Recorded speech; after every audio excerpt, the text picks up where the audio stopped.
we even got to reveal the Set 15 cinematic. Today's the second day, and I really need to level up. I'm just looking for something to help me reach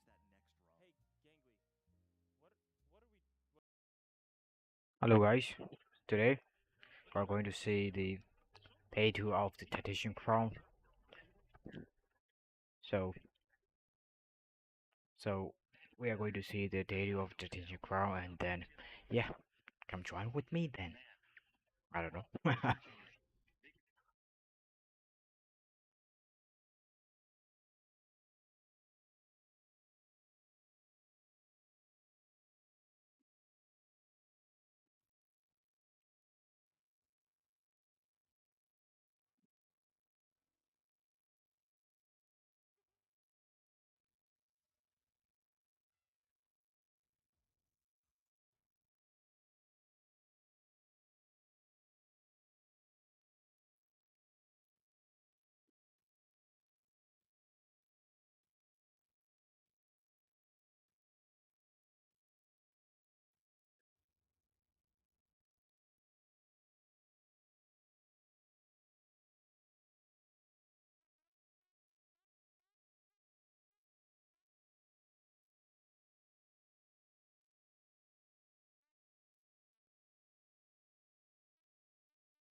now it's time to, start the next day, keep the train going for the Americas. And I know a lot of our players are getting over some jet lag, so the Americas had a good day, but they had a lot of jet lag. But what is your excuse for the EMEA today?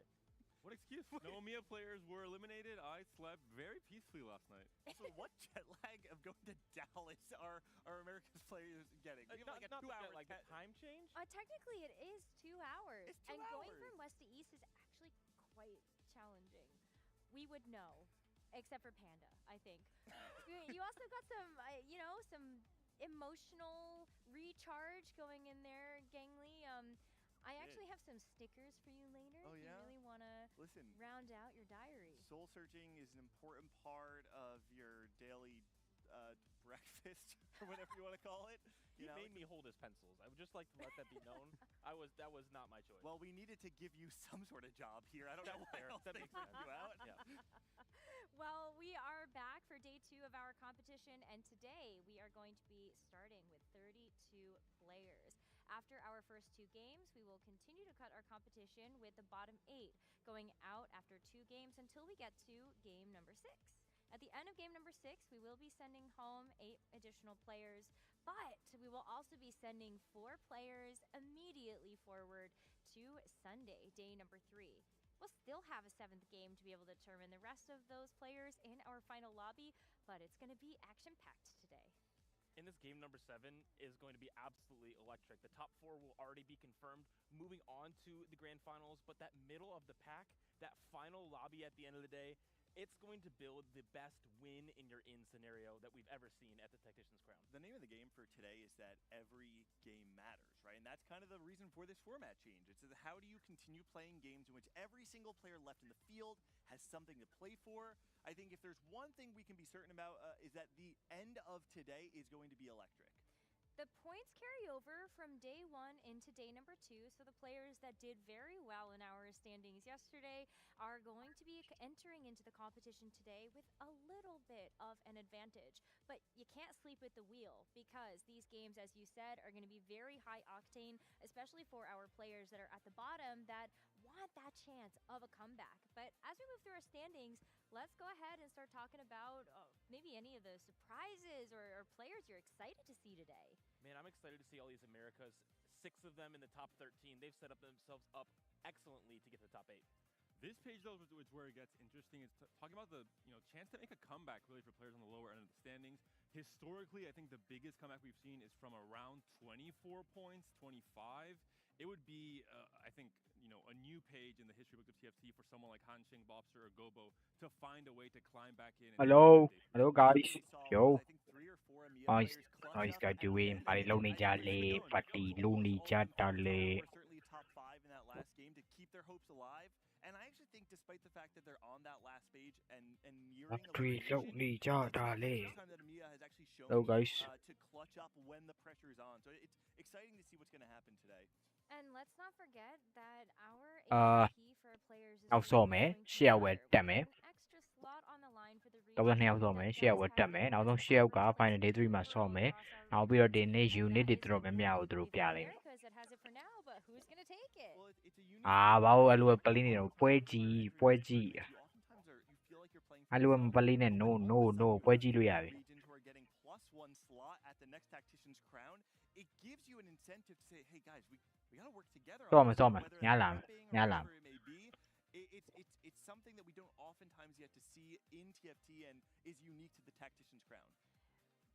Well, hopefully you got your predictions right. Maybe some of you are in the slumps like I am. ကော But တ don't ခြား forget တွေပဲရောက်သွား that Pick'ems powered by AWS will open Pick'em. up again at the end of today's competition, so you can get your predictions in for the final day. And that's going to be very exciting as we've got a lot on the line for you in game in terms of cosmetics and also just bragging rights. But if you missed out on our action in day number 1, let's catch you back up to speed with this video.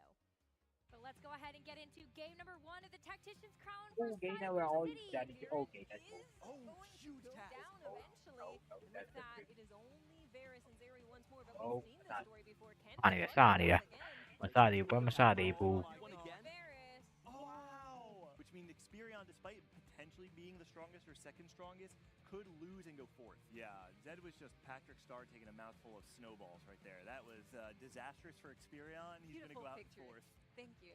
And it looks like his ပွဲပေးရ final ပွဲ is ပြရနေတာရော bro ကြည့်မယ်ကြည့်မယ်ကြည့်မယ်ကြည့်မယ်ကြည့်မယ်ကြည့်မယ် the exact နော် same next level spot casting အနေ on နဲ့တူ the ကျွန်တော် left ကြည့်ကြ side. မယ် next level casting casting jumps into the enemy backline. The MF misses all of the key backline from Setsuko. နောက်တစ်လူပဲရောက်သွားလာကြပါဦး Only half of that cast coming through. Vex and Bear is still incredibly healthy. And the Aurora. Huge win by Setsuko. He's been against his father, so a big steppy against little steppy here, and very much stronger Dynamo on the other hand, and should be the win. Especially when he did not get a second cast off, which is huge in these fights. Not able to stun the backline once again. The Renekton, though, is still crucially alive in slicing through the team. Now on to Elise and taking it down. Citadel's gaining Robin takes it. songs. But what about this fight? What can go differently for Vomandeth to win this matchup? And Aurora is not a Silas to the backline? damage dealer, but Silas is in the backline. Uh-oh. The block is down. Draven is next in line. One more Silas cast does it. The Slayers, though, continue to heal up and takes down that Urgot finally. But the Kraken, the Flicker Blade is going insane. The Kraken's Fury is scaling, and with it, Grenade able to take the final game of day number 1. ပွဲစားပြီးပွဲစားပြီးတခြားလူတွေခေါ်လိုက်ပါပေါ်တာတို့ oh What my was your god favorite moment လာကြပါလာကြပါ bro I don't know if favorite's the right word, but I think most exciting is starting the day with the trainer golems into prismatic orb drop. That was right? my favorite. Oh wow, you're insane. And the Zed artifact anvil at the end. So like the beginning and the end of the Yeah, game yeah. was just, ecstatic. Chaos. Love it. Robin Song's pulling off a crazy trait tracker with a good positioning battle at the end. That was really fun. I love it. I feel like we've been able to see some very exciting moments from our players, but we also have one of our players on the line that was able to end the day strong. We've got Kambuli from the Americas joining us. So, Kambuli, how are you? Kambuli. Congrats on going 7th yesterday, finishing the day in that top 8. How are you feeling ahead of today? I'm feeling pretty nervous, honestly. I think ending my day with the 8th yesterday definitely made things a lot harder for me today, but I'm still feeling confident. This is your 1st I'm time still at in the Tactician's confidence. Crown. That's so exciting. I know a lot of us in the Americas have been rooting for you ever since you found your success in set 11. You just seem to keep scaling. So how has it felt entering into the TAC crown? Are you kind of nervous or do you feel any စိတ်လှုပ် pressure? ရှားနေတာတဲ့မနေ့ကလှုပ်တဲ့ဟာတွေပတ်သက်ပြီး I don't really pressure feel ရှိ too နေ much ပါသလား pressure necessarily. Tua I definitely pressure feel မရှိ nervous ပါ just ဘူး because I want to be able to perform.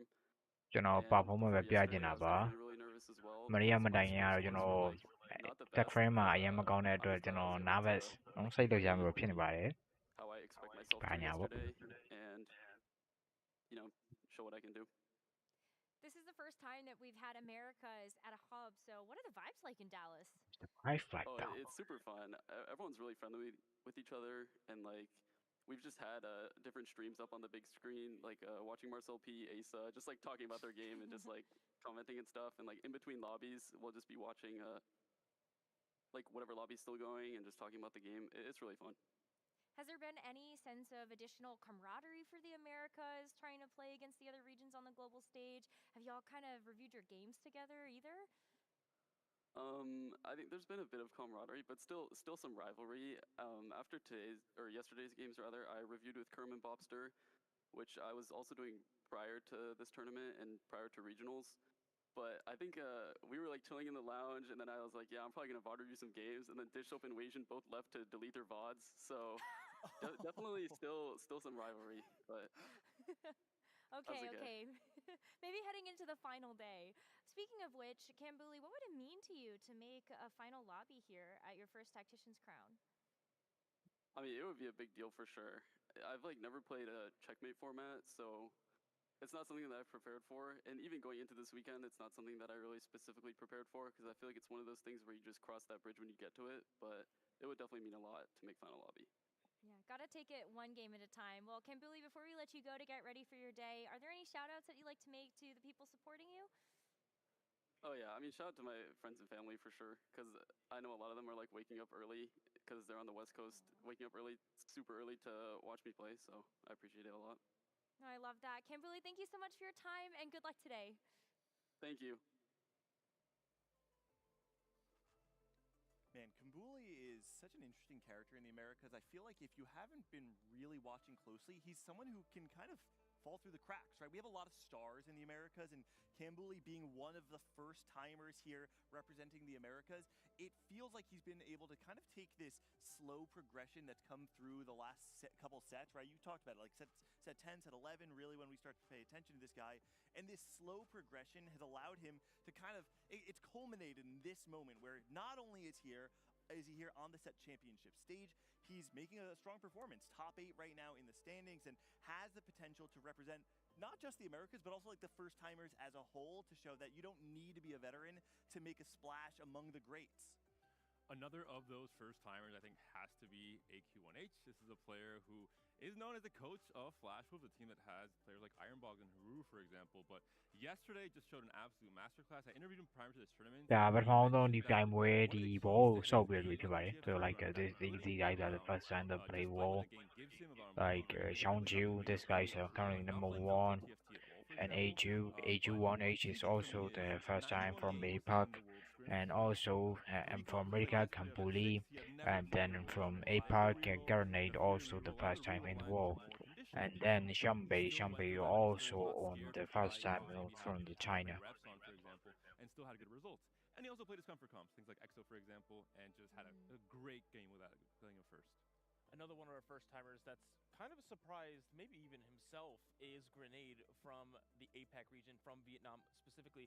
Rank 10 right now, has 30 points from day 1, and he said in an interview that this is his first time on LAN, and he's very excited and nervous. And it makes sense because he's only had 2 cups as a professional TFT player. He's played in only 2, and now has made it already to the top 10 in the Tactician's Crown from day number 1, and so he's proved a lot.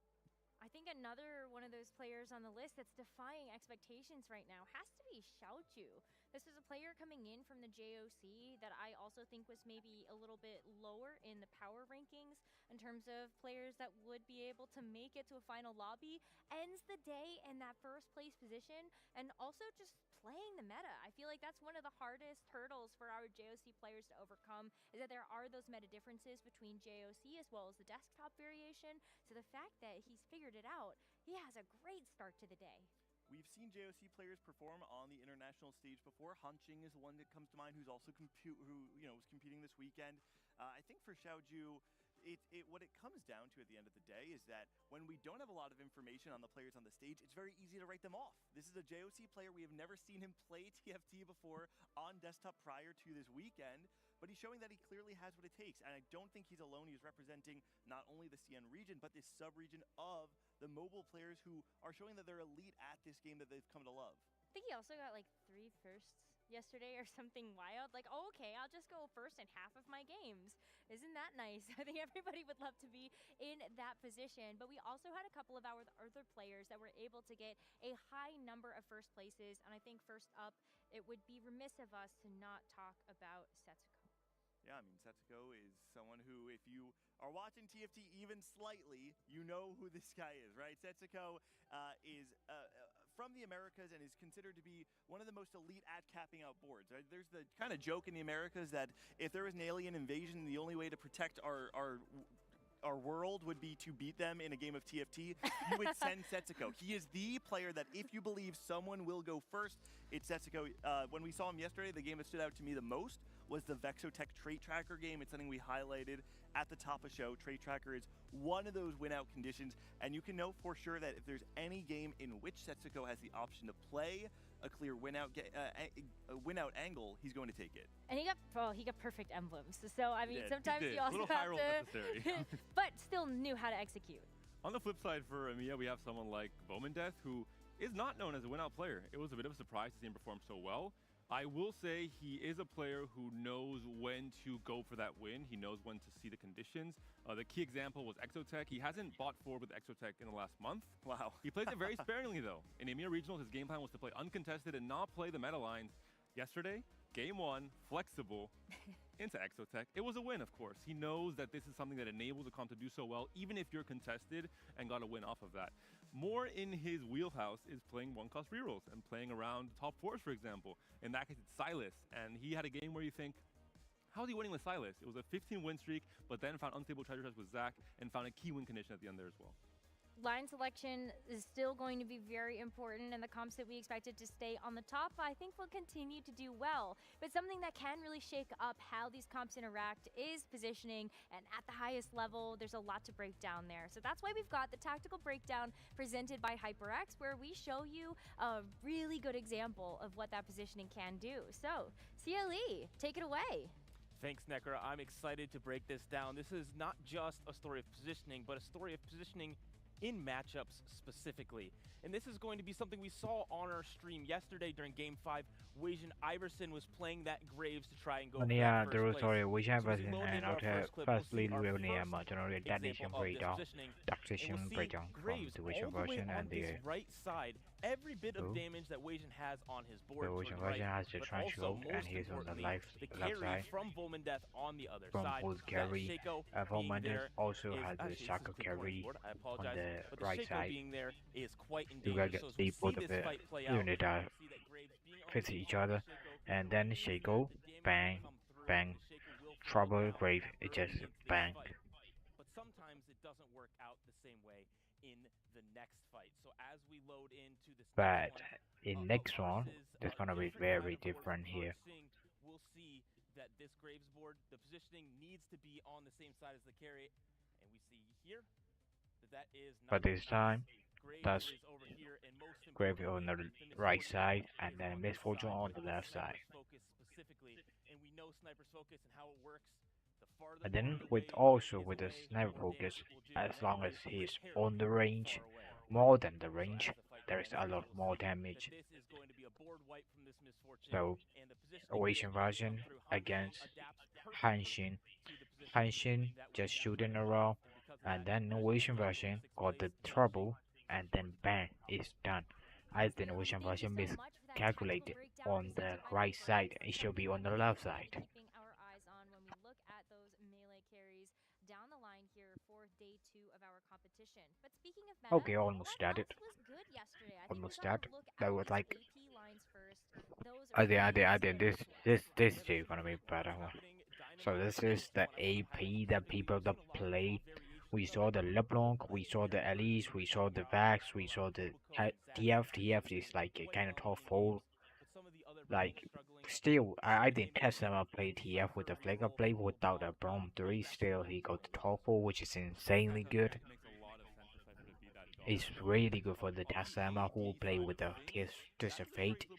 These are all AP comp that play on the tournament. Like, everybody is AD. There's only 4 people that play, not just 4 comp that play on the AP. Exotech works with all the extra stats coming onto your key carries. It's a comp that can really snowball stage 4 and then take over the game in stage 5 to win out. I'm not gonna lie to you, with the AD lines, we were really expecting them to pop off, Grave 但 I think in some of those 秀 games, 外 it looked Grave like it struggled. Yeah, I mean, I think that honestly, AP some best of would them help, are yeah. labeled as like our win-out comp, right? And we see it very So this early, AP especially comp in can be trends. winning out. But one of the things We that can is see that. unique about but that's a AD, so AD line are on the road. Grave is not on the list because he can't be winning out. So we saw the Master Vanguard winning out.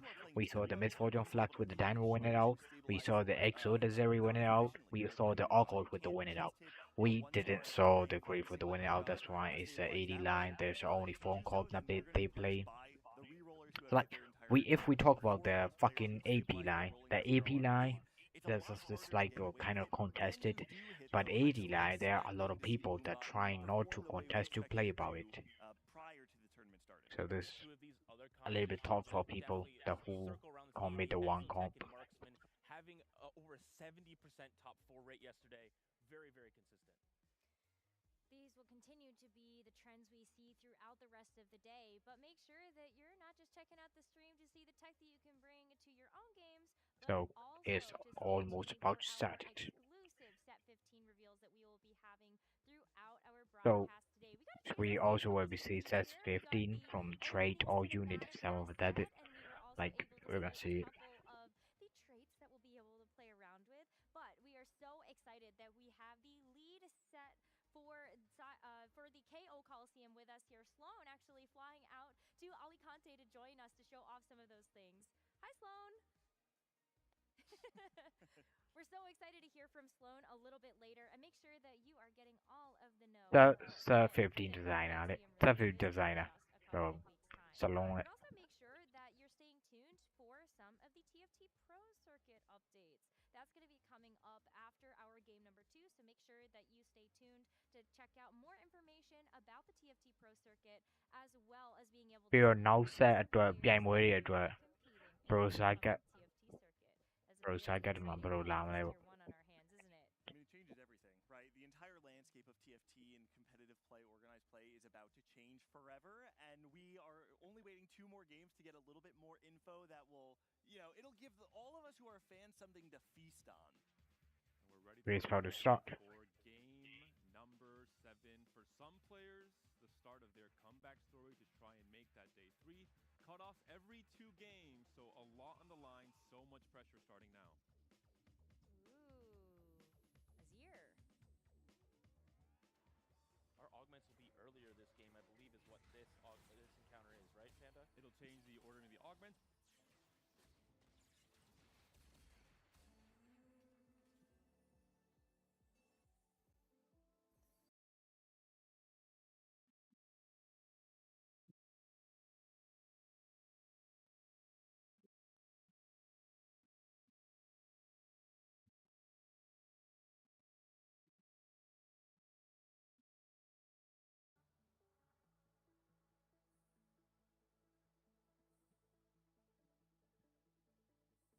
Rồi, sao rồi?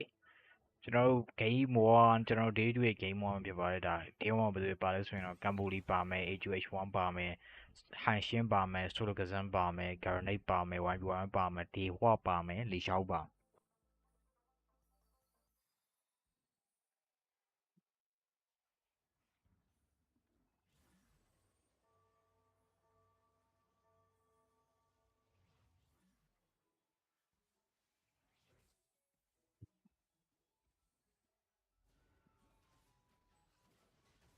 So match 1 just started, and we saw the Dewa against YB1, and then YB1 take the Farongate item argument, and the Dewa take the weight, which is Poppy, I think.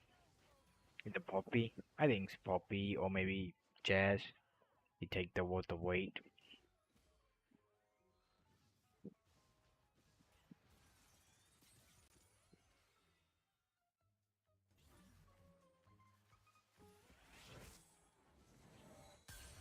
And then so yeah, it's that's what the way is a 1v1, so you take 1v1 and then there's a Poppy. You can see it. Gurney got the goes for the winner trainer. He got the mastermind, and then Bomber crash, and then so is he going for the Bomber or maybe is he going for the Master Vanguard?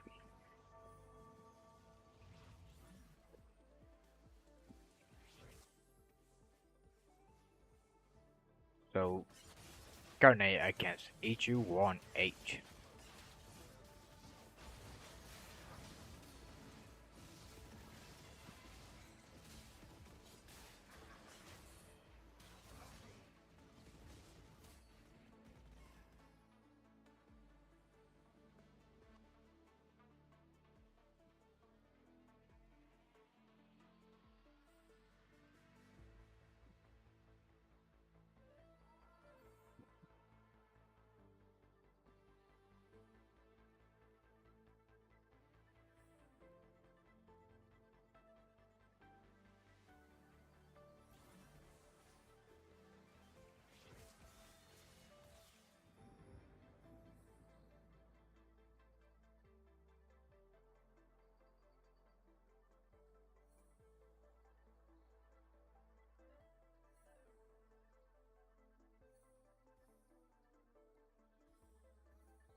Hanshin is fighting for the cipher, but he didn't follow the one on the carousel. He goes take the sword and then also Brom, and then Sulgazan he is with the gold subscription, and then yeah he's also playing Dynamo, Flexible, and then Deva. He also going for something, and then YB1 he also saw the something. So Li Xiao has LeBlanc, but can he play LeBlanc? I think he can play LeBlanc. He can play LeBlanc plus I think he can play the. I think he can. I think he can. That's the thing. Li Xiao is going for the cipher.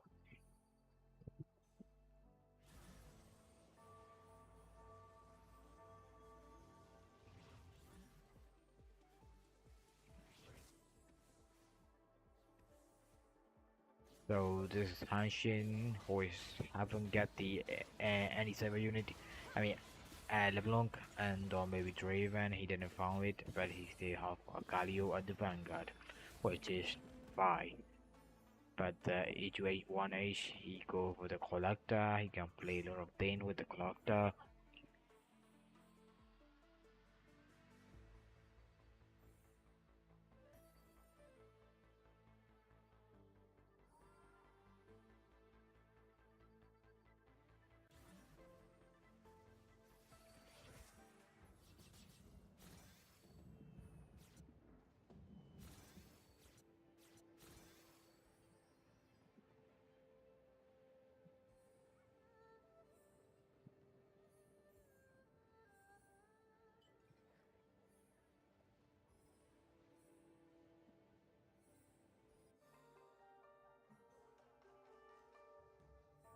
Gambuli is playing for Muslim Vanguard.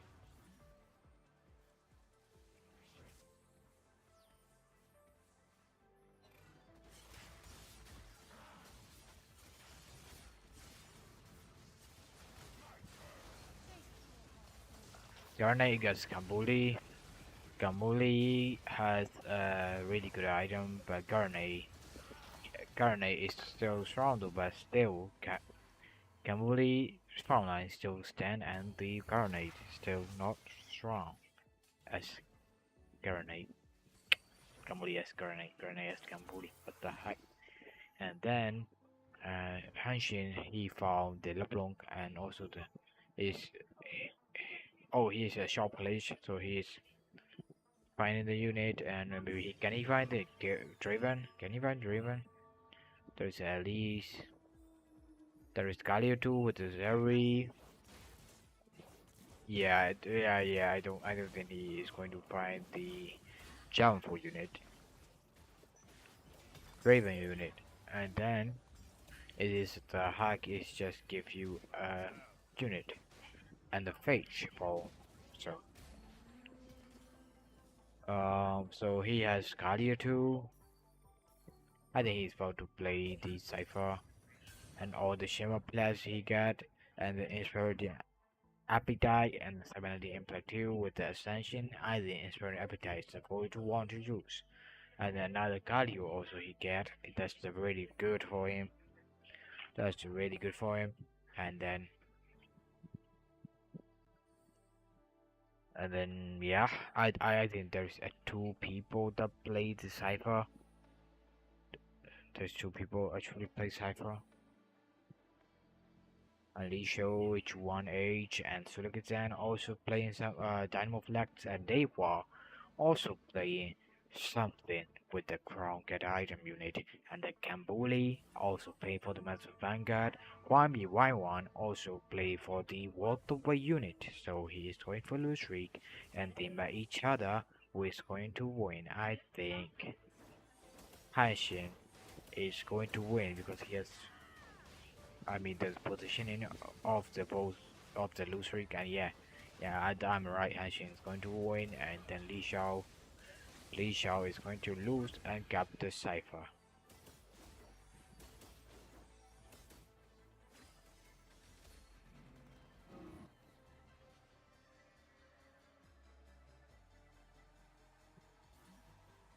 Why is Li Xiao looking at the Hanshin? I don't get it. What the heck? So, yep. He found the Z, but he's not playing anything. So he found the Z. They were. He found the Z, and yeah, he's going for the. It's a Slayer reroll.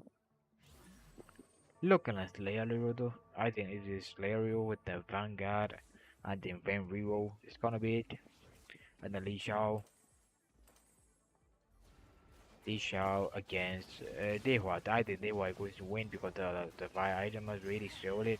I don't think Lee Shao how you can stand that, but still he got the one goal, which is really effective for the Lee Shao. And then Dehua, he has Dragon Fury and he got a lot of items. Lee Shao killed one unit, but it's enough for him to get the Cypher unit. But it's fine to lose with the Cypher.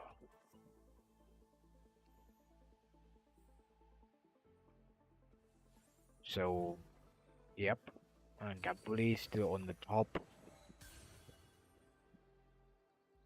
Hanshin is going for lose 3, and Li Xiao is also going for the Cypher unit. The bad thing is Hanshin won Li Xiao on the previous match, which is me. So he might get in a little bit trouble, and then I think the Chinese player contest each other is really bad. And so Lucas his rule, I think he's going to play with the Jin Elise reroll. And the 1v1 he has Kindred, which is really nice to him. And then 1v1 Kindred. And I don't know what is he going to play at that, but I think he is playing for Temple. 1v1 is playing for Temple. Yes, he goes for Temple unit.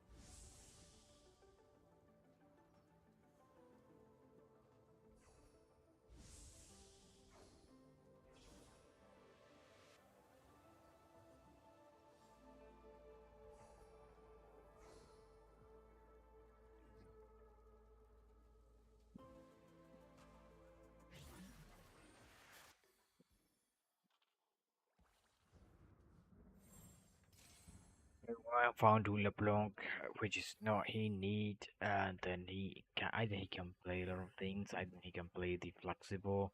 He's going to play the passion and the backline with the Kindred. I think he's going to do that. I guarantee he's going for the max one. He can go for the max of Vanguard. He can go for the bombard. Whatever he can is still a flex.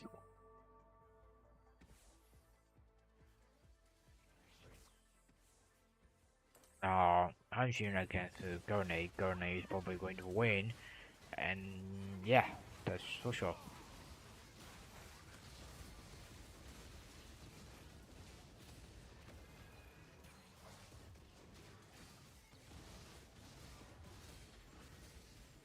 Oh no, Hanshin beat it, but so I don't think Hanshin is going for the lose streak. Hanshin is going for the win streak.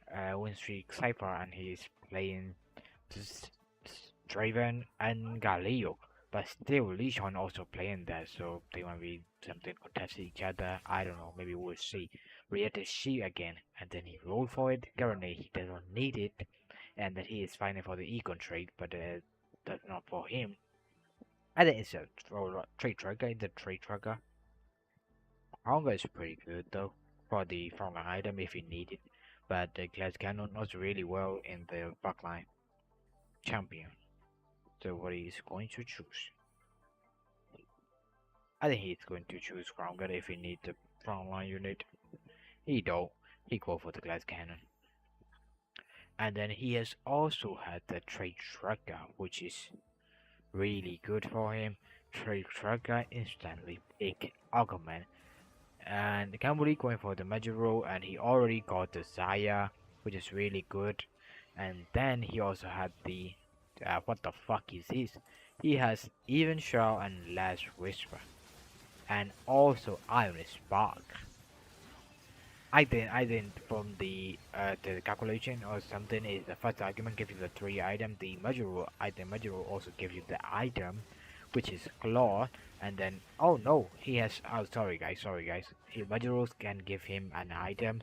Also, Savage Spin can also give him an item, and he can sell the unit, and he can make it a battle war, which is really good for him. That's really nice. So Kambuli, he can slam whatever you want.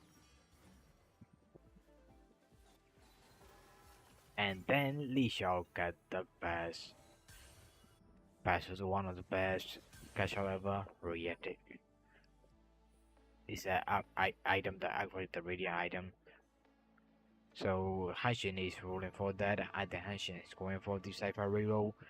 And then Li Xiao, I don't think what Li Xiao is going to play, but something. And then if Li Xiao also plays the Cypher, Hanshin and Li Xiao are gonna be contesting each other, which is not really good for them.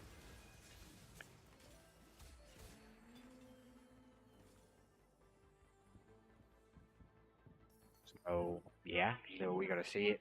If they're going to play the same, or if they don't going to play the same. Then Aphelios is there, and also his found is that he got his yes, he is playing the Cypher reroll. And you also have the Draven, you also got the LeBlanc, you also have the Galio, which is 5 Galio, and the 6 Galio is incoming, and 7 Draven is also incoming. And then Li Xiao is going to play the Vaxo deck, or maybe he's not playing the Vaxo deck, he doesn't find the Zeri, so he doesn't playing for the Nitro unit, and he is playing for the flexible Nitro. Yeah, that's a flexible Nitro.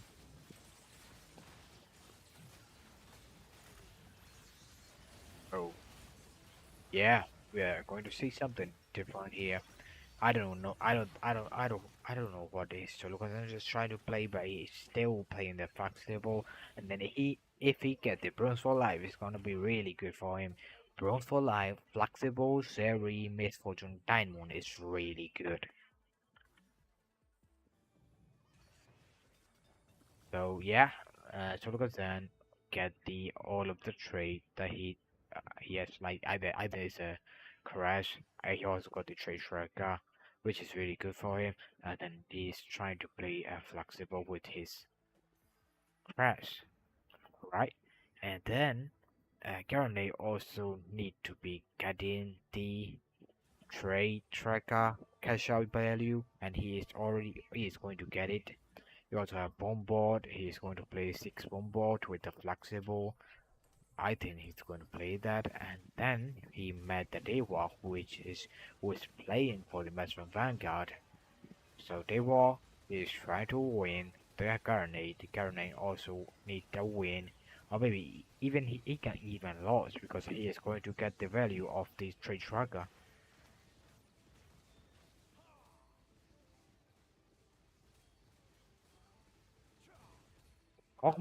Kokomo, solo carry for the Garnet.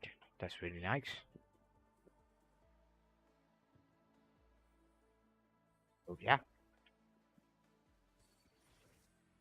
So that's not a trade tracker in it. Is that trade tracker? 1, 2, 3, 4, 5, 6, 7, 8. No, he haven't cashed out yet. He doesn't cash out yet, but he's going for I think he's also going for the what's it called? I think is Zodak also coming on? Like I think all 8 are gonna be coming here.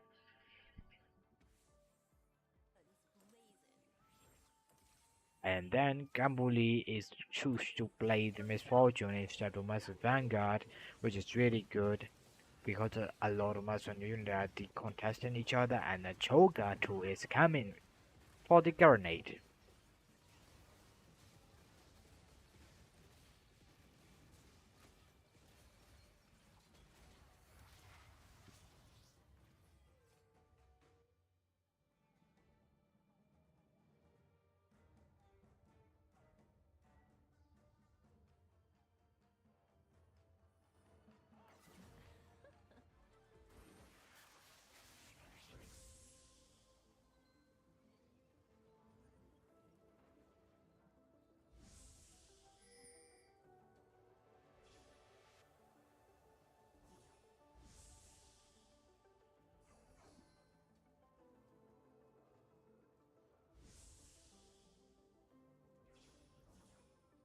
they will get the Draven.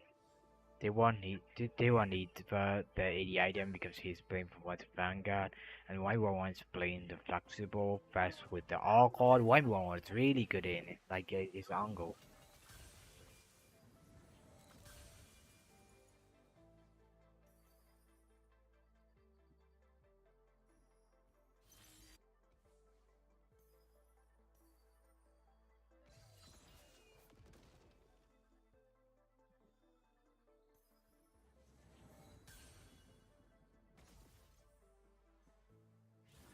I don't know what Garnet is trying to play, but he's trying to get in. Oh yeah, he already got he already has the cash out. But the Azo deck, he's going for 5 Azo deck and trying to play flex around, and he can go the stabilizer bolt. Like he's going to the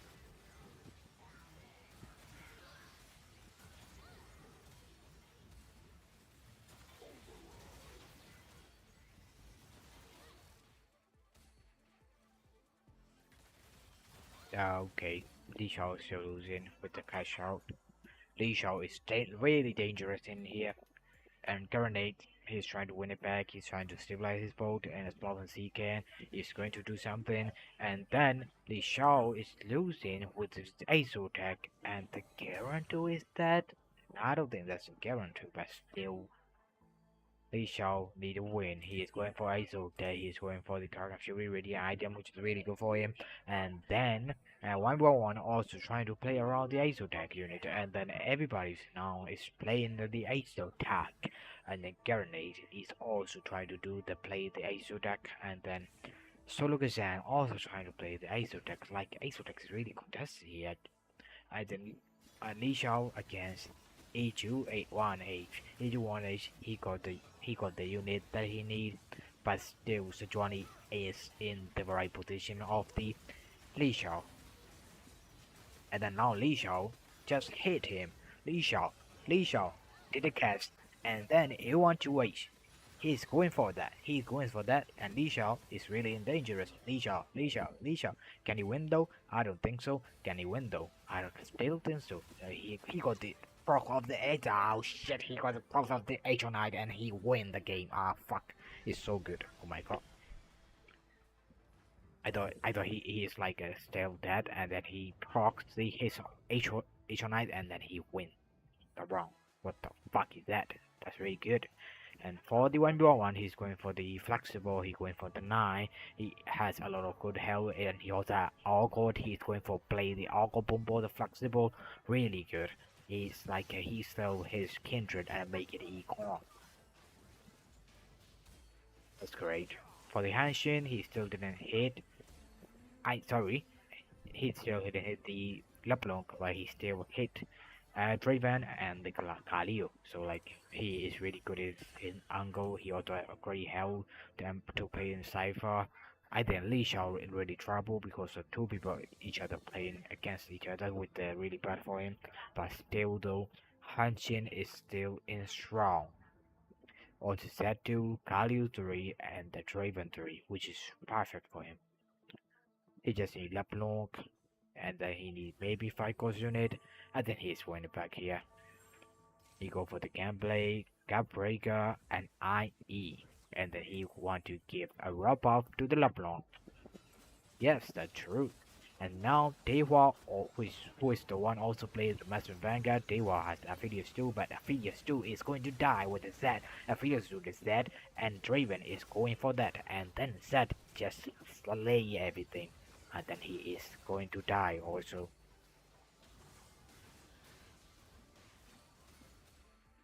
One by one, he is going for 9. He's still in a good position. And then Hanshin is winning back, and Dewa and Master Vanguard player are going to lose.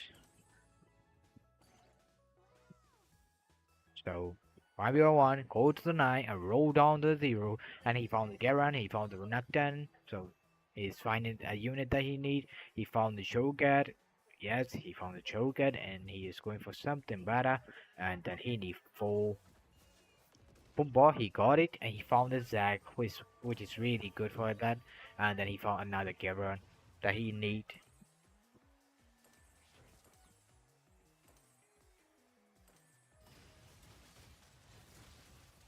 And he's making Econ back to the Tango. So, and then he didn't find his Aqua which is needed, but still he's looking like to win, but still not close. I mean, it's close to win, but can't really take a wrong.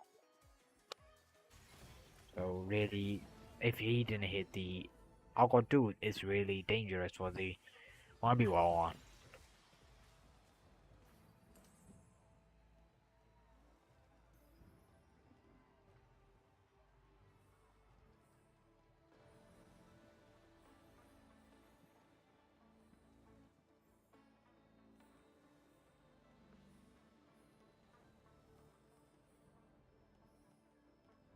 And so look at that, who is really dangerous is with positioning, and Zeri 2 with the pulse stabilizer, and then Li Xiao also the H attack, so who is going to die? Only one will survive. And then he go. Li Xiao against Dewa, Sulikazan against also Dewa, I think. Isn't Dewa? No? Whatever. Still, they both shooting each other. They both Zeri is going too well with the one both of them with the plus stabilizer, but Solukazan Zeri is almost dead. Solukazan Zeri is still strong though, but no, it's not enough. Mustang can take it wrong. Solukazan is 8. Solukazan is 8. He's out the Dewa, and Li Xiao are still going for that, but H1, H2. Sorry guys, H1H is still going for that, and Li Xiao is going for the tank item Aqua 2, which is needed because 1v1, if he don't take, 1v1 might get the Aqua 2 and win in the lobby, which is not want to happen for the 1v1. That's why he denied and he go for the Sapphire Ages, and he also needed the anti-heal. And Hanshin go for the Gap Breaker, and then Dihua also go for the Evostruct. Now, Li Xiao is going to die, but now if this time 1v1, he is also going to for lose streak, and he doesn't find the Aldo, which is really dangerous for him, but still Cho'Gath has a really good item, and Cho'Gath too. Now he found the Guarantee. Now is for the Guarantee? Yes, but he doesn't have any gold. Now, but he stole his unit to buy the Guarantee. That's really unfortunate for him. Now Hanshin against Li Xiao, 1v1 against H1H. And now H1H hit everything he need. He is making for a golden Osprey, but still 1v1 with the Argot 1. Who can be win here? So I mean A1H H1H has really good items, and now 1v1 is down for the 7, and the Dewa against Li Xiao, who is going to die. I think Li Xiao is winning here. 1v1 is dead. Dewa still survive.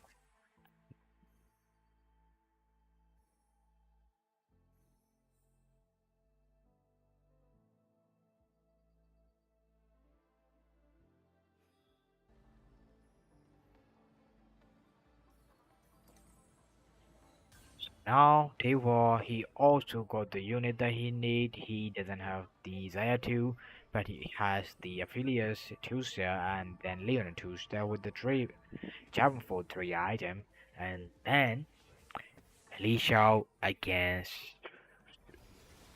I think Grenade, and then Dewa against Gambuli. Gambuli is playing for the Misfortune, you gotta know that. And then Phileas is shooting. Can Dewa still survive?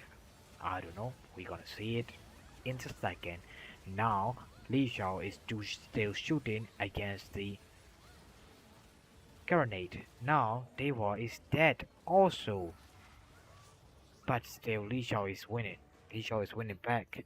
And the Dewa is go for the 6. He is dead. Li Xiao is winning back again. Now Li Xiao find the Guarantee on 8, which is really good for him. Oh, who is going to be taking the win out here? Grenade. He found also the Azodat cash out, Azodat with the trade tracker cash out, but he still need to find the unit that he need. He still doesn't have the Sejuani yet, but he still have a knockdown, which is really good for him. But still, that's not enough. I think he needs Sejuani 2 to survive. If he don't find that Sejuani 2, he might be dead also. I think that I think another item for maybe Renekton maybe. I didn't Renekton. Another item maybe Let's Whisper. So yeah, he doesn't also have like an anti-hero. He might need also. Oh yeah, he has anti-hero. He has rub off, which is he need and really good item also with the Taki. And neither he needs is Let's Whisper. No, he go for another tank item. He go for the Even Shroud instead of Let's Whisper, and he goes for the Iron Spark, and he give the strategy to the backline unit champion.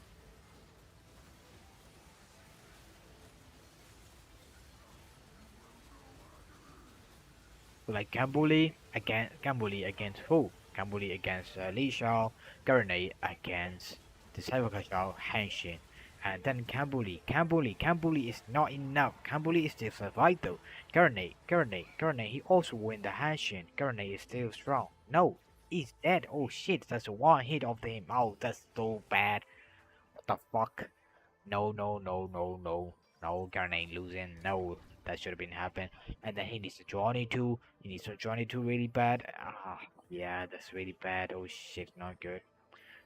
If he didn't found this Johnny too, he might be dead here. I can't believe he has a good bolt with the Dynamo Miss, but still, he also had one life. Ah man, these are looking good.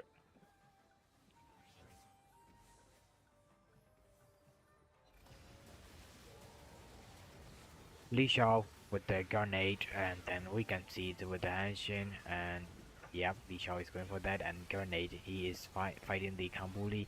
Kambuli might fortune on the left side, Alice on the right side, and then grenade kill every front line of the Kambuli, and Kambuli is dead. And Li Shao is also dead. He met the Hanshin, Hanshin beat him, Hanshin beat the takedown.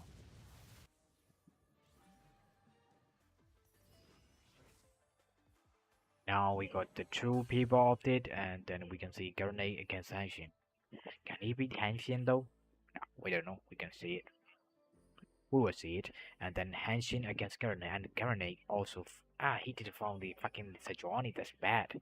And also Hanshin, he last time he fight Hanshin, he lost it.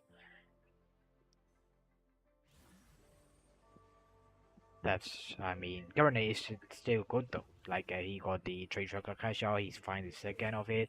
And also, Hashin found double Sejuani and he holds it because he didn't found it. So that's really good for the Hanshin, but still. Grenade, trade cash out, and Zeri against Hanshin, who is Cypher cash out, 105, and got the guarantee Leona 3, Draven 3, and Galio 3, and also Grenade shooting, and that's not enough. Hanshin take the round and win out for the first lobby.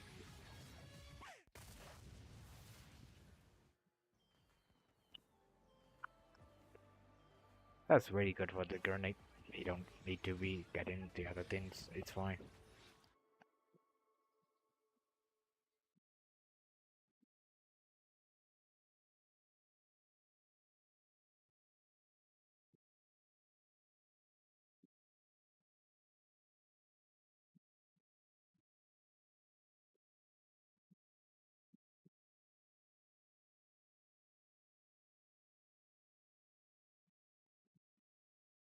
In stage 3, he gets the last laugh. A big grenade, or big win against grenade from Hunching. I think great play from Hunching. It's everything you outlined from the beginning, David. You're taking shop glitch. This is one of the conditions in which Cypher really starts to be very powerful. You're not only able to get the option of getting your Cypher unit on the carousel, but having the Draven come through on the beginning of stage 3, getting the early upgrades, finding even a Galio 2 meant that when he stabilized on 4-1, it was all that much easier. I think well played by Hunching. Absolutely, and I'm so curious to see what those standings will look like after these points. feels so flipped. But it's tough because, you're playing against new players in the lobby. Maybe you haven't played against some of them before, just with how the lobbies were reseeded after yesterday. And it's also, maybe you need one game to wake up. And you've had the night to sleep on it, right? You've been able to watch some VODs. We did see some of them deleted, as we talked about in our interview. But we're able to review, to look at the stats, to figure out what other people are playing and have success with, and now adjust, adapt, and hopefully be able to make a run. The scary part about needing one game to wake up is that for a lot of these players, you will only have one game left. That is the threatening part of this format. You play 6 games to kind of set the stage, put you where you are, and then you only play 2 games before the cuts start to happen. So I honestly think that if there are any players out there that said, I need one game to wake up, I really hope that you played a warm-up game, because you don't have a game to spare. I feel like Azir, though, just as an encounter, wasn't the most game warping of the ones that we've seen. I feel like it's kind of like Annie, maybe all gold, a little boring, but the actual placement and cadence of the augments were kind of normal. It's more impactful in stage 2, especially when you have, 2-1 into 2-2. Double econ, when you have a scaling econ augment, for example, that's where it gets really scary. Even like no scout, no pivot into something else that also gives you stats right after that can be incredibly scary as a scaling choice. But the key here was late stage 3. There was only a few players that really gamed the system to get a big edge. Someone like Solo with a late trade tracker. There wasn't that much explosiveness. Yeah.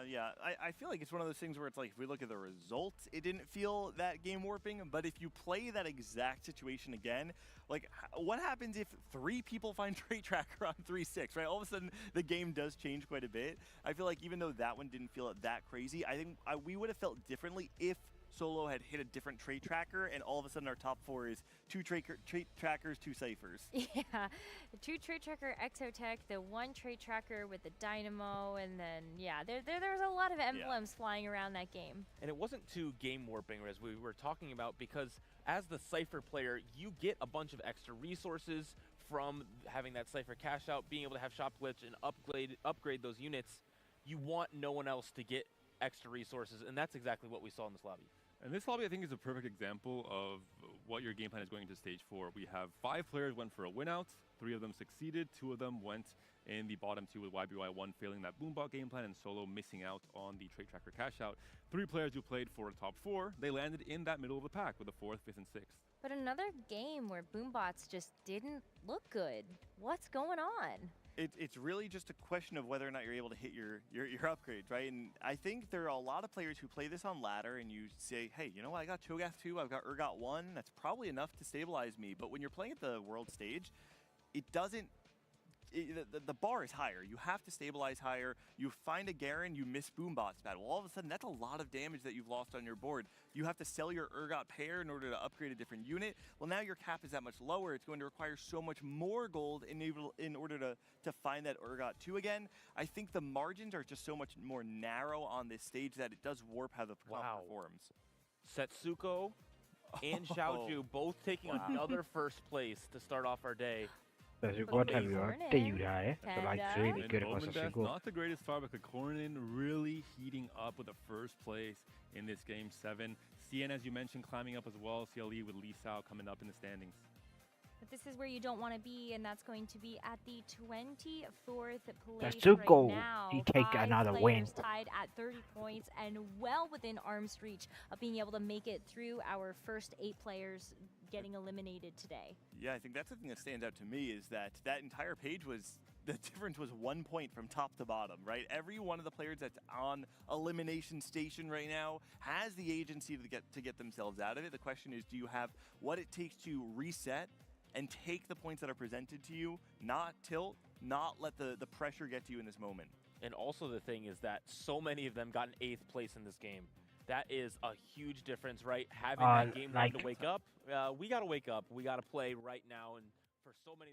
If they got the 8th place, it's really bad for them because they can be played for next round. Like, they're gonna play the 6th game, but still, the only people that can play is only 2 games is main team in the day 2. So like you need to win the two game of the day 2. And then after that, you can do something, but a 1v1 doesn't look really good for him. He go for 7. It's not something we would expect to So, see. It's a bit yeah. reminiscent of last set when when he barely missed out on the top 8, going 8th in his final game. What I would say is if we follow the numbers, certainly there's no way Coco takes another 8th. I would actually very much believe in a player like Coco to be able to bounce back, find himself back in the top 24 after the next game. I'm at Mia for one game. Thank you, gang. I got you. You just jinxed him now. Oh, He got hurt. He's hurt. Stay on your side. We don't want you on the team. Cut the mic on, gang, for the rest of this. I mean, that's where we need our trapdoor. Yeah. Wow. Crazy. That'd be cool. Thank you, Negra. Yeah, you're welcome. Hopefully that reverses the caster curse. We'll learn from this one. We do have all of our lobbies wrapped up. We're just going to be waiting to set up for the next one before we jump into our deciding game to see which of our 8 players at the bottom will not be able to make it forward. And we've got a long day ahead of us. 7 total games today. You got to keep making it through all of these individual cuts.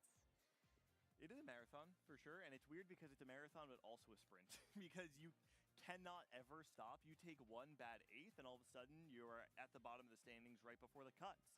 And so there's this weird dynamic of this day where I think there will never be another day of tournament TFT where players are as exhausted as they are at the end of today. 7 straight games with implications on every single အရင်ကသူတို့ဆော့တဲ့ပုံစံကတစ်မျိုးအခုကသူတို့ပုံစံထက်ချိန်လိုက်တယ်ဒီ day 2မှာဆော့တဲ့ပုံစံကိုအဲ့တော့အရင်ကလည်းမတူတော့အရင်ကသူ6ပွဲလုံးဆော့ရတာပလေယာကောင်အခုကအဲ့လိုမဟုတ်ဘဲနဲ့အမှတ်အများဆုံး4ယောက်တည်းရပဲထက်ဆော့အောင်အဲ့တော့ဘာမျိုးဘာလို့တော့အစီအစဉ်မကောင်းဘူးဆိုတော့ဒါကအန်ဒီရဲ့များတယ်ပထမဆုံးဘောပေါ်ဖူးရနဲ့အန်ဒီရဲ့တအားများနေပြီသူတို့အတွက် That's not really good for them.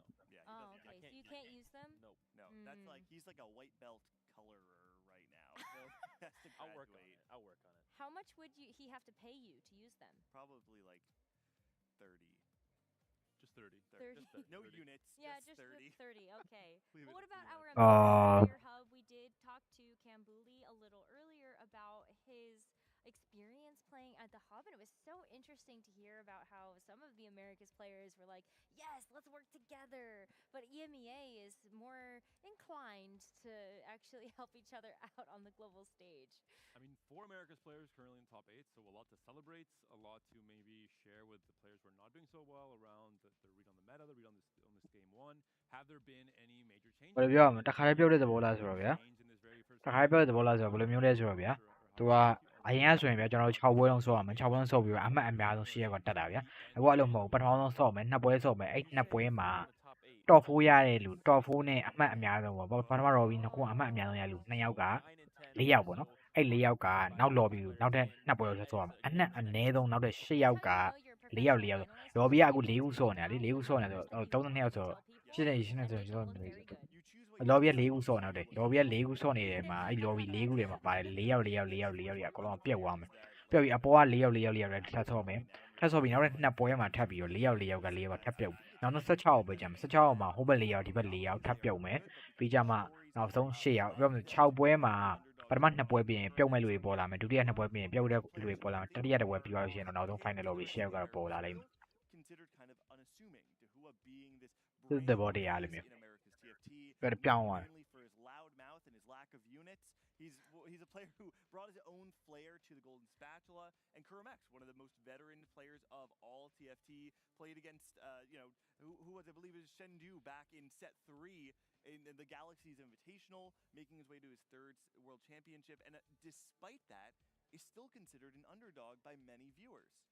And funnily enough, Dehua is the player who drafted Kermex into his lobby during the TAC Crown draft for that day 1. So curious to see what ends up happening with these 2 players in this next game. And you have to be next to them on LAN.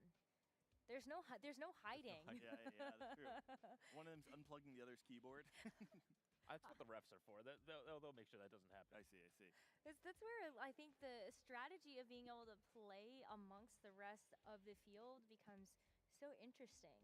I was talking about when in Macau Open, like what if you just run around with pieces of paper that have your comp on it, and you're like, this is what I'm playing. Yep. You do not. Bye guys, I'm back. I would just IRL ping, scream like a banshee. Someone trying to roll down. This soap's got 8. She's got 8. He's got 8. He's got 8.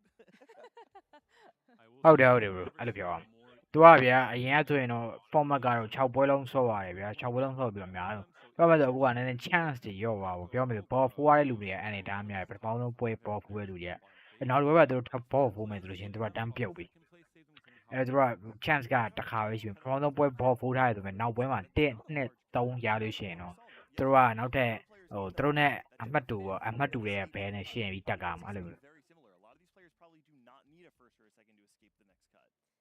You like data, right? We all like data. ဟုတ်တယ်ပထမဆုံးက4ခုပထမဆုံး4ခု Look at some of those numbers from the competitions that were played yesterday for day 1 of our competition. You can see on this graphic some of the most played comps, how they ended up That doing, talk and come just after just day running one. with it. Yeah, one thing we covered at the time. အဲ့တော့ဒီ com တွေကဒါ day 1ပြီးသွားတဲ့အချိန်မှာအများဆုံးဆော့တဲ့အကောင်အကြီးတို့ Aurora Dynamo Flex ကအရင်များတယ်ပြီးတော့ Zeri Joda ပြီးတော့ Cypher ပြီးတော့ Bomball ပြီးတော့ Golden Ox Flex ဆိုတာအဲ့ဒါဟိုဟာ Grave ကိုပြောတယ် Grave 19ပွဲဆော့တာလေ AVD 5.58ဆိုတာနည်းတယ်မှာပါတယ် Western Vanguard is really good he got 4 and then AVD 3.86 with the something and then also Fax is a 12 game that plays that also 9 game from Gorilla and then 0 win rate average is 5 another one average is 5 Anima squad is 4.38 that's not even bad Twister Fate also 4.5 that's good Nitro Flag is not good but still Vanguard Kokomo is 4.4 is still good That's very high for eight. Yeah, and it could be variance, so that is the truth. The reality of it is that it very well could be variance, and it does not necessarily reflect the strength of the composition, especially when you're talking about a composition that has such narrow margins. We saw in the last game, right? I mean, how strong did that Boombot board look? It looked to me like if it's an Urgot 2 instead of an Urgot 1, it's probably going top 4. It's also a comp that requires ideal conditions in terms of how you're getting there, either through tempo and preserving HP and having a lot of board strength early or through econ. Worth the Wake Kindred is not necessarily something I consider an ideal ဆိုတော့ lobby 3ကိုကျွန်တော်တို့ကြည့်ကြအောင်ဖြစ်တယ် lobby 3ကိုကျွန်တော်တို့ပို့ကြအောင်ဗျာ Much a money check, but we will be seeing our game number 8 of the Tactician's Crown loading in now. Aurora being our encounter.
So you guys know, okay? So who is winning here? We got Sasuko, we got La Coco, we got Steppy, we got Pansek, we got Sama Timer, we got Sasuko, we got Bobstar, and why did you off?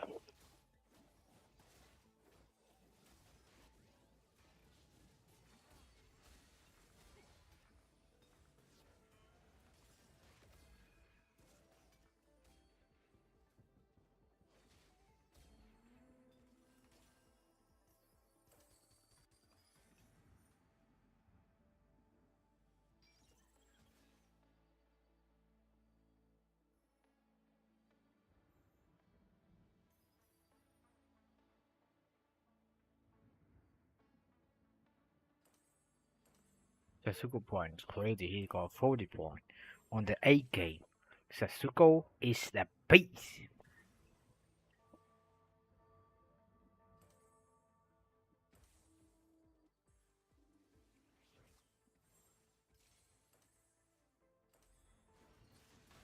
Bro, Frosty did that, bro.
So, we got this lobby is really nice.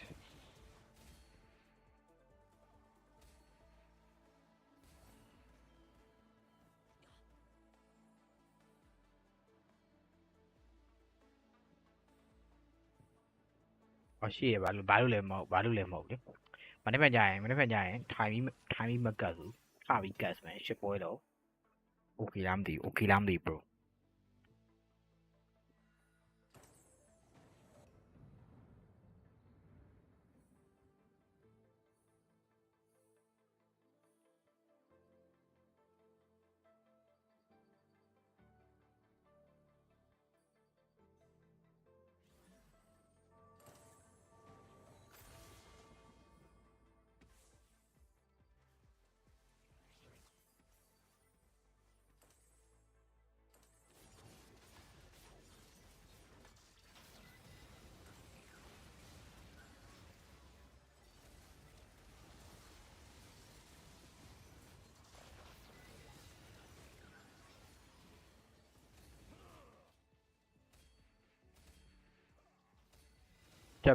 Chắc bị ở cố đi time frame vậy.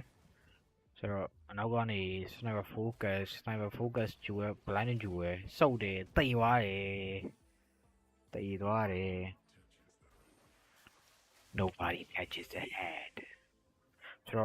So guys, Stubby, Sasuko là show này, Sasuko anh này cả mà sân vang cái của tụi số này đã, đã mà có cái món tụi mà hiệp vụ, tụi áp lâu chạm lại, cho nó Sasuko, YGF ကလည်းကျွန်တော်တို့ roll တယ် hit ထားတယ်သူကတော့ပြန် camp ပတ်ပြီးဒါပေမဲ့ ban set ရှိမယ် ban set အနေနဲ့ dynamo flexible with the 8 of the trade tracker so ban set လည်းရှိမယ် so ban set and Robinson and he also playing the Western Vanguard which is contested to the Satsuko so Satsuko နဲ့ Robinson contest နေရတယ်ကျွန်တော်ထင် so YGF သူပိုင်လောက်ပြမှာလေသူအနေနဲ့ hit တော့ hit ထားတယ်နောက်ပြီးတော့သူစော့နေတာကနော် hostel နော်ဘာ hostel လဲကျွန်တော်မေ့ပါတယ်ဒါပါ hostel နဲ့သူစော့နေတာဒါ win streak ဆိုရတာပြီးတော့သူ Laplon ကသူ roll နေတယ်ပြီးတော့သူ့ရဲ့ set item is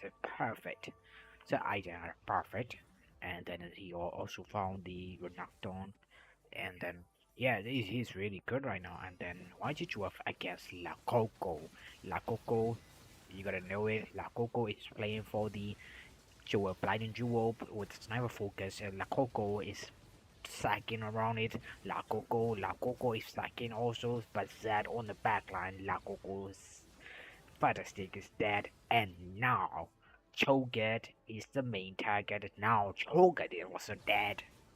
Bang, bang, bang, bang. Hostile takeover. Thank you. Hostile takeover and so on.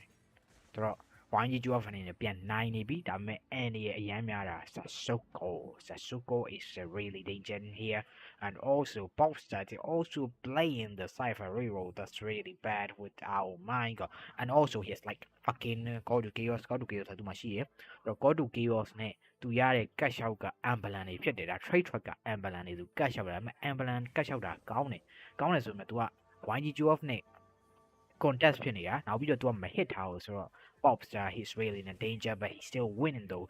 But he has Laplon 3. Now we got to see Laplon 3 against Galio 3 against Galio 3 versus Draven 3. And now we find it the Galio 3 and Draven 3. Can Laplon 3 can beat the Draven 3? That's the answer. We're gonna say it now. That's not enough. Galio 3 and Draven 3 is stronger than Laplon 3. Popstar really unfortunate he got contested and other guy got hit.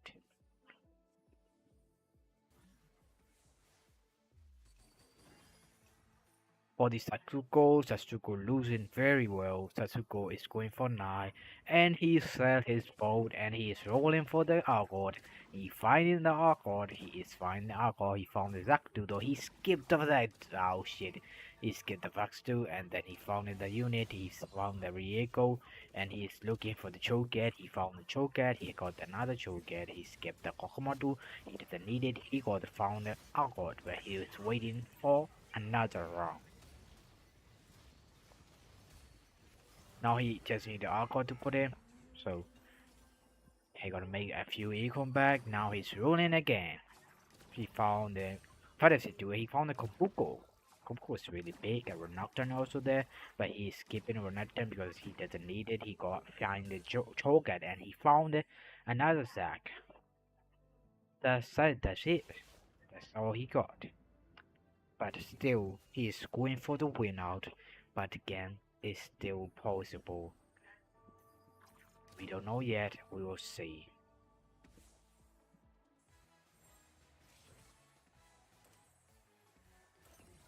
Samadima, he is playing to Dynamo Flax and he is also has a Cho'Gath with the Argod. Samadima is also in the dangerous and the Sasuko is also in the dangerous. Sasuko is playing for the win out. Can he play to the win out? Let's see.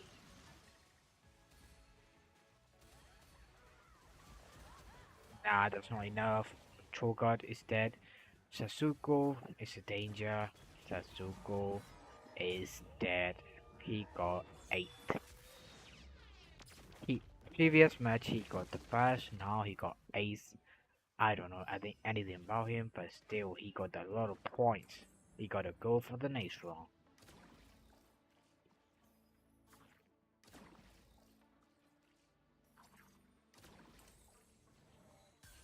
La Coco, he is a big upgrade.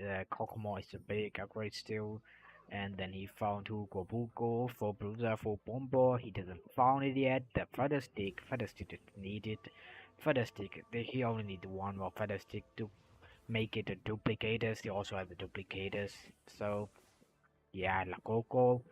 I mean, if he hit the furthest streak, he gonna be really great, but still, he is not that strong as much that he before now.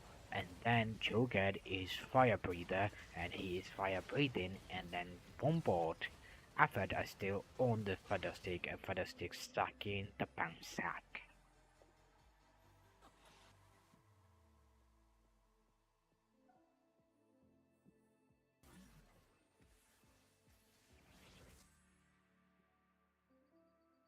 And he found the Argot. That's big.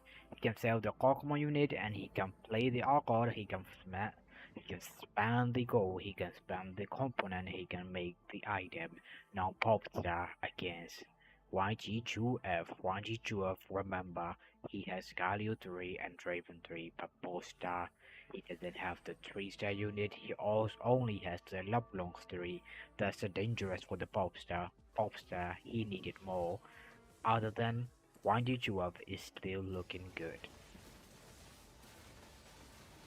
Now Popstar against Samatimer. Samatimer he is like at least 3. He is raw and Windy Jewel he met the Christopher Rivo and then he is winning, but the Popstar he doesn't look very good. LeBlanc is dead, Popstar is 7. Oh, for the Zaya might. For the Zaya land. အဲ့တော့ဘာတွေလိုကြမလဲဘာတွေယူကြမလဲဆိုတော့ let's say man. And then there is the Tiffany card, the one issue of go for the safer option, and Banksack go for the Kobuko. He has, I think he got the Kobuko 3, Kobuko 2, and with the PT, which is really good. And the Samadhema go for the gameplay for. I think it's really great for them, and then he is finding something. I saw the Garen also go Buko, one issue if he doesn't need it. He needs the Renekton 2, and also Robinson has 1 life to go. And Robinson, he hit everything he needs with the range blade radiant item, and now he is going for furthermore, and now he doesn't have any goal to make a golden Osbrock. Now, why did you have all Robinson, who is going to be gone? Why did you have against the Robinson? That's a big match for them. If they lost, they out. Now we gonna see it. Oh, that's not really good. Draven just shoot it and both Messmen are already dead. Now that cleared the both Messmen and now Robinson is out. That's not great for Robinson, but still wanted to just win it back and Popstar is all Robinson, all Sasukoi out. The 3 American people are in the boat 4, so that's really great. That's not looking good for America in this lobby, but still, matches still going on, and YG12 still fighting for the Renekton 2. Now Lakoko on the top with the win streak, Samatimer on the second, Bangsak on the third, YG12 on the fourth. Steppy trying to get in the top 4, but Steppy losing too much. He is bleeding out with the Christopher 3. Steppy doesn't have any range blade. He got the Shoujins with really bad. I think Steppy he needs a range blade really quick because he can't be getting that. So he has the tape. He has no damage. I mean, he got no over the damage, but YG2F he's still looking pretty well. And Samatimer is going to be winning against YG2F. No, he's not. YG2F still beating anyone, and then Christopher can beat the Cho'Gath. Christopher can beat Cho'Gath, and Cho'Gath kills him, and Steppy is out. Bansak is a thoughtful unit. Bansak looking great for top 4 for EMEA, and then APAC, our pride, and Samatimer still strong. He's still alive, and then Lakoko is still in the game, still at the top. He has 76 health, which is really great for him. And the YG2F is winning everyone.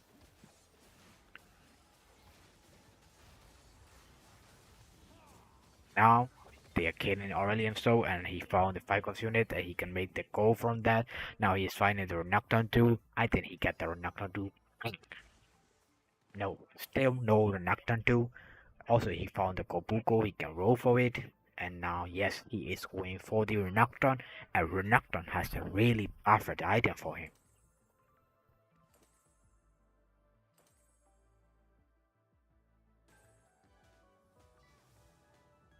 Why did you have Osama who is going to be out? Osama played for the top floors really well, really great, and then why did you have is going for a win out? Now, La Coco, he just hit the Fetishes 3 and he's second Z. He is second Z. Z can kill the Fetistic. Now, Fetistic is second. Fetistic is second everybody. Second everybody. Now, Fetistic is second. And why did you have just lost? And Summertime also gone. I then La Coco just win. Summertime why did you have to try their best? But La Coco Fantasy is really good. He has a perfect item. He got the sniper focus. He got the guiding jewel, and then the Fantasy 3 second is so hard. Oh my days. What am I saying? Okay, sorry. If no. I told the right thing. No. Is it his sack? No. Yes. Now is the Fantasy 3 against Alice 3 who can be winner. Sometimes I say it's wrong, why did you have dead, Wednesday dead, but sometimes I killed the bank sack, sorry guys. And now Alice guys, Alice still cousin and the Fantastic bang second, and then everybody is gone. Bansack is dead and Summertime is the next one and La Coco wins gay.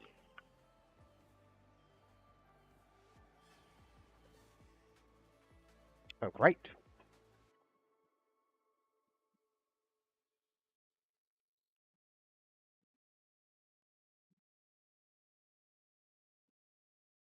Toes, just a little bit, and so I knew the whole time how it's gonna end. well, I mean, Boompot did kind of show us that dichotomy of either being very good Fantasy in is that really kind of great. Fantasy's game is really good interesting here. spot, Like, and also really, really not good, working out. He Merrick hit. has fallen flat. So I think it was So really three key people to really build a American, master so like class three of people this from game. American is He dead, showcased and now on still game is broadcast going on, live before and the players, then and Fantastic really win the game, which is he fought really for good that for win him. streak So like he every has single really round. good He had to fight items, to maintain so it. that's the Every thing. decision he made mattered all the way into stage 4, and he executed to perfection. He did high roll the second artifact, being sniper's focus, into his Yes, he did high roll. great game from Minion. I'm gonna push back on the whole high roll thing here though, because the thing is there are a lot of players that you could give a similar spot to Lakoko, and I bet you it does not end the Aidan high roll à, nãy nào gì bro. Bảo Bảo với Aidan nó cũng high roll. recognizing that he Nói ra tôi, Archangel một mình nói theo mà Bruiser Ambulance mà thấy làm BY mà. Ấy còn buổi rồi. Well, while we are well into So Fantastic was a really perfect item for him. So that's no surprise that he won the round, not the round, won the game. But like we got the town lobby already gone, and now we're looking forward to it. So this is the Cyber City. After Cyber City, we got Kill Coliseum. Circuit.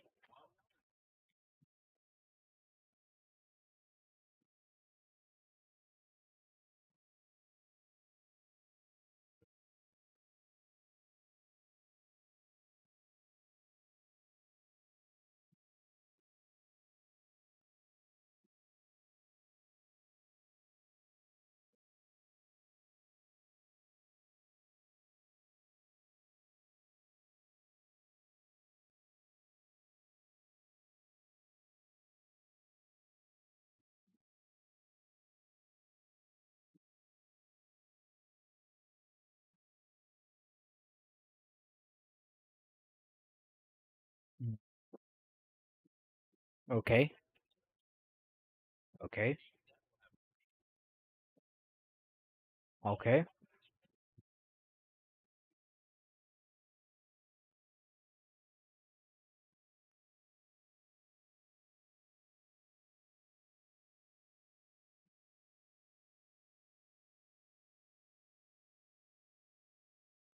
International showcase. Ooh, okay.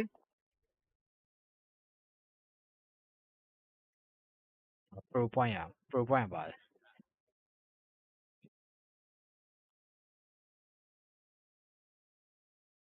Pro Saga ဆိုရဲအသက်ပါလာမယ်ကျွန်တော်တို့က Regional Final ဖြစ်သွားတယ်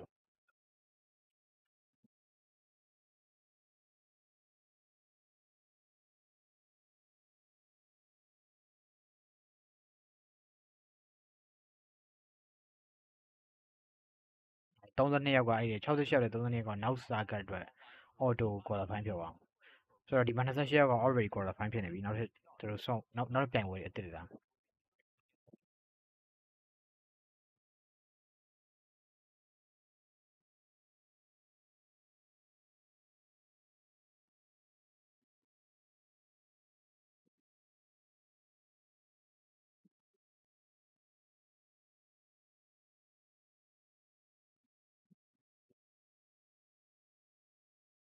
ဒါနောက်ဆက်ရဲ့ဟော Pro တွေအတွက်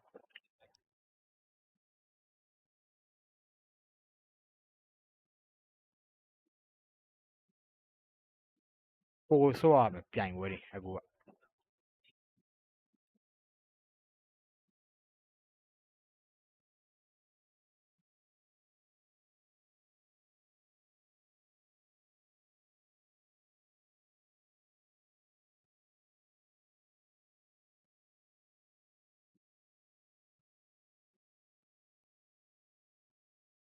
အဲ့တော့နောက်ဆက်ကျန် TPC ဆိုတော့ TPC ဆိုတာအသက်သူတို့အသက်လောက်ထားတာပေါ့ ဆိုတော့ competitive မှာပုံစံပြောင်းသွားတယ်နောက်တော့ပြိုင်ပွဲအစ်စ်တွေပါလာနာမည်ချင်းသွားတယ် I mean, yeah, the landscape's about to change forever. The thing that stood out to me in particular is that players not only get their spot at the TPC, they get the chance to defend it. Top 12 in the TPC are guaranteed their spot back in the TPC for the next set. And this is great because it allows both the opportunity for new players and new talent to flourish, but the best of the best from each region are going to be rewarded with a consistent place in the TFT competitive landscape. There is going to be that reward you're mentioning from set to set. That's the biggest thing. All the hard work you put in the set before this, it gets rewarded by putting you into that pro circuit the next set. And the biggest thing for me as well, CLE, is the narratives, the stories. We get to really build up specific players. It's not just this 1 week prior to TAC Crown where we get to really hero build. It's the entirety of the set now with the pro circuit. And with the changes to the regional finals now, no longer the Golden Spatula, 2 weekends of competition, 68 players, so many more stories to tell. That might be one of my favorite changes. Is that it's 68ယောက်ဖြစ်သွားပလေးကဆိုတော့အများကြီးဆိုတော့ It is very nice. It's a great name. And I think expanding it too, it provides like a very interesting platform for the new talent, right? Regional finals is always something that's been heralded as like the stage for your regional competition. Expanding it to 68, allowing more ladder slots. I think 16 was the number that we heard there. It means that the players who have not performed in tournament but have been dominating the ladder kind of get to sneak their way even if they haven't really been battle tested in tournament. I'm very curious to see what the dynamic is between the newcomers and the veterans. That's always, I think, the thing that excites me the most about these layers of competition. And I think something we can also see in full effect at the Tactician's Crown is a lot of these players that are really trying to shoot their shot. They can take an inch and turn it into a mile in some of these cases. I'm curious to see as well maybe the hunger for some of the veteran players who didn't have the best set 14, who have to fight for their spot coming to the next set and have the chance to go in through the cups, come back to regional finals, say, I deserve to be here. I am not missing out in set 16. Right? It's like the old man kind of like cracking his knuckles, showing he still got it to keep up with the young kids, you know? Okay, well, maybe you, Gangly. That's me. I'm back. Nice, bro. I'm back. Let's not get too Set crazy. 15, Panda and I are back. What do you mean back? Were you ever there? Well, listen, I am so glad that we get a chance to share this all with you, but we are about to unveil the players that will be competing in the TFT Pro Circuit. So let's take a look. ဒါ Pro Saga မှာဆုံးမဲ့ပလေးရပေါ့ On this board, we don't have our CN representatives yet that will be coming later on, but we have all of our competitors across APAC, Americas, and EMEA. Most of these players did come through from their performance in the regional finals that we had for this set, and we also had a couple of invited players to round out this list. players to highlight them all, of course. You know, if I had to just talk about one or two, I think ဒါနောက်ဆက်မှာ Pro Soccer Auto ရောက်နေရဘလူတွေပေါ့ကျွန်တော်တို့အစဆော့မဲ့လူတွေက Pro Soccer ကိုဝင်အောင် Tactician Trial တွေ ladder တွေကနေဆော့ရမယ်ဒီအခုဟိုကကြတော့အဲ့ဒီကနေမှနောက်ထပ် regional ဆိုပြီးတော့မလာတော့ဘဲနဲ့နောက်ထပ်တခြားပြိုင်ပွဲ TBC ဆိုပြီးထပ်ပေါ်လာတယ် Not just that, but the fact that you have just such prestige all throughout. Like you mentioned, it's hard to single out a player. The quality of play that we are used to on Attack Round Weekend, for example, we're going to get this across the entire sets on the earlier patches, in the middle of the set, and the later competitive patches as well coming to Attack Round. I'm just so excited as a viewer, as a caster, as someone who just wants to absorb as much high-level TFT as possible. We're going to be blessed starting next set. And someone like Bintum in APAC getting that invite slot as well, who's been to this Tactician's Crown 5 times, and now being able to represent themselves at the pro circuit makes a lot of sense. And I'm excited to see, again, the best TFT players in the world fight week in and week out. Absolutely. All the hype is going to hit during those 2 weekends of the regional finals. So make sure that you stay tuned on August 29th and check out our socials at Compete TFT to keep up to date with all of the information leading up to those events. We are going to be continuing our action here at the Tactician's Crown for Cyber City after this break, so don't go anywhere. break လက်ဆိုတော့ကျွန်တော်လည်း break တာပေါ့ဗျာ no အနေများတယ်တော့ပြန်လာရပါမယ်ကျွန်တော်တို့နောက်ထပ် lobby နဲ့တူ see you guys but again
Sydney, CLE, as well as Hubuson and Clement. How are you guys feeling? How have you enjoyed game 1 and 2? Well, I have to say, EMEA cannot keep getting away with it. They have 8 players now in the top 24. They have not been eliminated, carrying on strong. And after day 1, we thought a lot of the EMEA players were going to fall victim to that first cut, but they all hang on. Yeah, and seeing Lekoko playing like this, of course, he had amazing artifacts to get the super field stick, but he played amazing tempo also. Not letting it go, playing amazing, playing with a poppy, playing flex, and then recognizing he could go to the field stick, making a win and making a great first place. And this seems to be a regional thing. Region-wide, they're clutching up. They are moving themselves out of the bottom 8 every single time. And we're going to see some standings soon that might tell us a bit of the story. Listen, I looked at the standings ahead of time already, and I took some notes, and I appreciate that you guys seem to have come to the same conclusion, but my notes only say EMEA stonks rising, so I would just like to show the standings and throw some more numbers at chat. And if you didn't buy the dip, you already missed it. So if you're not on the train now, it's gone. No, you're still welcome, but we're looking from the top down. I do want to call out Xiaoju. Only one game in the bottom 4. A lot of CM players were really nervous because their previous first seed, Nandede, bombed out later on into the tournament, but he looks like the real deal. He has all the comps, played 6 different ones in day 1, and he might be the one to carry the region. 4 Americas in the top 8 as well, but as we move down our standings, this is where it gets interesting. Yeah, Hansing also taking a first, making good possibilities. CN didn't have the best chance yesterday with not good results at all, so he's one of the hopes to getting an advantage and maybe get to day 3. And here's where our cut happened yesterday and the day before. We did see the players that just got cut as well between our 25th and 32nd position. And it is going to keep coming. The tension is still there. These players are not safe. There's another elimination of the next bottom 8 waiting after the next 2 games. So they are not safe, especially the bracket that is currently sitting between 13th and 24th. Those players need to clutch up once more. Some of them, like Lekoko that we were talking about, that we saw in that previous game, able to do just that. But how many more times can they do that? And we see here on this next slide, Dahua and Kermex both losing the tiebreaker and dropping out here with these 8 players, 3 Americas players and 3 APAC. And importantly, of course, EMEA is in the rise, but if you see the standings in the first place, in the first standing, the top 8, 4 Americas, and in the top 16, 2 additional. So actually, America, one of the best performances, and we were a little concerned because normally day 2 is not the best day for us, and actually making it happen. It's really a regional thing. Even in League of Legends, they kind of fall into the same curse, but America's players this time just been so strong. Day 1, a 4.28 AVP, just blasting all the other regions. I really hope APAC can kind of catch back up with what you guys have been doing. Listen, you say it is a regional thing. Is it not just that day 2 historically is harder, more difficult, and enemies, therefore, you know? You're saying that now, but there's 4 Americas in the top 8. Right now, yeah. How many EMEA? Do you remember? Oh, I know how many EMEA players are in the total tournament still, and I think those numbers are adding up nicely in our favor. At the end of the day, though, top 8. That's all that matters. That's all that moves on to Championship Sunday.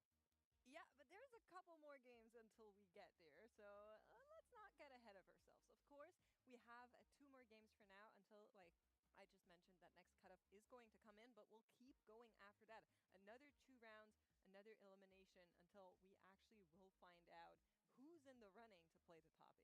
And I do want to give a shout out to the lone EMEA player in top 8, the hottest player on the field right now. That's going to be Click Hornin from Turkey coming over here. He just had 2 first place placements right there, playing into the Exotech line.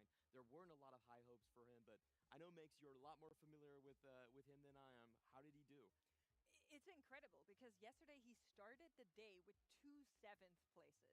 And that historically is not an easy thing to come back from, right? You have that kind of momentum going in the wrong direction. And so he was able to turn it around, to clutch up. At the end of yesterday, he was actually not in a really good spot. So able to just bring it back with those 2 first places goes to show how quick it can go well. TPC ကိုပြောပြရဗျာသူကဘယ်လိုမျိုးလဲဆိုတော့ TPC မလာခင်မှာသူကအခု TPC မှာ28ယောက်ရှိမှာလို့ပေါ့28ယောက်ပေါ့နော်28ယောက်အပြင်သူက32ယောက်ပဲထားပါတော့32ယောက်ရှိမယ် 32ယောက်က28ယောက်ကကျွန်တော်ဒီဆက်ရဲ့ရွေးချယ်ခံထားတဲ့လူ28ယောက်ပြီးတော့ Riot ကလေးချင်းမှာ Riot ကရွေး4ယောက်ရှိမယ်အဲ့4ယောက်ကဒါတော့32ယောက်ရှိမယ်အဲ့32ယောက်ကသူတို့အပေါ်မှာစောင့်နေမယ်အဲ့တော့အစားနေစဆုံးမဲ့ player ရှိမယ်ကျွန်တော်တို့လိုမျိုးပေါ့ Tactician trial ပြီးရင် Tactician cup 1ပြီးရင် Tactician trial ပြီးရင် Tactician cup 2အဲ့ဒါတွေကျွန်တော်တို့ဆော့ပြီးတော့နောက်ဆုံး regional ဆော့ရမယ်အဲ့ regional အခါကျရင်အဲ့ဒီ zona ကကျွန်တော်ပြော32ယောက်နဲ့ဒီအောက်ကတက်လာတဲ့32ယောက်နဲ့ကျုံးမယ်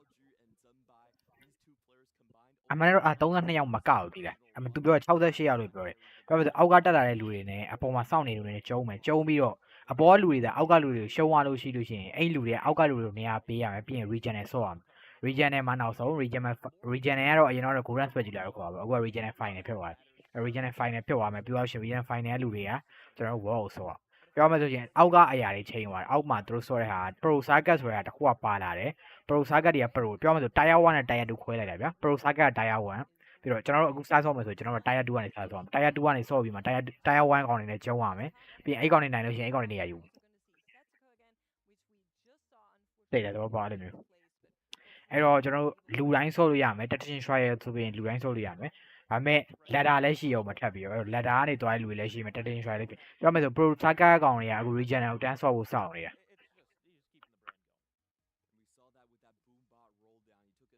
နောက်ဆက်ကြရင်တွေ့ပြီလေနောက်ဆက်ကြရင်တွေ့ပြီလေဘတော်တော့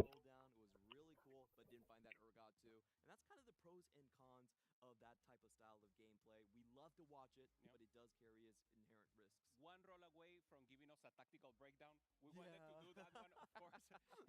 Not the best here for Setsuko, but once lobby 9အတွက် gain 9အတွက် lobby 1ကျွန်တော်တိုင်းမှာ HU 1H ဆိုတာပဲလေရှောင်းကျူးပါတယ်ရှောင်းကျူးကျွန်တော်ကြိုက်တယ် China ကနေနောက်ပြီးတော့ La Coco လည်းကျွန်တော်ကြိုက်တယ်တက်ဆမ်းမပါမယ်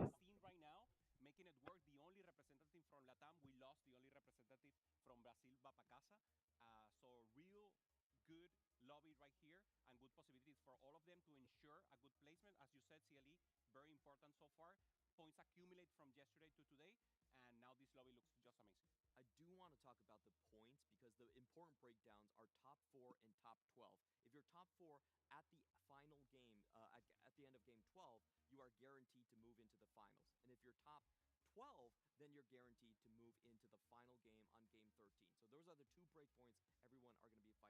And there's a crazy person at the top of our leaderboard. 9 points above the second place person is Xiaoju, setting himself up excellently to possibly compete for that top 4 slot to even secure his spot in the grand finals even earlier. That's right. He is going to be the points leader for the lobby that we just looked at. Our points follow-upper at the very bottom, I guess, is going to be Xiaoji with 34 points. So a 20 points differential between our highest point player and our lowest point player in this lobby. That's natural. We are snake seeding, so there's always going to be a bit of a gap between our players, but just to kind of give you an idea of what players are playing for, because if you find yourself at the bottom of the standings right now, your playstyle might be a little bit more volatile than what players at the top can afford to do. So you might be led into a direction where we're going for a first or 8th. And honestly, the point differential isn't that big. We were talking about the importance is to be 5th to 12th right there. And if you look at the bottom with Xiaoqi, there's only a 5-point difference to kind of make it in that bubble. Remember, game 13, your points stop mattering. As long as you're top 4, you make it into the final day.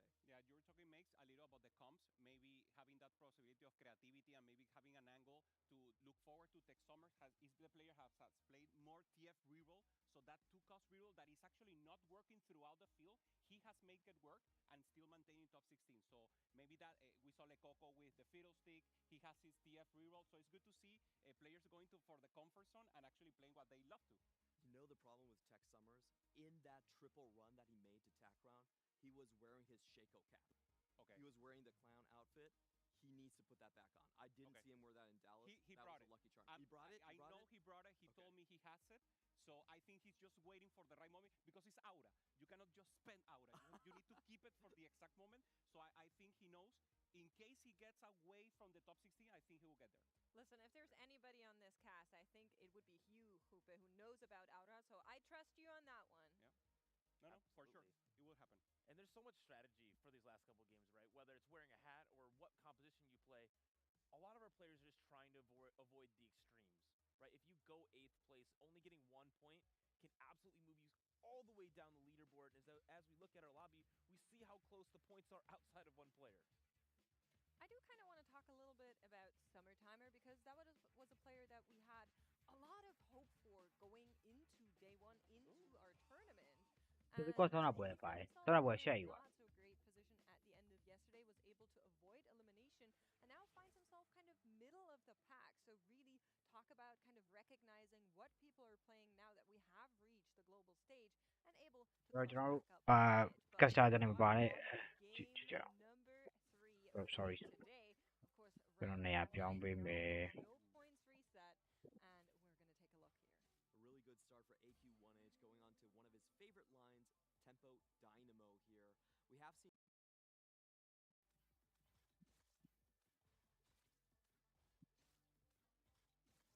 rồiကျွန်တော်တို့ဟိုဒီပွဲမှာတော့ကျွန်တော်ဒီပွဲမှာတော့ AQ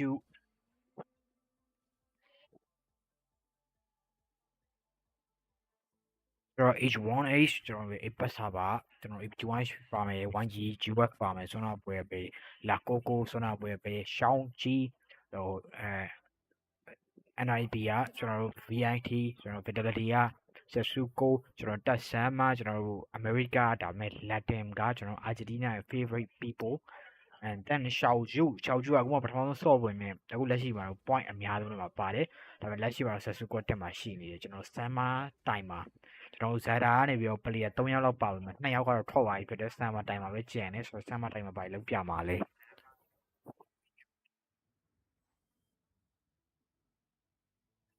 Let's see, guys. Soju, he has two Alesta, he also has Draven. I mean, Draven's really good to hold. Soju has a lot of points. He has 53 points. That's insane.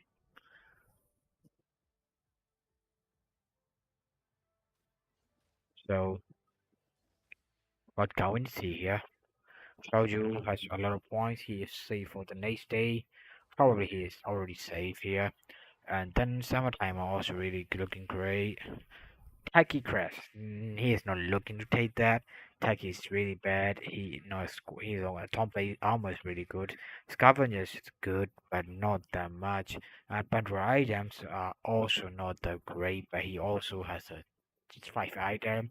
He got 7 item. He considered to taking that, but no, he ruled it. He don't want it. Go for the don't play armor, I guess, or maybe for safer option. Rainy is really good for slamming. His items are not that great to slam in the item, but still he got the one component to slam the item. Yes, he go for the safer option, which is raining gold.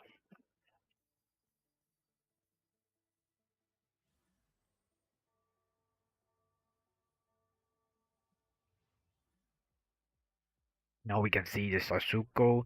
He got the 41 point because he ate on last match, but still Shouju is still at the top, and now I think that one is the Sasuko. But in behind, Dasama is 39. But still, Dasama, can he do something better? Or Sasuko, look at his item. Sasuko has Platinum Jewel, which is really good on Morgana. So Sasuko is really looking good, and then yep, I think he might play for the win streak this turn. And then Xiaoju, he go for the LeBlanc. He is finding LeBlanc. He is Cypher.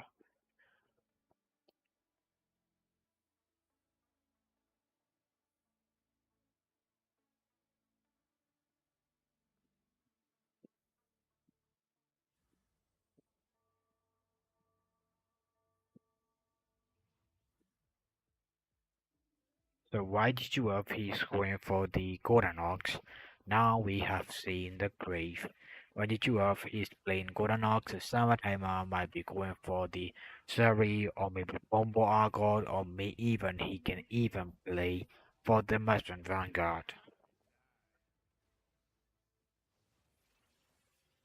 Sasuke I didn't throw mate. So Sasuke pass over. For this storm la, the more can I And what did you have? He want to use 2 more gold. I don't think so. He might be taking the econs. Also, he has golden fleet, so he might take the econ really good. He also got another golden ox unit, and Tessama is looking forward also for the golden ox. He lost one round.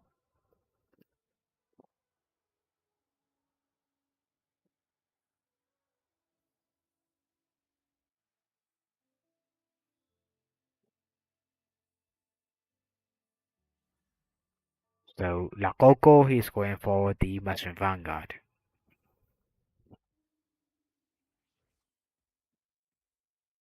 Now we can see Showtime against Lakoko. In this match, a lot of people with the points are leading on. So we can see Timer from APAC has also 39 points. It's a solid one. But Lakoko can beat the Sasuko. No, it's a Lakoko against Timer. Lakoko lost to the Timer.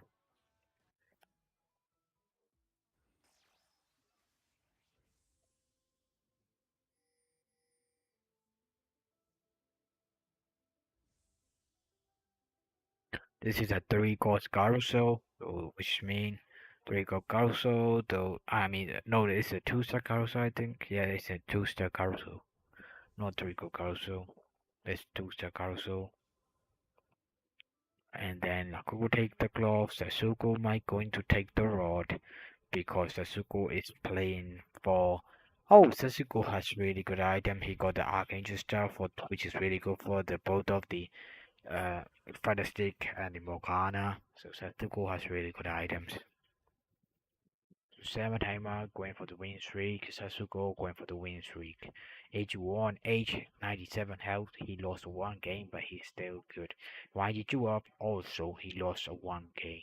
La Coco he lost 2 game, and Tasema he lost 2 game. Shangji and Shangju and both are playing for the lose streak. Shaoji and Shangju they both met each other. No, H1 H against Sasuke. Sasuke has Remember, Sasuke has blind jewel. Also, he has archangel stuff. H1H is playing for golden ox. Flexible, which is Morgana and Elise. Morgana and Elise can win, or Sasuke can beat it. I don't think Sasuke can beat it because Sasuke has only one Morgana. This is not good. H1H takedown Sasuke, but Sama still win streaking. So, so Xiaojie is going for grief to the Shangju. Shangju is playing for Cypher, so he trying to grieve him. So both of people are for CM, so they're trying to grieve each other. And yeah, we're going to see there's something. And YG12 is going for the Golden Ox.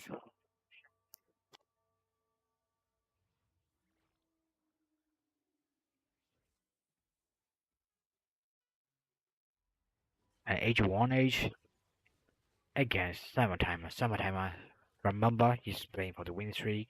H1 just beat the Sasuke out, and then now he's going to beat the Summertimer. Is it enough? Is it enough? I think it's enough. H1H make it sure nobody in win streak in here.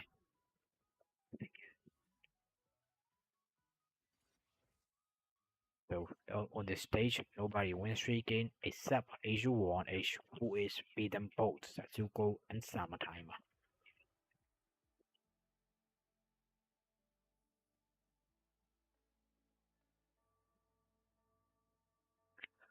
So Xiaojie is going for the lose streak, and I think Xiaojie and Xiaojiu both of course a lose streak, where they both lose 5 lose streak, and they might see each other soon. I think both of the people get the goal of the lose streaking, and now Xiaojie is looking for LeBlanc.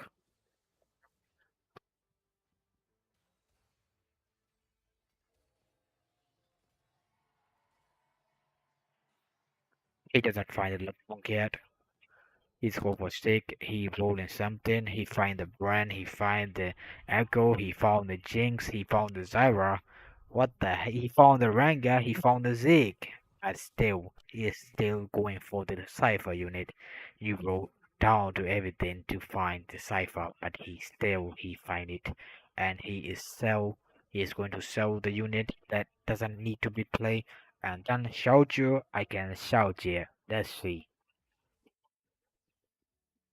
But H1H might take down the Xiaoju. H1H can play both of the unit, which is like he can play Dynamo Flexible and he can even play the Vaxo deck.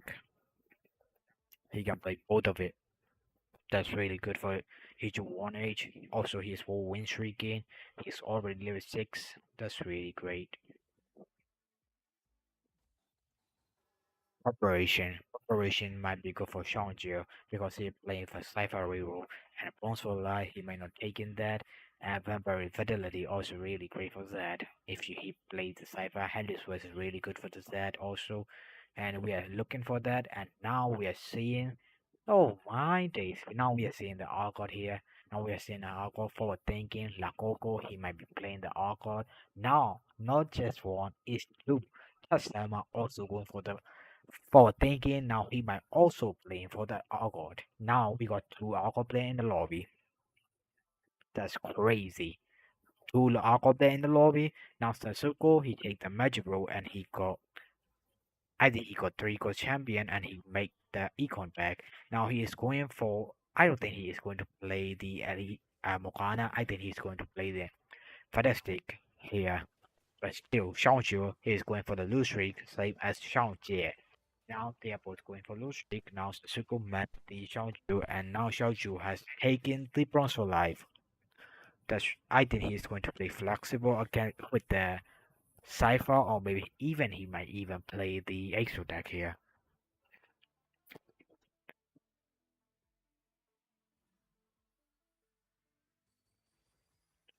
So Sasuko, he is going for 7. He's looking for the 7. Play with the Bruiser against Bruiser with the Feather Stick. So Feather Stick also needed to be fine. Now he play for the temple, as we play for the temple. YG Juaf is the playing the grave. Also he going trying to be proxying the golden ox value, and now he has golden fleet. So he is going for something, but his items are not really great. He got TFs that don't he really don't need it for the tier, but he still has a tier. Now he's going for the blue buff, which is not really great for items. Now he take the crown guard item augment. Now he found the Xiangju. Xiangju is got slay. And then Xiaojie also going for loot streak. They are for loot streak. For streak. Like it doesn't even meet each other, man. That's crazy. Now they are both on 8 loss streak. They haven't met each other and they are still going on. That's crazy. Oh my god.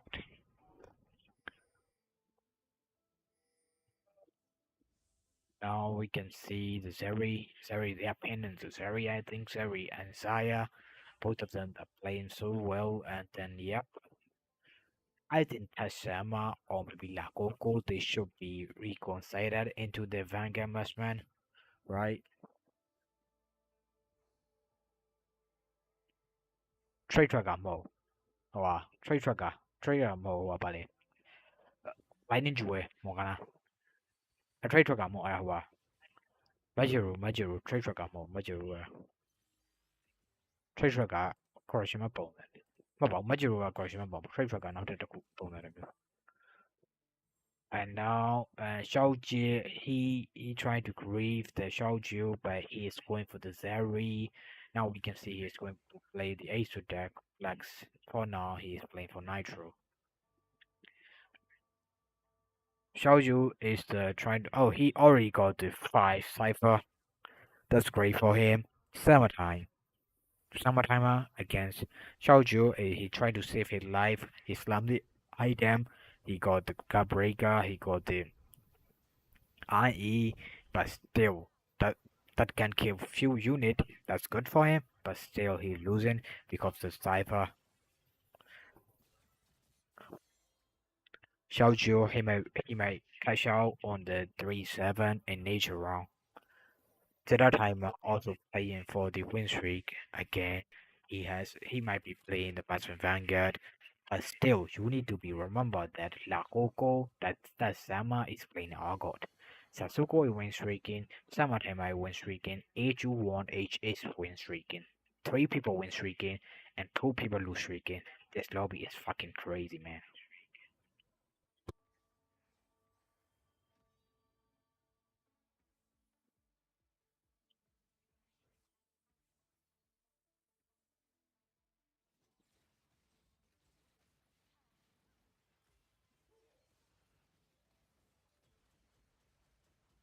H1H found the misfortune, which is completely sure he's not going to play at Vaxoda. He's going to play the Dynamo Flex, and now Sasuke has been slayed. He has got the try to end. He just got end his lose streak, and then yeah, Xiaoju just cash out 250 cash out with a pen and 2 model, 2 Dauda model and 2 Alesta, and then he tried to play around, he tried to roll it, he tried to find his Galio, he tried to find the Raven, which is he found, and then he is still rolling for the Galio, he is still rolling for the unit that he needs right now, he tried to make a eco back.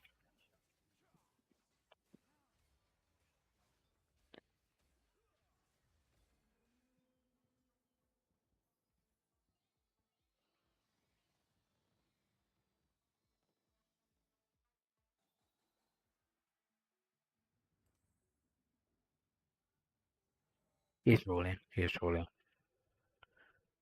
But yeah, I think he's safe. But he doesn't have really good items. This match is really lack of the items, which is really not great. And then gameplay he made is really good.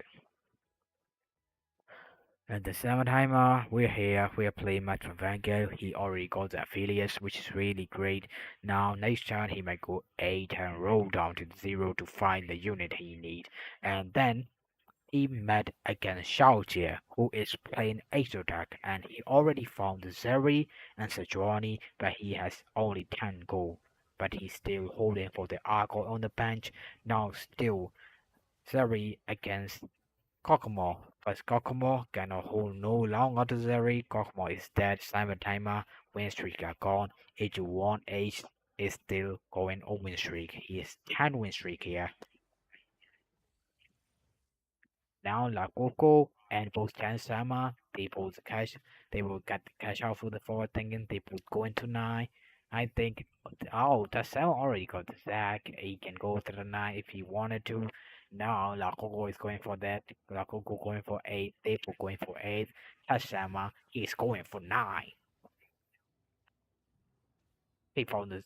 He found the other one got the Zack, and he already found the Algod, which is crazy. He has 2 Zack and 1 Renekton. Also has Aurora, and he is playing Aurora Renekton. He sold the Grave, and he going for the Kokomo. He found the Mordekaiser too, but he sell it. He don't want it. He found it fast. Now he's making the bag to the Econ. He making his bulk bag. La Coco also playing for the Master Vanguard. La Coco trying to not play the R card, he's going for the Master Vanguard, but still Tatsama is going for the R card. H1 is still win streaking.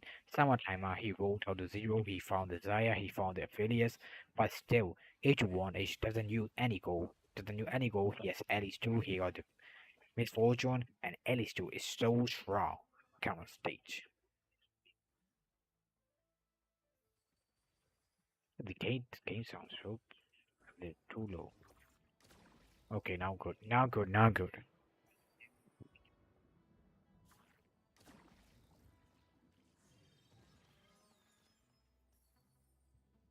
Game that I do. Now we good, right? Yes. Now it's you guys here. Okay. Tasama, he found his. Okay, that's really good from the unit. Now he can even roll the in town. Now he has a really good alcohol item, a really good item for Zack. He might need 3 items for Zack, but still, he's rolling for that, he's playing for that, he's playing awkward, but he might need awkward too to survive, but still it's not enough. Shaoji take down the Tasama. Tasama is in danger.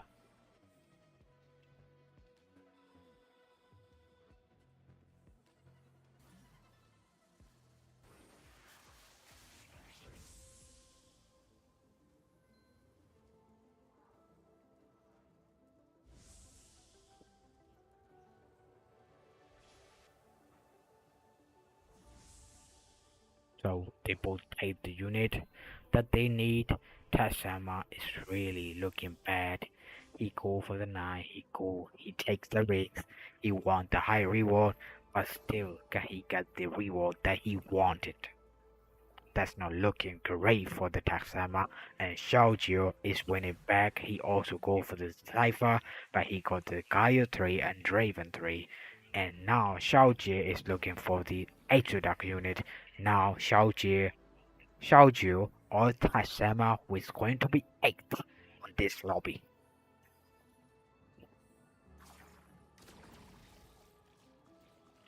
Taxama, he didn't find the Argod, but still though he has the Kobuko, he has the Saktu, he has the Fast, he also has the item for Fast.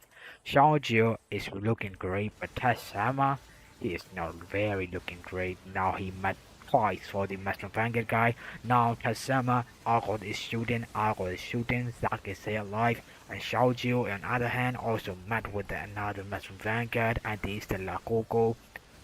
Maybe it's a summertime has lost, Shoujo is still alive, and Tasama is going through also well. No, it's not. That's bad. He is dead. He is 8. Tasama is 8.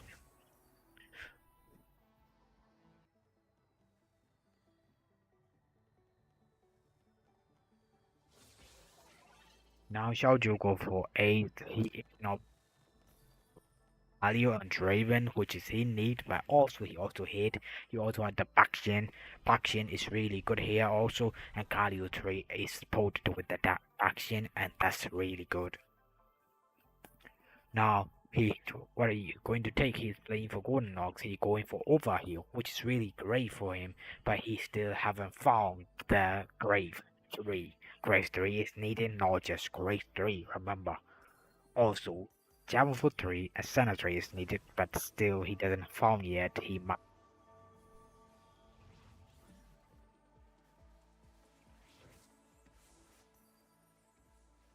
Xiaoju against Wang Jizhuo. Now here we go. And then Xiaoju is so strong with the Guide 3 and Draven 3. Now back. Draven is Draven. He is dead.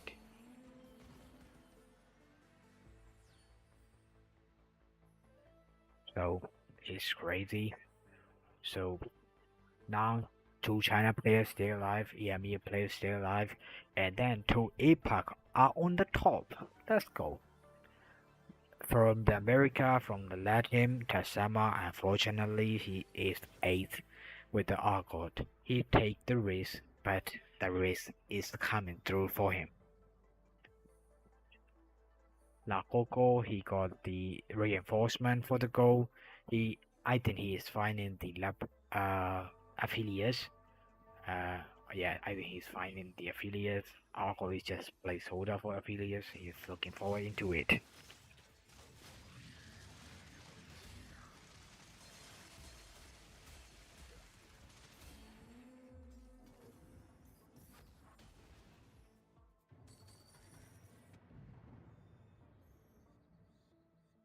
Choga 2.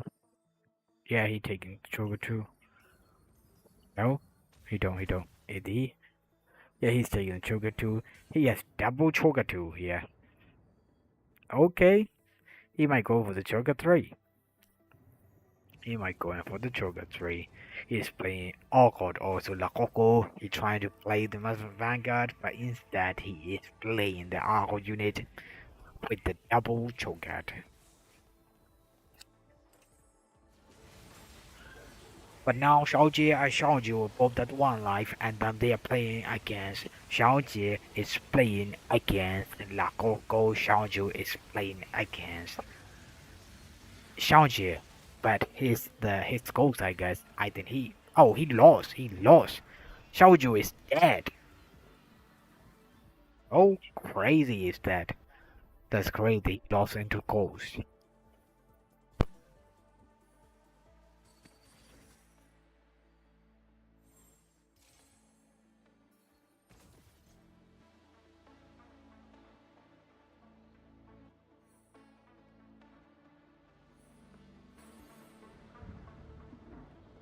And also Sasuko, he's ruling for the feather stick. He found the grave Gragas 3, and then he is finding the feather stick. Feather stick doesn't find any nearwhere, but it might come into the storm. I think he has 27 life. He got 2 or maybe 3 more health. Sasuko is next victim for the Lagogo. Now Sasuko sucking. Is it enough? Is it enough to beat the summer timer? I don't think it's enough. He is all wrong place. Sasuko is going almost out here.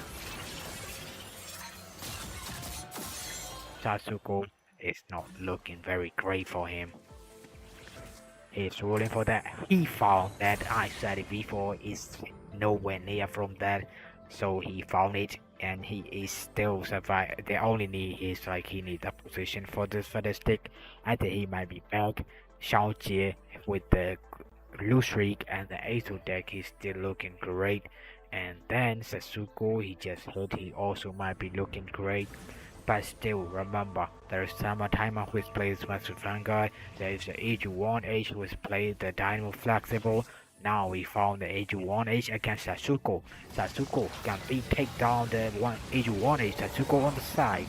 But still, not the side on Misfortune, he's really great here. And then Sakin, Feather Stick is done. That's not looking good. Dynamo are winning. Misfortune about to cast. Misfortune casting, but he is not enough. He is dead. Sasuko is 5.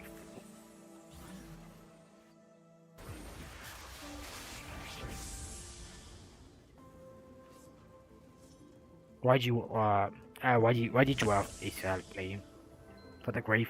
So he had the grave 3, he had the Temple 3, he's really looking great, and Summertime he's going for the Master Vanguard. AG1 is here playing for the Dynamo Flexible, and he also had 2 Kobuko, and then Xiaoju is playing for Blue Streak, and he is into the Ace deck. Now it's really looking great, but still we might see something better, and AG1H has really good board. He has 2 Kobuko from the oh my. He's from the colonial facility, and the Zakdu is taking the tank item also with the Garga need to upgrade, but still he is also fighting for the L3.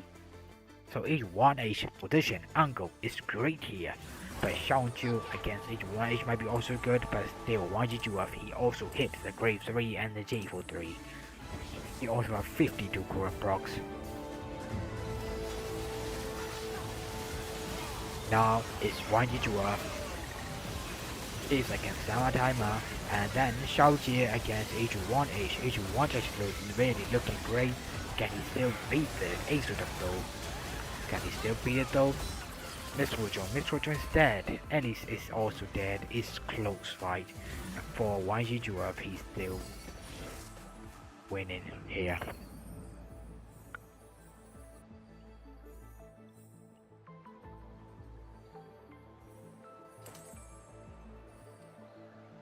If you look at the item for the Sejuani has the really good items. If you look it up, like she's going to cast a ton of time. It's really great. And now why did you have has like a really good item also, but he is on the side. This Golden Ox is already like it's only needed thing is like good positioning. What did you have against Shao Jie and H1H against Summertime is bleeding out here, and then Dynamo is coming, and Dynamo Misfortune is gonna shoot the ult to him, but Affiliate is shooting, is enough. Affiliate is also dead, but he's still going for it, he's going for it, and then stand back on the Zack, and then Zack stand it again, Summertime is gone. Summertimer not looking very great. It's bad for Summertimer, but he still got into the top 4. That's really great for him. But YGGF now H1H, and then Shao Jie is still alive.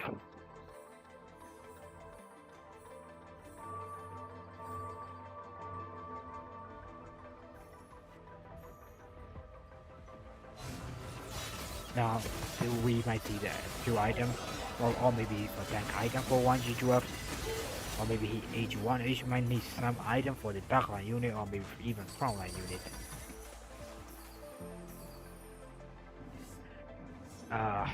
The items look great, But they are both the same item. What the fuck? They are showing me both the same. Oh my god, no. Okay, that's crazy, man. And now Zac, we can see I don't know how many Zac lobbies. I think that's gonna be a lot. Zac has full tank item, which is great.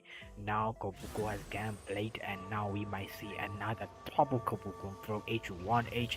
He has clone facility one, he has original one, and he might pull another Kobuko from Aurora. Now what you do have here is the right side, but you remember Ellie is 3 and he is casting. Now Kobuko stand, another Kobuko stand, another Kobuko stand, and then G4 and Grave are dead. Bang, 1G2F got hit.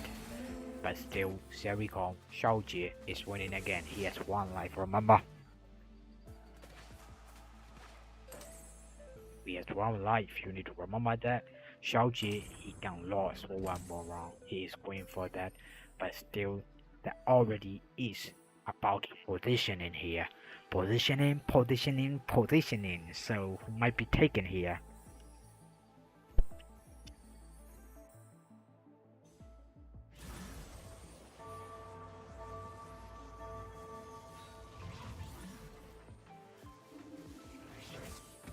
Xiaojie against 1G2F. Now, let's say, man. And then 1G2F, who is playing Golden Ox, he is going for that. He has 2 SS, which is really great for him. And now Aphelios is shooting, but Grave not his own backline unit, but he is killing the frontline unit. But still, Grave is not the backline. Zeri is shooting, Zeri killing everything. Now Xiaojie, no, still alive, and then 1G2F is dead. Now we got the 2 Kobuko. What the heck? He is going for 3 trouble Kobuko again. Now he made the Aurora combination. If you don't know about the clone facility, if you make the 2 Aurora, you got the double Aurora that bring from the bench like Kobuko, double Kobuko. He doesn't have to make the Kobuko 2. He only have to make the 2 Aurora and the 2 Kobuko, so he got the 3 stand. Now he is on right side. H1H is on right side of the unit. Now Ellie's on the left. Ellie's on the left side. It also could make fortune. Now Kobuko, trouble Kobuko coming. Trouble Kobuko coming. 1 stand is gone. 2 stand is gone. Trouble stand is coming. 3 stand is coming. Now everything is dead. Now H1H, our C Bright is winning the game. Trouble stand for him. That's really beautiful and really great.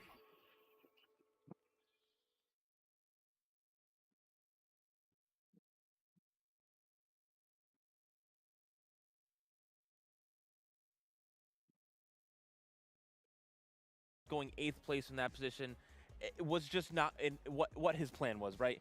Leveling maybe a little bit early, not having enough gold to roll down. Unfortunate 8th.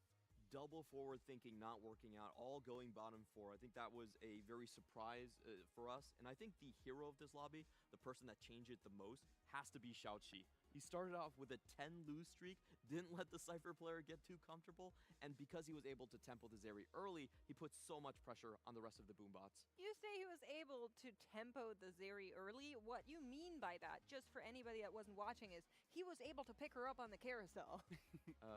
Yes, that helps. That helps.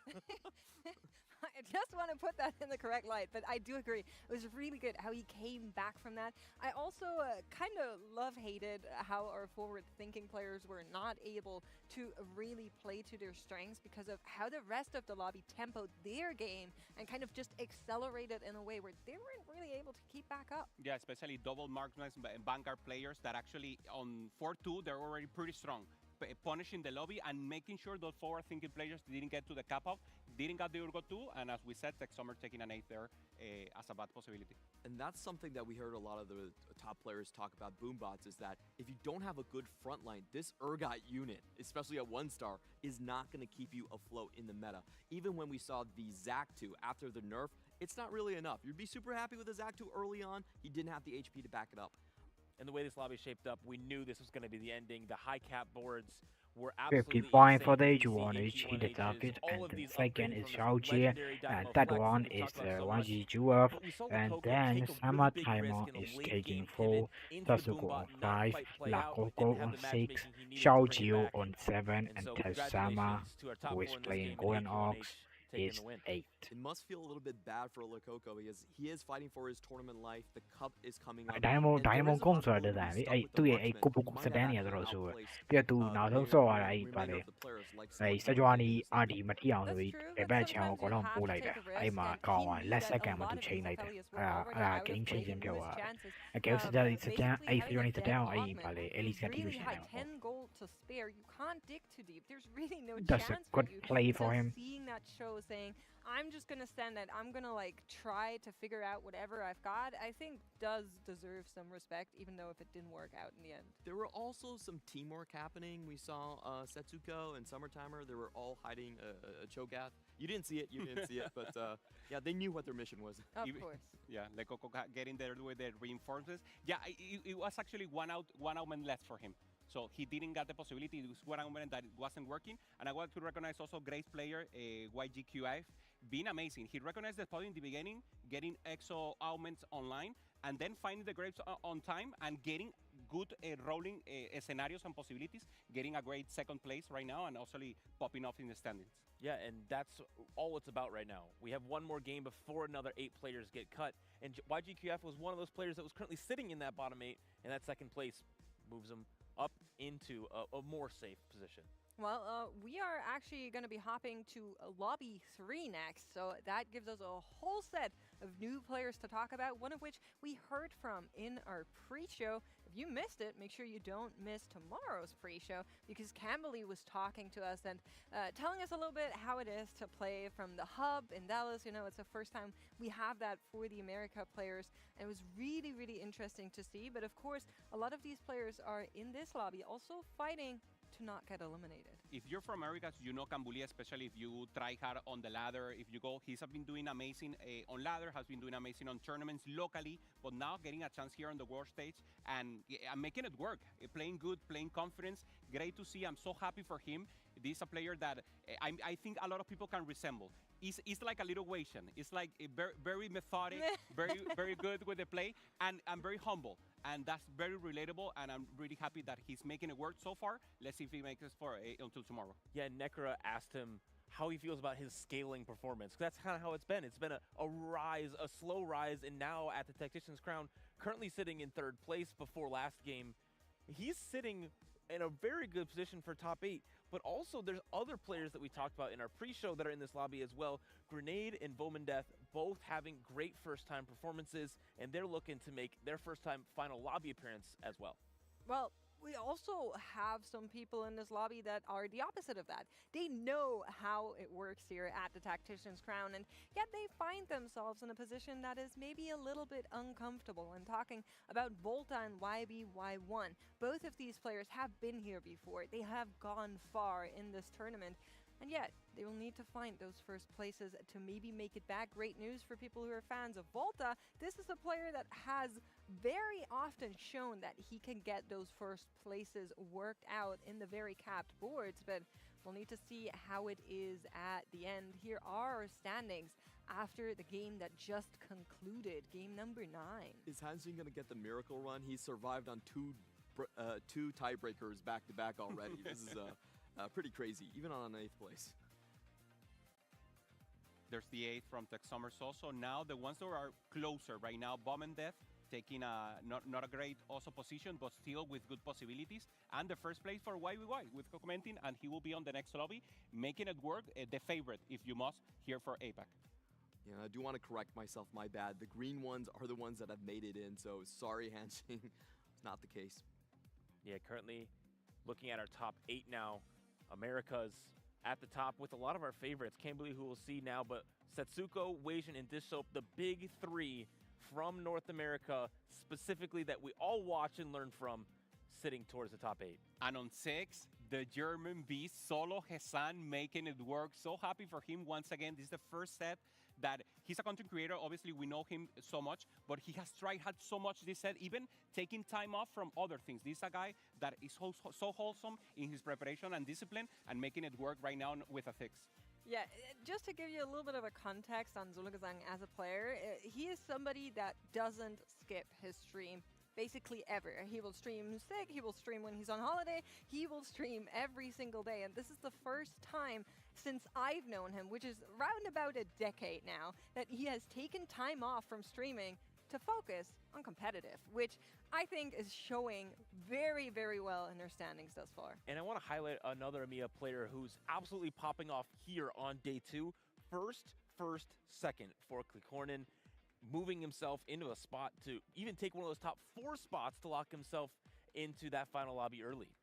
And it's so interesting because in terms of how they play, Klikornen and Solo are rather similar. They find their lines early on, they kind of know their spots and then just go for it. They don't try to stay too dizzy. Some players play more open, but it has worked out really well for both of these players. And I'll be very honest, I wasn't too hot on Klikornen coming into this tournament. The day 3 performance in regional finals wasn't convincing enough, but in scrims, he's been smurfing, and the other players put respect on that in the draft as well, and now he's showing us why that is the case. I definitely feel baited by Makes and Makes and Panda here that put Klikornen a little bit lower on the tier list for EMEA. For me, I also have to confess that I did not have Grenade very high up as well. He is currently still sitting in the top 16. First trial here in the TAC crown. VN always does give us some new players. It was Asta in the previous set. It was Wenbu, and then Grenade just popping off again and again as one of the regions that's even larger than EMEA. It's a good showing for them. Honestly, I love that. It sounds a little bit ridiculous, maybe. I don't love being wrong, but I love that there's players that are surprising us, that are surpassing their expectations, that are overcoming the labels that maybe people put on them. And we're seeing a lot of that, I feel, especially this TAC round. And one of those players is Xiaoju, who people didn't have high expectations from the JOC, the mobile version of TOC, the 4th seed coming out of that. So not great tournament results, not much known about him. But sitting at the top of our standings, did have a rough last game, which brought him back down. Only a 5-point lead over second place, which sounds ridiculous to say. That's still a lot.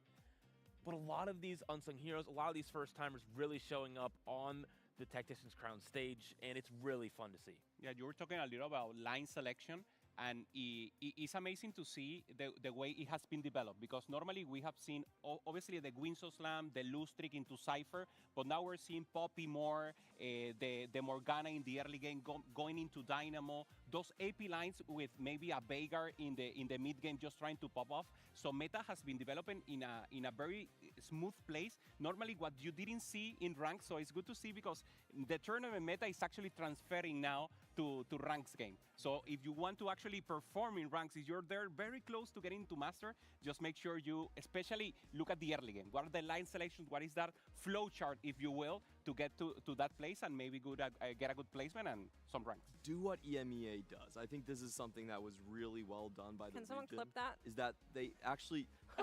you have tears in your eyes right now. Oh, come on. I'm touched. Listen, what can you I haven't say? won a TAC round yet, okay? So just chill out there, okay? It's been drought. But going back to my point, I just want to say that I felt like they were the region that played the most one-cost reroll, especially from someone like Volman Death. We saw the Silas Wolf Unchained. We saw Lakoko playing a lot of the Fiddlesticks. And it really is an unexplored type of line that I think more players can try to go for. We were impressed also with Bane. You mentioned it. We expected to see some Slayer, especially maybe Senna plus the Jarvan, but we've seen Bane. Working sometimes, not working very much. Also, Gorilla has been also up there, at least in the pick rate. Not with the best result because you need so many resources, and obviously that's not happening. And once again, Encounter, or if there's a good Prismatic in the beginning, that's the moment you want to see maybe economy into the Urgot. But we have seen, one example was here, Tech Summers not getting additional economy, so that wasn't enough for the Urgot to perform. So you really need to recognize the spot you are and what you actually can achieve with it.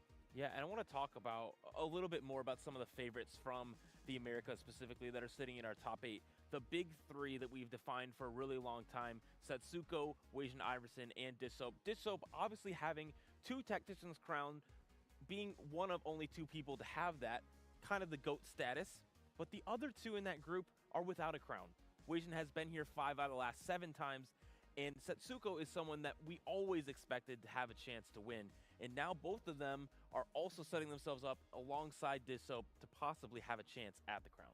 Yeah, I love that. I was talking a lot to the Americas players every single time Weijin was here and just kind of hear how he feels about the tournament. He has his mom and Della supporting him from the friends and family room, which is just so amazing, so wholesome to know. And I just think this is such a deserving player, really. If I think of who would people the most happy for if they won, I think Weijin for sure makes that category. So it would be really great if this is finally the time, the 5th time, where he's able to reach the crown. Honestly, he would be the least surprising winner of this TAC round for sure. I subscribe to his channel just for his VODs, and I look through it. There's a lot of different positionings that he pulls off. He's very meticulous. He's very calm. I think he gives a Zen-like aura to exactly be what a TFT player in our imagination should be like. And talking about positioning, we heard earlier in the day from CLE about that Graves positioning where he was able to pull everything into the back line, kind of shift the enemy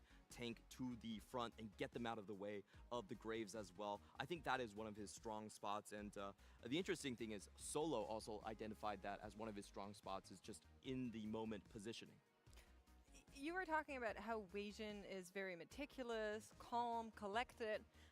Bringing it back to our America players in the top 8, there's somebody that I think people don't usually describe at that, and even more so, a lot of people, I feel like, don't give Setsuko the credit he really deserves. He's a player that very consistently has been at the top, but of course, as a content creator, he is every now and then a bit memey here and there, does some stuff, but hands down, he is a player that has been doing incredibly well. But let's take a look at our lobby number.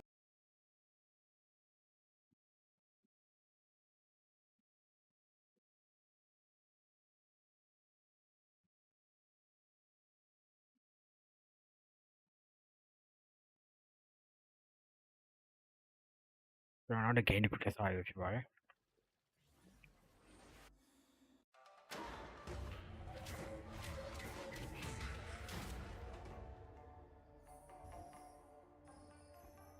Please start with the Silas.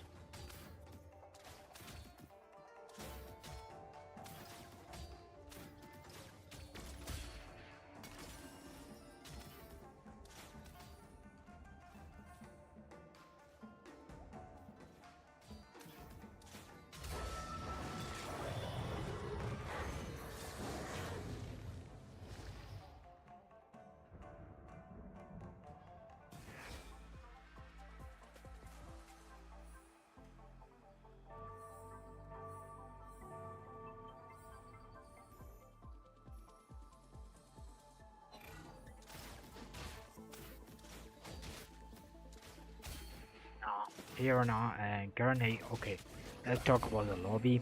Lobby has a Gambuli and Shambe and Grenade and 1v1 implemented and Experian, Voltaris, Laris. 3 people from EMEA and actually 4, and 2 people from APAC, which is known people like 1v1 is like most famous people on the TFT in Vietnam, and the Grenade is like an participated like an expected player that who won the regional and then Shangbei from the China and the Kambuli on the America.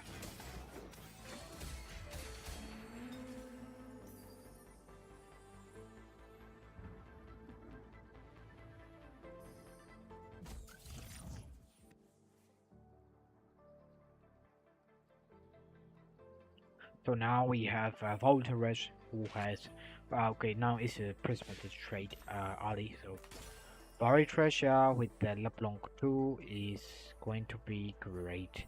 Barry Treasure for Voltaris. Barry Treasure for Voltaris, and then let's see that people man Live has reroll, prismatic reroll, and he sell his bolt. I love it. And Experion, here we go. Experion has a Pandora item. prismatic Pandora item. He has less waste for a prismatic item that he don't want that item. Now he is rolling for that. Now here we seeing is a Vol Mendes here. Vol Mendes is a 42 point and then he's still standing and long going. So like it's a long going, so it's like I see the first time in the tournament. Then okay. And he is trying to play for the win streak and try to get the points. So now Shaco 2 might be here. And in fact Galio Dali Silas under his shop. So he trying to make it strong as he can. So he's trying to bind the facts here. And then Gambuli is with the level up and then he has Age or Night. So he is also trying to not bleed out too much in the early game. And then we can see Volteres who has the Buried Treasure and the Lapong on the early game. Now let's see who can be winner here. But remember, Gambuli has level 5, so he might be winning here.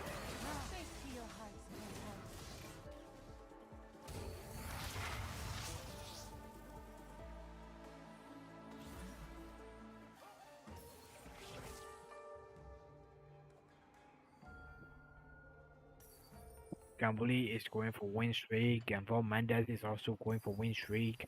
1v1, he go for ice button, and he get the Zaya, and he is like trying to play around it, and maybe Anima squad. And Volterev is going for lose streak with the Lapong 2 and Lyras. He sell his boat to play around it.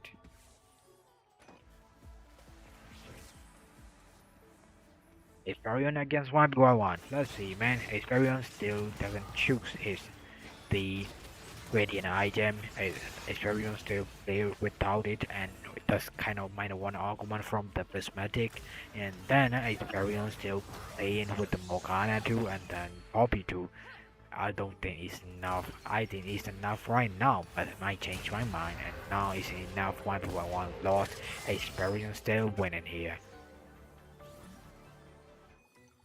Without add radiant items.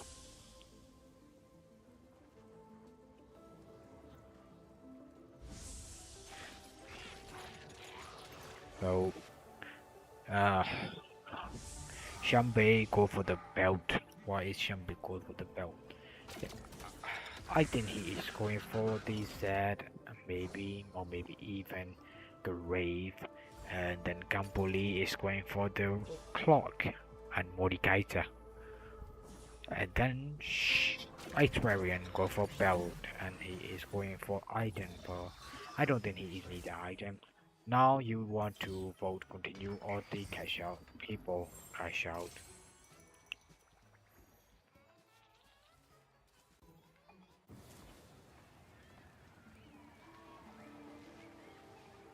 Shambe also who is playing for the Divini Corp.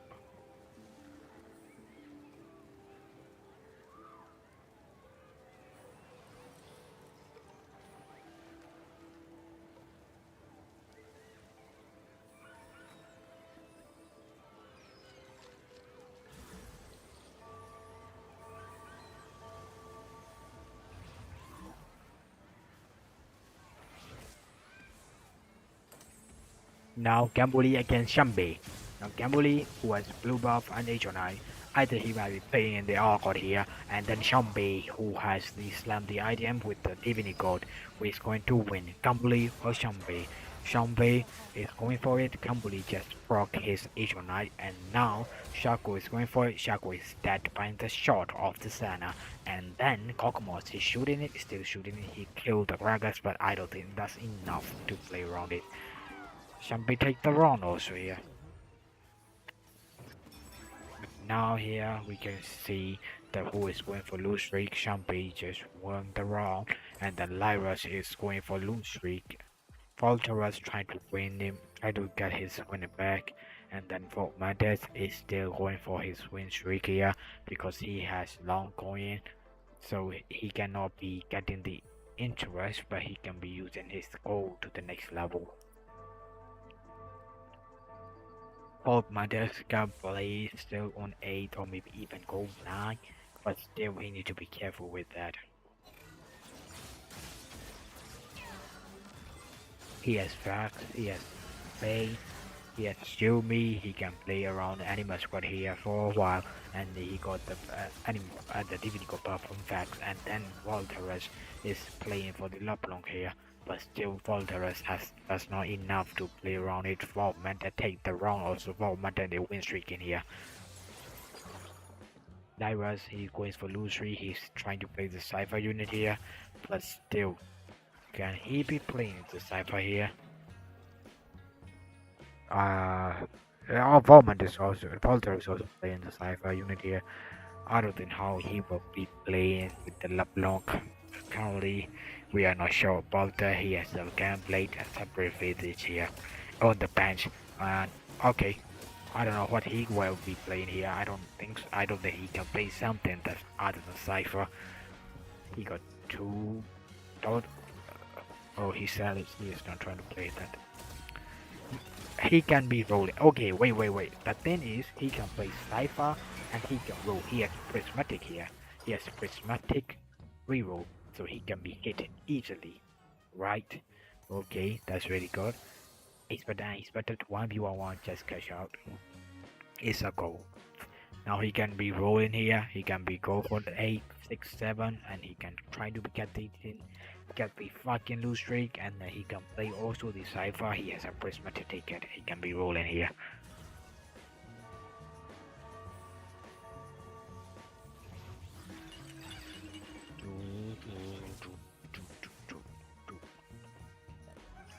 Now Gambuli against Livers. Gambuli, he's on the good side.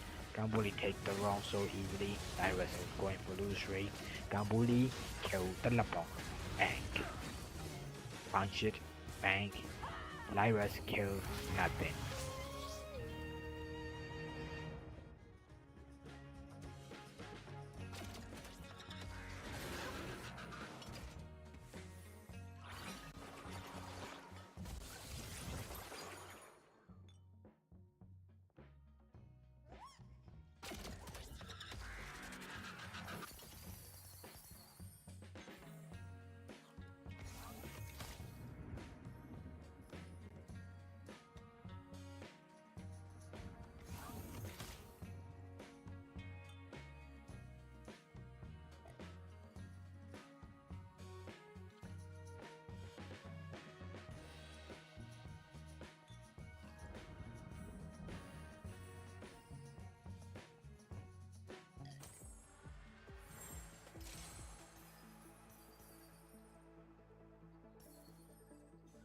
So we got the second one. It's not the prismatic again, but it's the silver. So they take the Titan strike.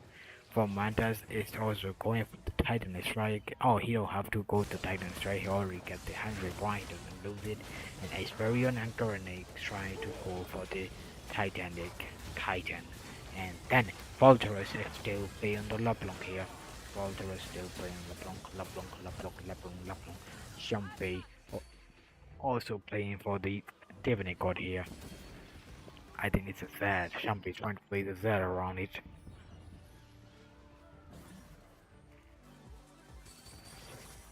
Cypher ဆော့အောင် Cypher ဆော့ရတာလွယ်လေပြီးတော့ hit ဖို့ကလည်းလွယ်အခုဒီမှာဆိုနှစ်ကောင်ရှိပြီတစ်ကောင်က plus မတင်နေနောက်တစ်ကောင်ကျနောက်တည်းက level 2နေပွဲစားထွက်တာပြီးတော့နှစ်ကောင်တော့စိုးလို့ရပြီးတော့နှစ်ကောင်တော့ကတ်ရှောက်ရနိုင်တယ်တစ်ကောင်ကအနိုင်ဆော့ပြီးကတ်ရှောက်ဝင်နောက်တစ်ကောင်ကအရှုံးဆော့ပြီးကတ်ရှောက်အဲ့တော့ Cypher ဆော့ရလွယ်ရအောင်ဆော့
ပွဲပဲကြည့်နိုင်ကောင်းမှထိုင်ပြီးတော့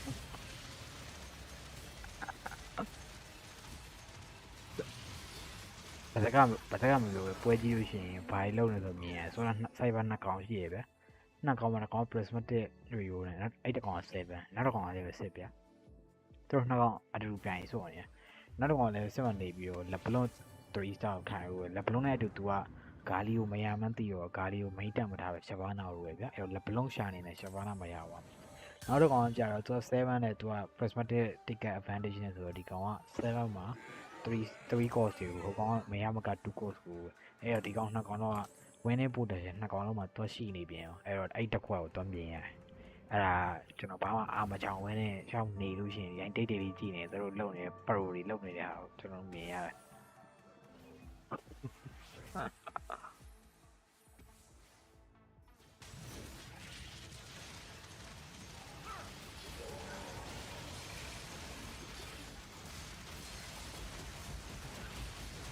Jordan incoming ဘာလို့လဲ Experience ကသူ့ရဲ့ ready item သုံးပြီးတော့သူကတက်ကတ်ကိုတွားတယ်ကမ်ဘူလီကိုတော့သူတို့ဖြုတ်ချင်နေတယ်ဘာဖြစ်ဆိုကမ်ဘူလီက level 9မှာအနေများတယ်မှာပါတယ်အားကောတွေကိုလည်း experience ဟိုးထားတယ်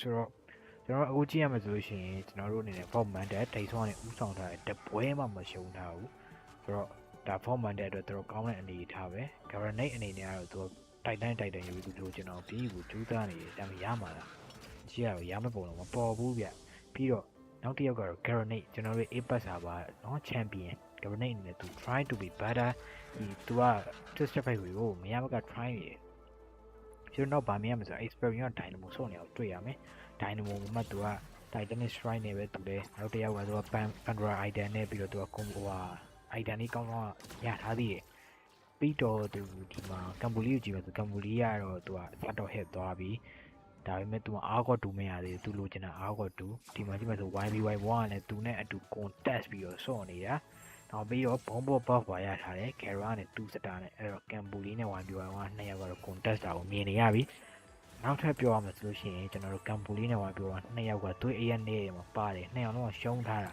ကမ်ဘူလီကလည်း9ပွဲသားတောင်ပြန်ရှုံးလာတာကမ်ဘူလီကပြုတ်သွားနိုင်တဲ့အခြေအနေမှာရှိတယ်အဲ့တော့ experience against 1v1 ဆိုတော့ experience နဲ့ 1v1 ဘယ်သူနိုင်လဲအဲ့တော့ကျွန်တော် experience ကြည့်မှဆိုရင် experience မှာ ready item ပါတယ်သူ့ရဲ့ edit ကကျဲနေသူကလည်း dynamo flexible ဆိုထားတာဒီဘက်ကလည်း bomb flexible ဒါပေမဲ့ Kevin bomb မော့ကြီးနေဗျဒါပေမဲ့ experience ဒါတော့နိုင်မှာမဟုတ်ဘူးနိုင်ဟုတ်တယ်ဆ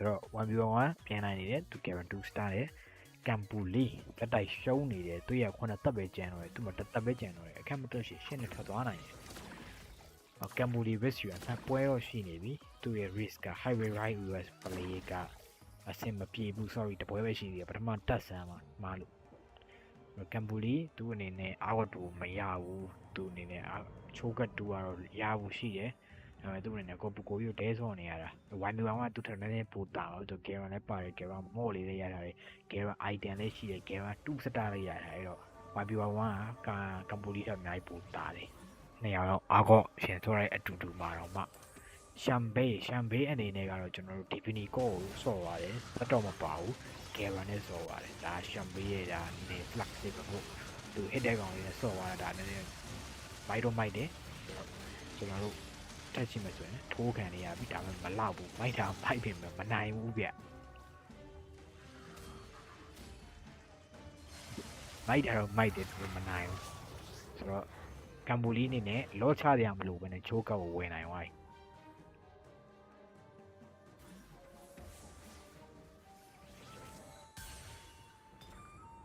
ဆိုတော့ service ပင်ရနေပြီး component တစ်ခုထည့်ရတယ်ဘာ component နဲ့ဆိုတော့ကျွန်တော်တို့မမြင်ရ overlay ရနောက်ကျတယ်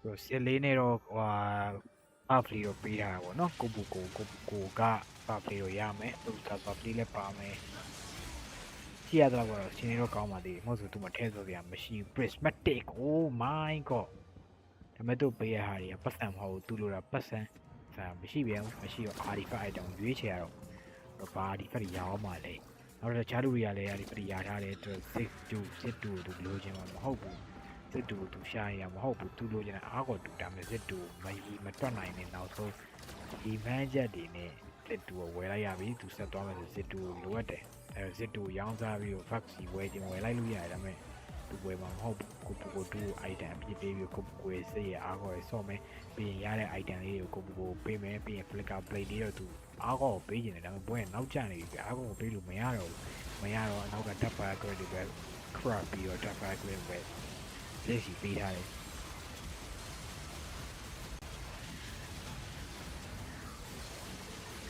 ဟုတ်တယ်မရအောင်ကိုဆိုတော့ live rush တယောက်ဒုက္ခရောက်နေတယ်ဒီဘက်ကကမ်ဘူလီကတော့ပြန်နိုင်တယ်ကမ်ဘူလီကနိုင်နေတယ်ဆိုတော့ 1v1 ကိုကြည့်သွားတယ်ကမ်ဘူလီ live rush is winning again live rush is in danger I think live rush is out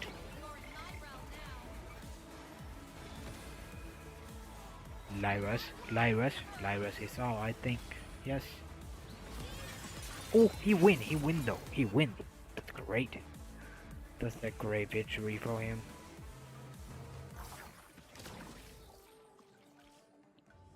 so Campoli he's still fighting for the Argot but he didn't find it and then Zaktu he tried to give to the Zaktu the items he craft crowns the stone plate to the H item and he found the red buff and then he also have the item Sapphire Aegis and stone plate he reforged it into something he got the even shroud and the brown buffers which is really good for the Zac and then Zac is looking great and Argot also looking great Gambuli is in danger Lyras he found the Guardian tree with the prismatic ticket but he didn't found the unit that he need is Draven that's so sad for the Lyras but still Gambuli is in danger because that on the back unit and then Kobuko coming back Kobuko is doing it oh Kobuko is healing up and the Gambuli win it and then Lyras is in danger again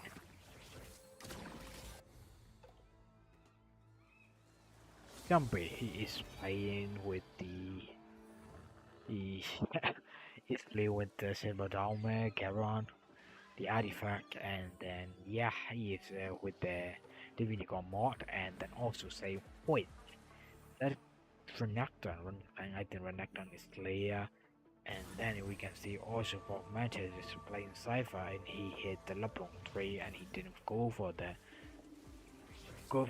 Kali tree and something tree and then he go for the Leblon Sack carry now he met the Lyras oh Mantis met the Lyras again of Mantis who can win both of them as Cypher Rigo who is going to be take a wrong here I think they are both doing well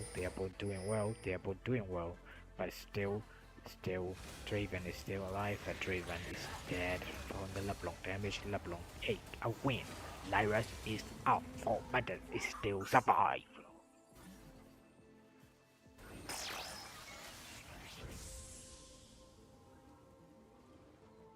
Mantis is still survive because even for many is happy because both contested each other and they are playing really well. Garanate our sea pride is going to die because he has just a 3 but he doesn't have a bronze 3.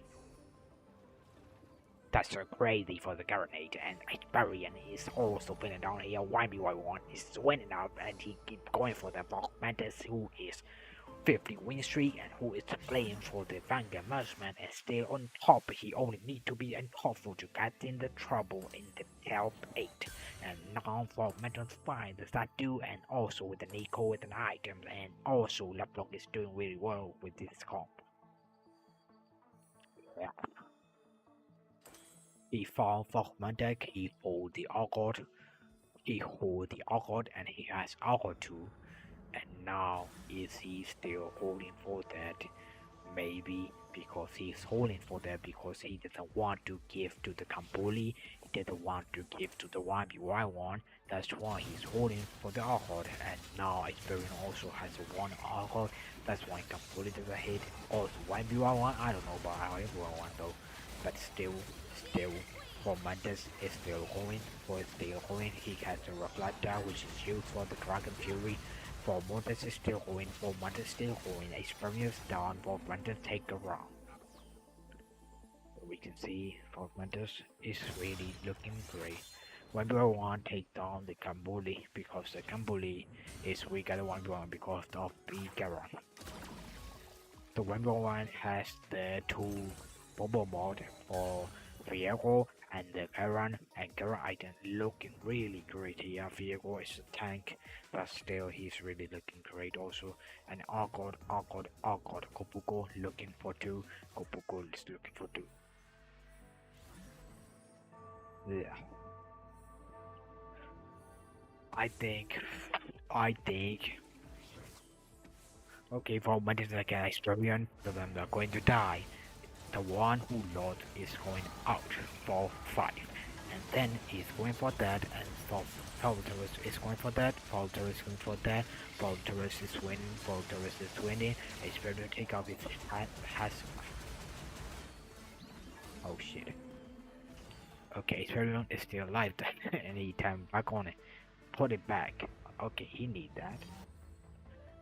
Experian take off and put it back. It has that.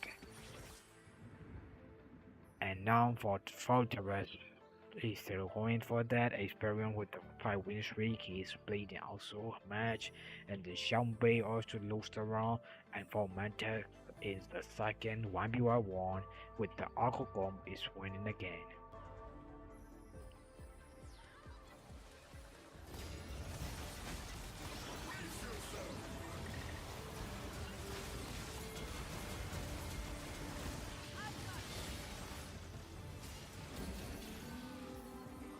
So yeah, Experion who is going to out, and Xiaobei who is playing with the Garon carry is looking not good, and then Experion who is playing the Dynamo Flexible is not looking very also either.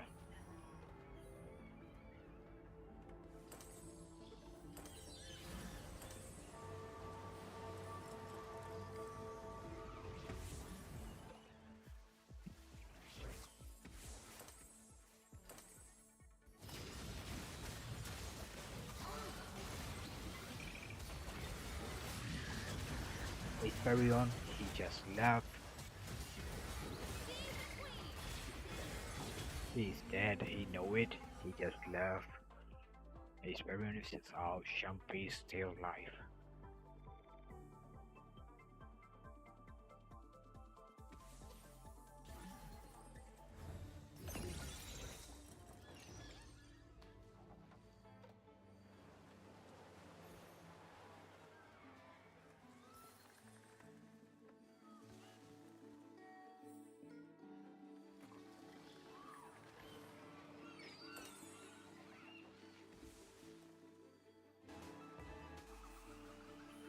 Now it's 10 for the Xiaobei and Volteres. Who is going to win, Xiaobei or Volteres here? And then Volmedit is going for Aphelios 3. And then he found, and then Volteres is fighting the 1v1, everyone holding the Aphelios. And then Xiaobei is fighting. Also Volmedit is not just closes a true one. And then Xiaobei pose is so strong, guarantee Renekton to Xiaobei take down the boss mandate, and then Volteres is beating one. Volteres that is the faker, that is doing that, Zack but the Zack, and that he's done, and that is enough, that's enough, 1v1 is down.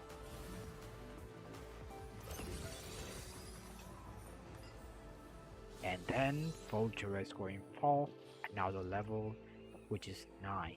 And then Xiaobei also has a strong bolt here. Yes, guarantee with the 2 mod. I did not just 2, it's a trouble mod here. trouble mode also 1v1 who has trouble mode here, and then they look very good. So let's see, it might be the last one, maybe. So Shumbei for the 1v1, Shumbei who is playing for Garon, also 1v1 who is playing for Garon Orgod. Now let's see who is stronger, Silver Diamond Garon or maybe the one with no 1v1. Oh shit, that's a lot of damage. That's a lot of damage for Garon. Garon's taking everyone down with the Silver Diamond, and then Volterus is dead. Shumbei is winning again. Shumbei takes down the lobby. He's winning this lobby here.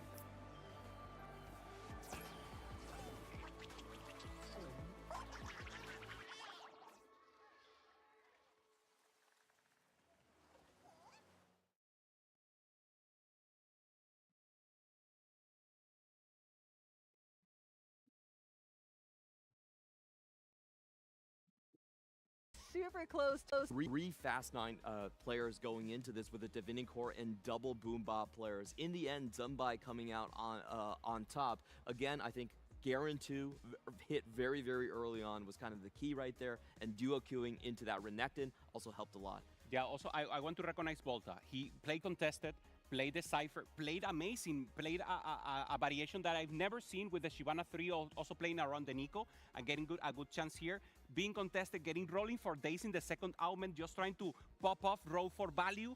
Didn't got there, and even though getting a position that might be enough, we will have to check the standings to see if he makes it until the next round. And going into the weekend, we knew that Prismatic starts were going to lead the games like this, where there's crazy econ, crazy playstyles, like going long and some of these other things. But this game came down to the battle of the Garens. Both of our top two playing around super strong Garen 2s. It was insane. I loved it. Can every game of TFT be like that? That was so fun. I was really surprised that the Divinity Core legendaries actually won out, because typically we rate the Boobot a little bit higher, and for Divinity Core legendaries, they usually try to use the Orga as well. There was no Orga in his pool, he was just using the Garen, and did find the correct artifact to make it work out. Yeah, also Today access to to Hello backline, to making Hello sure he was trying to go puede for leer la weak side show and diminish the tank, obliterate the tank completely and making it work. So Shenbai also with a great position here. Also the Renekton. Renekton too, that obviously with Divinity Corp and all the buff was actually making a lot of work. So both making a chance to access the backline, and great win now for Shenbai. Well, guys, there is a lot of excitement, and I get it. That was a crazy game. I loved every second of it. However, there's some heartbreak coming for us because we are going to be eliminating once more our bottom 8 players. We had 24, but that number is not going to persist. We're going to be going down to 16 players in any moment now. We're going to be taking a look at the players that were not able to make it. Now maparo me play now play man la coco maparo Volterus maparo iro 1G juak maparo stepping maparo Haishim maparo Lyras maparo akodon ပြတ်သွားပြီ Huge loss for EMEA. I think Destiny caught up. တော့ဒါပြတ်သွားတဲ့ player ဖြစ်ပါတယ်အားလုံးပေါင်း16ပဲကျန်တော့မယ်ဒါပြတ်သွားတဲ့ player တွေ It's gonna hurt, especially with names like Coco and Volta, their most experienced players. And also losing 3 more CN representatives, only 2 left in the entire Tacticians crown. They're currently, I don't want to spoil it, they're in a good position, the rest of the 2 of them. But also Steppy, who is in a good position coming into today, had a very rough day. Only bought 4s for him and going out in this bottom 8 here in the cut to 16. The GOAT of Singapore will have to say goodbye to the stage, but I am happy for at least one record breaking. They finally were able to win a game at TAC Crown. It's been a kind of a curse for the region. Looking at the players that have made it in just တက်သွားပြီပေါ့ Experion နဲ့တက်သွားတယ်သူ တက်ဆမ်းမပါတယ် Tissue ပါတော့မယ် Formander ပါတယ် Grenade ပါတယ် Robinson ပါတယ် Zeta ဆမ်းမတိုင်မှာပါတယ် 1v1 ပါတယ်ဆိုတော့ဒီလူတွေကတော့ Andyer များတယ် Andyer များတယ်ဆိုတော့သူတို့ကနောက်ထပ်ထပ်နိုင်မှာဖြစ်မှာဆိုတော့ဒါနောက်ထပ် automatic အပေါ်မှာစောင့်နေတဲ့ရှေ့ရောက်ဖြစ်တယ်ဒါပေမဲ့ရှေ့ရောက်ကပဲတက်မှာဆိုတော့ဒီတဲ့လူတွေလည်းပြုတ်ကျနိုင်သွားရှိသေးတယ်ရှေ့ရလို့ရှိတယ် I think Turkey's gonna win it all. Clickcorner, he's unstoppable. What is that? Those are some insane scores. 31 points in 4 games to go all the way up to 56 into the top 4. Has a chance to just clinch finals after 2 more. Listen, I think we need to find out what happened between round 3 and 4 yesterday, because since then he hasn't taken a single bottom 4 placement. It's only been top 4 from there out. And today, I mean, you see it. It's only been first and 1 second places. Whatever he did, it's working. And Xiaoju no longer on the top. We see on the one side behind us, AQ1H at the top of the leaderboard now for APAC, representing strong. Yeah, it's been such a long journey for AQ1H. You know, he was the top of the CN ladder for a while. That's how he kind of got noticed. Took a long hiatus before coming back into this one. And I just really like his style. He's been changing it up. We saw that Nitro Dynamo game where normally he would go straight into it, but says, no, I have to play full tempo, sells all of his Nitros, and goes for the legendary cap instead. So I think he's a player that's coming back, but also learning so much. So it's going to be exciting to have him representing us. It is going to be exciting, and there's more games on the horizon as well, so it will Nào stay xong vui exciting chém ấy. here today. We're going to be going Rồi. into a quick break. Get some Nào snacks, xong and vui. then we'll be right back Nào with xong vui the so next mẹ, nào couple xong vui of của games. You're chị giả watching mẹ, the tay đủ, Cyber City Tacticians. pro đủ, chị giả mẹ.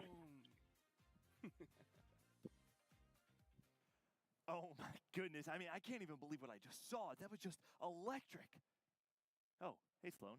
Hey, how's it going? You seem À, really đã excited sắp about it. sang hai Oh, rồi đã khu goodness, biểu I lên mean, mà trên just này. like the energy. That's the kind of stuff I want to play in my games. Then I have just the thing for you. The chair. That's for you. Enjoy. ဆက်ဆံ5အတွက်ကြီးညာမှာဖြစ်တယ်ကြည့်ကြပါ bro တို့ဆက်ဆံ5အတွက် I think he's going to quite like this. Take it away, Milo.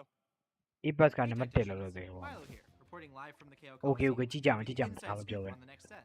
One of our new champions, Braum, is a 5 Braum. cost. His ability LT Great Tornado. ဘလုံးဝ fight ကောတယ် lets him နော် pick up an enemy ဘလုံးဝ and fight spin ကော them နော် around, bro bludgeoning enemies in the process. After 2 seconds, he flings them into a clump of enemies. Or ဟာဟုတ်လိုက် they တာ have enough health to heal themselves.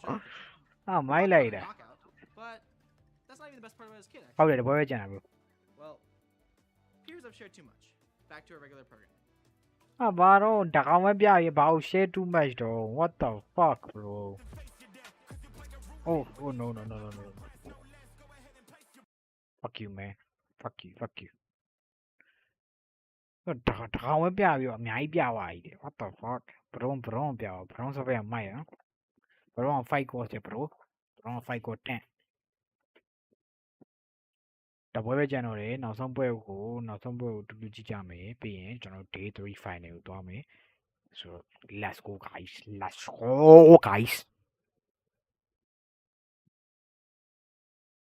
တပွဲပဲကျန်ပါတော့တယ် APAC ကအမှတ်များဆုံးလားတဲ့ပါလားဆိုအဲ့ဒီ APAC ကလောလောဆယ်အမှတ်များဆုံးဟုတ်ကွာ H1 ဆိုရပဲအဲ့ဘယ်နံပါတ်1မှာလောလောဆယ်နော်ပြီးတော့နောက်ထပ် 1v1 တို့ဘာလို့လဲကျန်သေးတယ်ဒါတော့နောက်ဆုံးပွဲမှာ8ယောက်ပဲတက်မှာအဲ့တော့နောက်ဆုံး8ယောက်ကဘယ်သူဖြစ်မလဲတော့ပြီးနှစ်ခုပြိုင်ဆုံးပဲအဲ့တော့ဘယ်နှစ်ခုကအမှတ်အများဆုံး player တွေတက်မှာ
နောက်ဆုံးပွဲမှာ Toby က8ရောက်ပဲလာမယ်8ရောက်ပဲအစောပွဲအမှတ်တွေတက်လာဆိုထဲထွက်တယ်ထဲထွက်တယ်ထဲထွက်လို့ပဲသူတို့ဒါ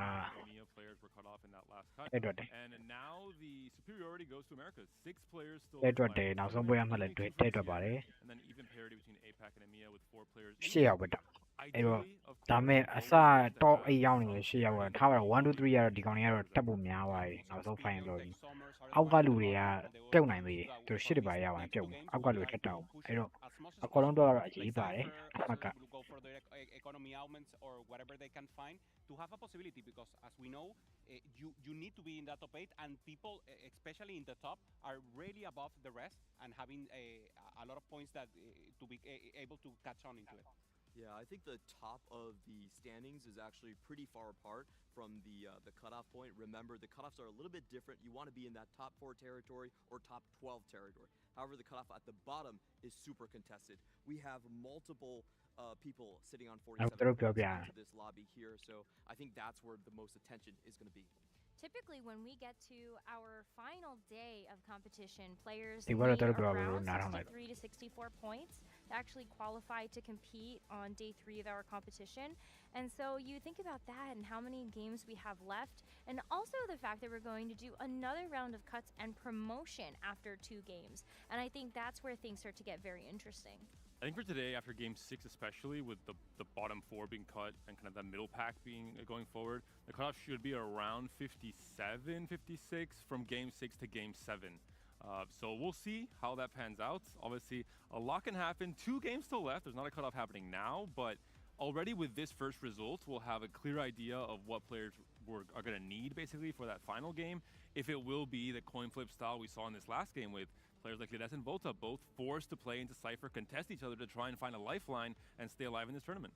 All right, so the big story though, we've seen a lot of Cypher, we've also seen Boombots, but give me a little bit more spice when it comes down to maybe some of these other compositions players can look at to find themselves back up on top. Boombot bot with fiddlestick. Okay. Lekoko is out, but You got me. in the moment With an artifact Hoope? he made it work and it was amazing. So good to see Lightning Duel Sniper Focus making it happen, and of course it's very niche. But those niche come when you actually get the good capabilities to make it. I love to see them. I think it really tests players' ability to read what each other is going for, especially in context of the points right here. If you're looking at AQ1H, that is 58 points. All he needs is to make sure that nobody can get within 5 points in the next 2 games. So he can play very, very safe. And if you know he's playing safe, then you can kind of exploit that. You can go for something that is perhaps can make use of that tempo that he might be. But on the other side of things, you've got Experian, Golden Death, and Grenade that are sitting at 46, 47, and 48 respectively. And that's just going to require a really good number of games strung back-to-back. 2 players from Experience Prep Group have been taken down that last round, Lides and Lekoko. Maybe Lekoko can funnel that fiddle energy into Experience for one of these last 2 games. Come back into this tournament. Experience finished 12th on the last tag crown. He wants to finish higher. He wants to make final lobby.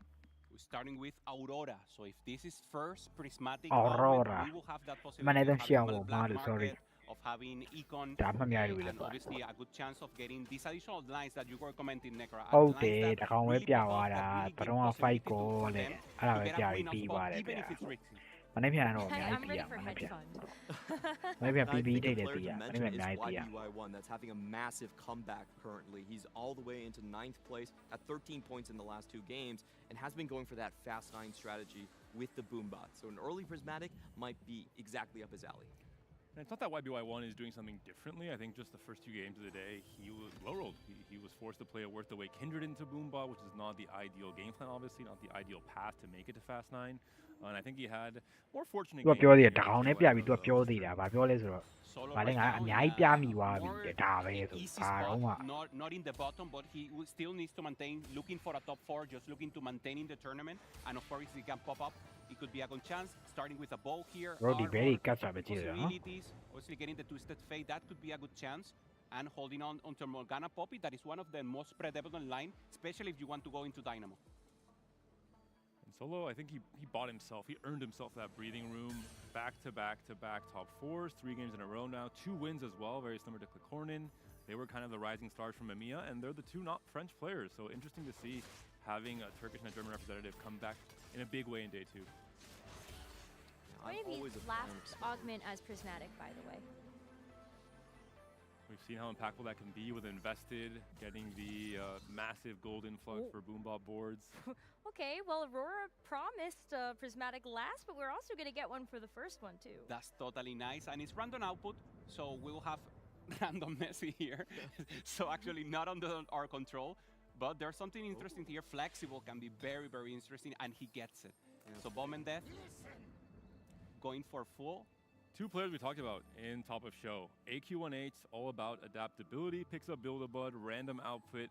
Let's see how he's going to be able to make this Jax work. And for Volmandeth, the very first game of this tournament, he played EXO, which he usually does not do, and he played it because he got flexible as his first augment on 2-1. The same is happening here. Is this the lifeline Volmandeth needs to catapult himself up in the standings? Taking a look across the board, we do have a lot of buried treasures. 4 players going for extra items right there. And I do think that these players are the ones that have more points. They're further away from the cut. They know they can play tempo and not for cap. YBY1, maybe he's bringing out the secret hidden tech. Not so secret or hidden anymore. Vanguard emblem onto a Mordekaiser. If you have Corrupt Chassis as your first or second EXO item, could be absolutely insane with the scaling max HP you get onto the Mordekaiser. He is already very tanky. He becomes almost unkillable in stage 4 and 5. Also slamming a E early here just for tempo, just trying to maintain a little possibilities here. Maintaining win streak so far, obviously 4. Now bangs for Moment Death. This is the comp that has been working out for him, not today, but yesterday. He got a good games here with Vanguard Marksman. And now just trying to get this Kog'Maw to make it work in the beginning and just trying to commit to a line early and letting the rest of the field know. Yeah, I think for Volmandeth, he actually needs to score a little bit more points. We talked about the cutoff being about 56. He's currently on 47. So I think for him, I would like the EXO line a lot with Marksman. Feels so nice. Okay. Slightly higher cap a little bit. You know, after watching Robin Songs lose with 3-star Leona, I was like, my faith in that comp is shattered. In the meantime, we have Solo going with the Gwinsus early as well. Again, this is a player that can just play for top 4, so a 2-cost reroll is potentially in the books. This is where Solo feels most comfortable. He usually likes playing low risk. He usually likes playing for stable, you know, big rolls on stage 4, on level 8, usually around Marksman Vanguard, especially the entire sets, but also around EXO if he's forced to. Grenade looking more of an AP line right now, going for 3 anima just on the beginning, obviously with good possibilities, holding some units there just to have a chance. Little weird here, nearly 2 also here on bench together with the Graves. So maybe also planning maybe to go Gorilla, but not buying the rest of the units. I think he will buy the Mundo. Gorilla makes more sense here, still level 4. And just trying to win and maybe, 10 gold here. And will probably be a Gorilla line. No, it's Anima reroll. It's time. I don't know. I feel like you could also just go Street Demon. I don't really feel like we've seen a lot of Street Demon vertical games on the broadcast, but I like the spot with Buried Treasures to know that you're going to be able to actually itemize like Ziggs, plus the brand, and even just have enough tank items on the Nico and Mundo. Tragic not to win here. Can't hold the extra Mundo. Hasta, we saw there, I think, probably not going to be playing for Mundo techies. Nobody committed to Cypher just yet, so this is always interesting to see if someone spots it's like, hey, no Cypher, and instantly pivots into that line. Still one of the best rerolls. We have confirmation that YBY does not have Corrupted Chassis as its exit item, so we will not be seeing the Vanguard emblem into the Mordekaiser line. We're seeing for now just a very YBY-esque board with just playing for tempo with a Vanguard front line into potentially Dynamos coming to stage 4. Do you know what his favorite line is in APAC? Want to venture a guess? Dynamo Flex? Nah, it's Vanguard Urgot, baby. You gotta go 3 in a row. Maybe it's his favorite, but is it his best performing? I don't think so. From what I remember. Close enough. I think Vanguard Urgot is a desperation line. Shenbai also going for additional items here, just making sure he has possibility until the late game. And Weishan just slamming IE, full crit, IE plus the new Flicker. Striker's Flail. Striker's Flail. I will say Guardbreaker for at least one more set, and then I will make the It's switch. still You gotta Guardbreaker pass for for me. 2 more days, Lupe, and then the pass expires.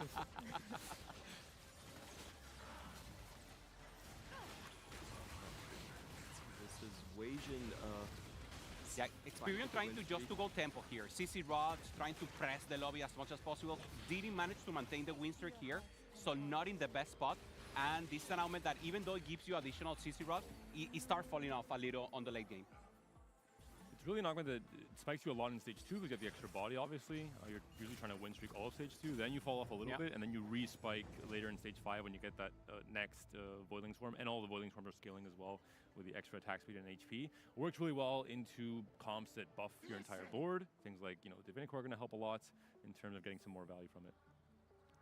The only full win streaker in the lobby left, AQ1H, with that 3-star build a Bud, is looking to just continue this. Also hit the 2-star in the vein right here, so he's looking very comfortable. I don't see a board that can contest his right now. Where do you Bastion, go vein from here, reroll. though? If you have good EXO items, you can stay on EXO, already keeping the Jax. There's also possibility of selling these Jax in the late game, but probably if EXO is decent enough, I think that's the line we should stay on. Obviously, not enough units there to be contemplated. Besides also, very interesting holding also the Skarner and the Fiddle here. Maybe a chance to Urgot if something else happens later, especially since Necra, you told us, Aurora was prismatic in the end, so maybe some economy, something additional in the end can give you an opportunity to scale a little more. Also, what's the likelihood that we actually get a triple prismatic game with the first and last one being guaranteed prismatic? I think Aurora overrides, so it's hard to predict. It's not the usual augment tree setup because of the Aurora overriding. I'm not sure. gonna wish for a triple prismatic. Yeah, not surprised, Necro. Just for the viewers. I know you like to bring the chaos like Make does. I do think it kind of tones the excitement down a little bit. If you get your first prismatic, the second one has a better chance of getting silver slightly higher. Okay. We'll see promptly. So right now, HQ1H just trying to maintain tempo. Bomb and Death. Also same decides to play Cypher in. So good possibilities, 54 already. So a good chance here. Popping it off, just trying to get a little more. And then pivot either to that line that you were saying with EXO, or maybe depending on the cash out, could have some other possibilities. EXO is just so good with flexible because as a vertical trait, you have so many other hanging traits. Marksman, Rapid Fire, Bastion, Bruisers, it goes on and on. So usually we typically see flexible just going to EXO. And there's a bias as well, right? First game of the tournament, if you play this exact line and you got a first and you have that mental boost, you have the bias of saying, hey, last time I tried this, it really worked out, so let's try and do it again. Wajan, wow, with a 2-star Jinx and Buried Treasure, is going to be able to tempo through this lobby like nothing else. That's what Wajan has to do, right? 55 points, only needs to play it safe these next 2 games to lock in a spot. Maybe, I guess, once they start thinking about trying to get into the top 4 especially. And go direct, to try and avoid the mental pressure of playing a game 7 with everything on the line. Fun. So prismatic gold, prismatic guaranteed for this game. Well, Both looking good, especially if you're going to that EXO line that you have a lot of items already, and flexible is giving you this. There it is. So more defense, and also giving possibility of scaling even more with the Kraken. Good chance here for Bomb and Death. Whenever we get golds on 3-2s, I start to shake a little inside. Where's the trackers? Forward thinking locked in for Grenade. Forward thinking locked in for Wajan as well. We'll have to do a mirrored roll down screen over on forward 2 to see what kind of setups these players try and go for with all of the extra economic resources. Yep.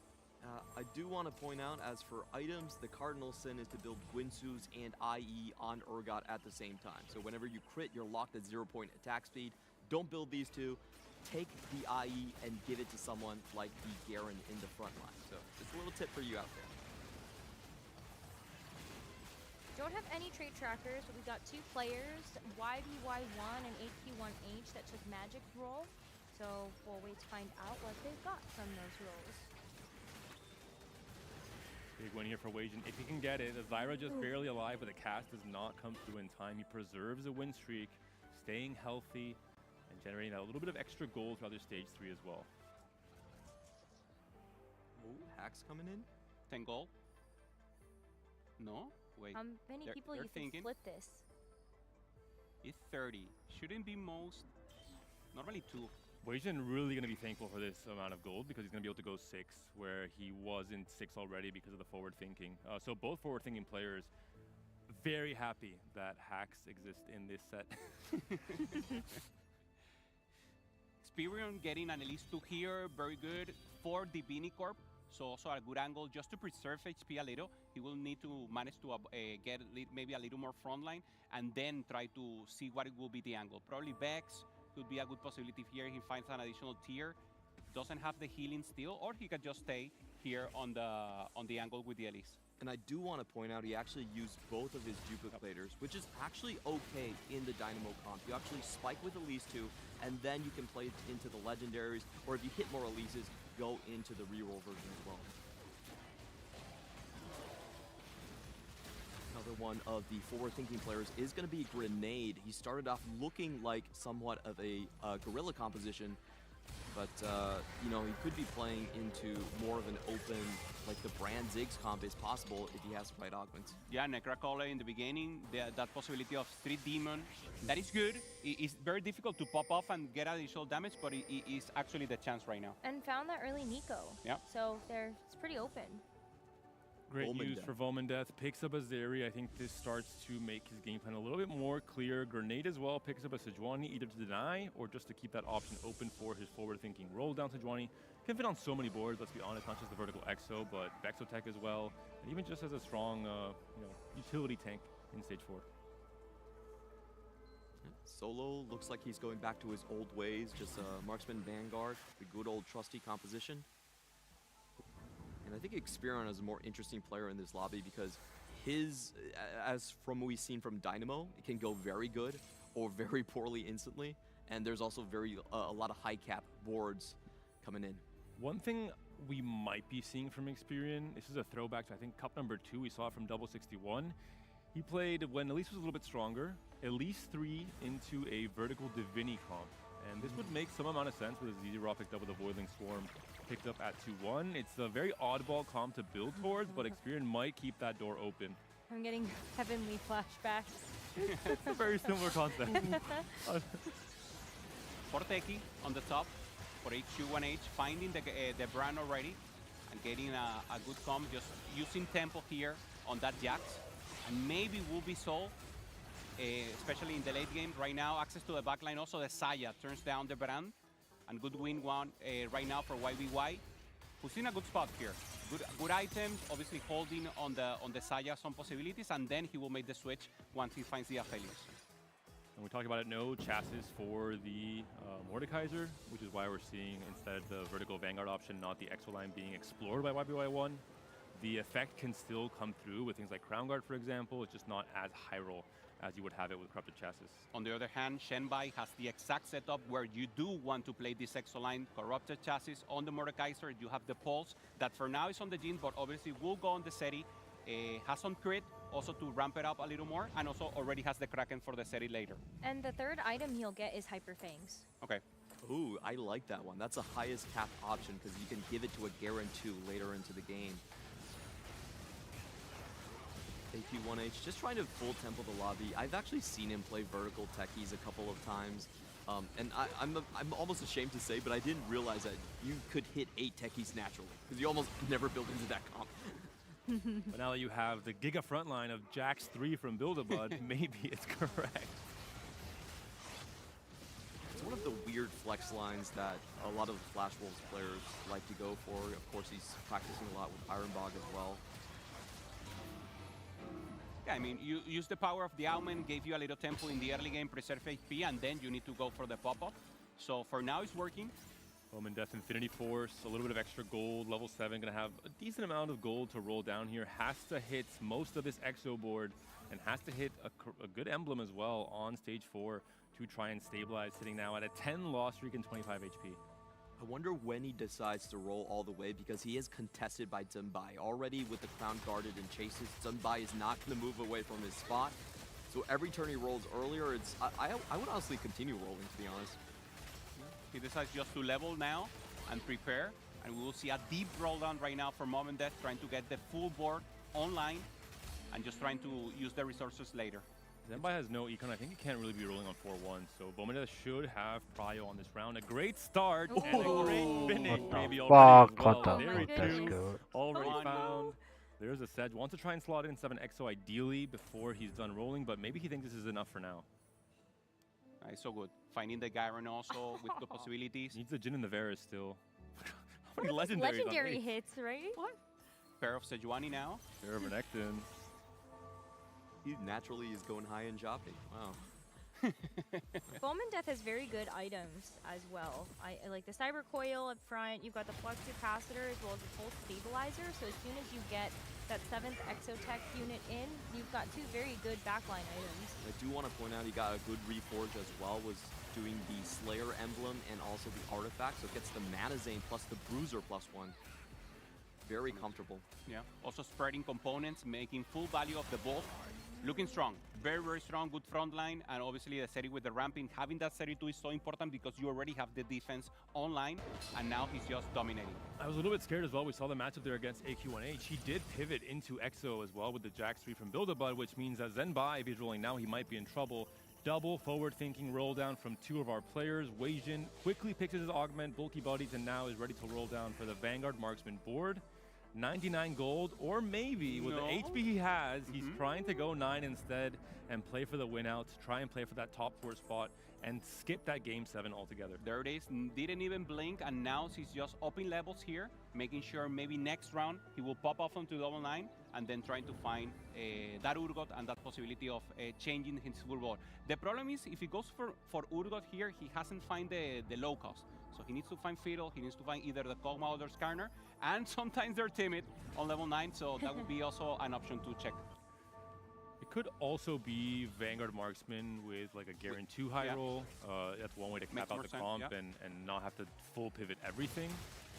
But we'll see what Weijin has in store for us at 4-5. Going to the two forward-thinking compositions to see where they eventually land up. We have Grenade on the left side. Weijin versus YBY on the right.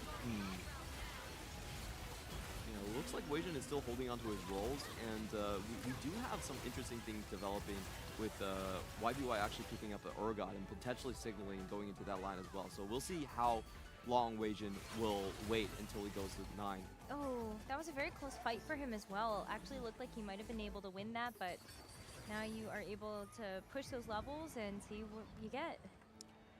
And now Zenbai is rolling and thinking, hold up, where does the Ares go exactly? Anyone, some help here, please? No. He has rolled a little bit too late with Bowman Death rolling to 0 every round after the PvE came through, every time we've entered the stage 4. Grenade, one of the players in the bottom, 48, trying to roll here, finding additional possibilities, finds the Viego, so a little better here, has the boom bop setup. And Clement, he didn't hear you. There's a Rage Blade on the Urgot. If you don't have the IE, it's acceptable. It's acceptable. And Grenade leveled off tempo, trying to get ahead of Weijin potentially right before the carousel, rolls it down now. The forward thinking kind of one turn later. Maybe understand that YBY is also playing for the Boombot board, and there's going to be a lot of legendaries out of the pool if he waits till 4-5. Full burst damage there for Experion, taking the win with Dynamo. And Grenade now in a difficult spot, low in HP, 20. Zac would be huge here. No Zac, only Viego and Kabuko. No Sejuani either for Bowman Death to find that upgrade. There's some pings. Grenade, thinking about it. Maybe Viego could be an option, but obviously he will need a little more. Weijin finds Kabuko here. The good news for the Boombot players is YBY was just transitioning with the Urgot. He actually sells it and goes for the classic Dynamo board that he was more set up for. I wonder if his first Garen mod pulled him more towards its direction, was maybe gambling for the Boombot mod, didn't hit it, and then pivoted off into a Dynamo sells everything, level 9. 70 gold, it's time, Weijin. Show us why you're considered one of the best players in the Americas region, maybe even in the world. Okay, there's some components. We already have front. We have the Boombots. Go choose the start. There's a Garen. So important to get the Garen here and have the possibility of getting a Boombot mod. Not looking ideal. Does remember to position 4 bulky buddies. Oh, not quite. A bit of a three-way buddies there on the left with the Urgot, Fiddle, Renekton, and Kabuki. Actually, no, he got no value from it whatsoever. Next round, early waging, we got it. Actually, does the golem that Diego copies give you bulky buddies? I think it gives it, but doesn't deny it, basically, as well. No? I believe is the title. Similar to the summons in last set. Even if your buddy is just a Mirage, you can still get benefit from it. Nice. Okay, so Wei Shan, even though he has a good goal, we know it's so expensive to pivot into that Boombot line. Finds the Kobuko 2 that is so important, at least to stabilize, but now he would just need to donkey roll. Does he remember his bulky buddies? Check. This is Does he remember this it? Is what separates Yeah, the bulky best body players in the world mini, versus the S tier body players, the elite, but mini. not quite. We have Bulky seen so many body, players forget about bulky the body, It looks like we're bro, getting bulky maybe body mini. So, There's Yeah, two bodies bulky only. body out of eight. mini. I would say we need a little bit more friendship, and the friendship is not quite Yeah, there. bulky Weijin body mini. probably gonna get another loss here. Hopefully he Weijin, will wake up, Weijin. realize Body, man. after this next fight he has to get value from his prismatic augment he picked up at 4-2. Going up against Shenbai, didn't find the Seraphine, already with a Garen pair here, and a good chance. 3 items on the back. Good damage, doesn't seem like it's enough. Kobuko holding up the front line in a good pace. The Crown Guard Ascension holding comes up. in. Wei Shan taking the loss once again. That's a bulky buddy's diff, unfortunately. Grenade, can he stay alive with his earlier roll down for the Boombot board? No, he's out. Zeri's still alive. Grenade is down 48 points. He'll need a monumental game 6 to make it into that final lobby. A Boombot mod comes through for Weijin that could be a decider for this game, but he has to remember to position, and we're not seeing it happen just yet. Weijin Iverson, please. Oh, this is so painful to watch. At the end of the day, 13 games total, it's very common to see players actually forget about this. It's not unheard of at all. Also, in terms of points, he's good. I mean, two games, he needs like maybe 3 points in these 2 games just to advance to tomorrow. But yeah. But you'd like to be in the top 4. Yep. Yeah, Bowmandes trying to slowly make it to level 9. Found the Radiant Refractor. Has that Zeri fully itemized and locked in. We're seeing just some great setups already with the Garen mod coming through for the Garen with the Marksman emblem. Oh, there's the Urgot too, a massive find for Iverson. He missed the bulky body. Oh my god, where is Takes out bulky the Rage body? Blade now with the Kraken. Bulky body. Looking for some good Bulky possibilities body. here. Ideally will be a Giant That's not Slayer good. right now. That's not good. Let's see what options he has. Looks Here, like just, Bowman there it is, trying to Giant remind Slayer. him. An additional damage here. Checking out on experience board, did lock in the Dynamo Flex, didn't go a little bit crazy with any kind of Divinicore Elise lines that we talked about. Has the blue buff, has the MF almost fully itemized as well. It's going to be a big test for Bowmandes, who is pretty low on HP, needs to win pretty much every single fight here. And should be winning this one as well with Zeri taking over. Huge hit. Bulky Once body again by here from 9, Wei Shan. oh Very my low, god. now 1 HP away. 1 life. And Bowmandes. Wait, he teriawai, noticed, teriawai. just in Teriawai. time. Oh my Cross your god, fingers to oh the my Weijin, god. and let's hope this will now be a bulky buddy's diff. Does finally position, does finally get prismatic augment What value the fuck is onto this, his board. man? Wow. He's What going to be the kicking himself for fuck? that one. Come He on. will. He's Oh the man, mistakes that it's gonna happen. you're going to regret It's gonna initially, happen. but hopefully he has the mental fortitude to not let it Just, bring him minor down. There's mistake still here. obviously a lot of TFT to be played for the rest of this day. Definitely have to cut yourself some slack. It's been a long day. Yeah.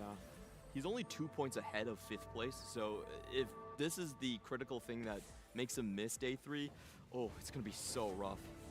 Well, hopefully There is- not. He's trying to shake it, yeah. He laughed Yeah. about it, but it hurts, right? You need to show yourself in the maximum potential, and he's just shaking it out, just knowing that he now does the possibility and now tries to take the win against Solo Hesan, who plays this marksman, trying to ramp up there with the Aphelios. Access to the backline there for the Triple Urgot. combat. The Garen ult does not hit the Aphelios on the Oh, Zaya, but but he got it's it. still going to be enough. Bulky buddies, diff. 100%. So much more value onto this board when it comes to the HP, the EHP on that front line to buy time for Urgot to scale. Finally, Sejuani 2. Good possibilities here. The Hyperfangs Garen we talked about is now online with the extra tech mod onto the Garen. Huge. And it gives him a ton of healing as it goes out and lets him multicast over and over again. YBY1 very quietly sitting at 83 HP, a 50-point gap to second place. A beautiful game of flex TFT from the VN player. sitting on this Dynamo board as well. Garen apparently a very good Vanguard emblem holder as well with that massive shield, giving him 150 health. Sorry, not percent. Every time he casts. My goodness, that would could be you imagine? Many players, impossibility, especially Weishan, impossibility of elimination, but we know he's strong. And now we're seeing Solo against experienced Ghost. Should be enough for him to ramp up access to the backline for the mid-fortune, but no, Solo takes a win here.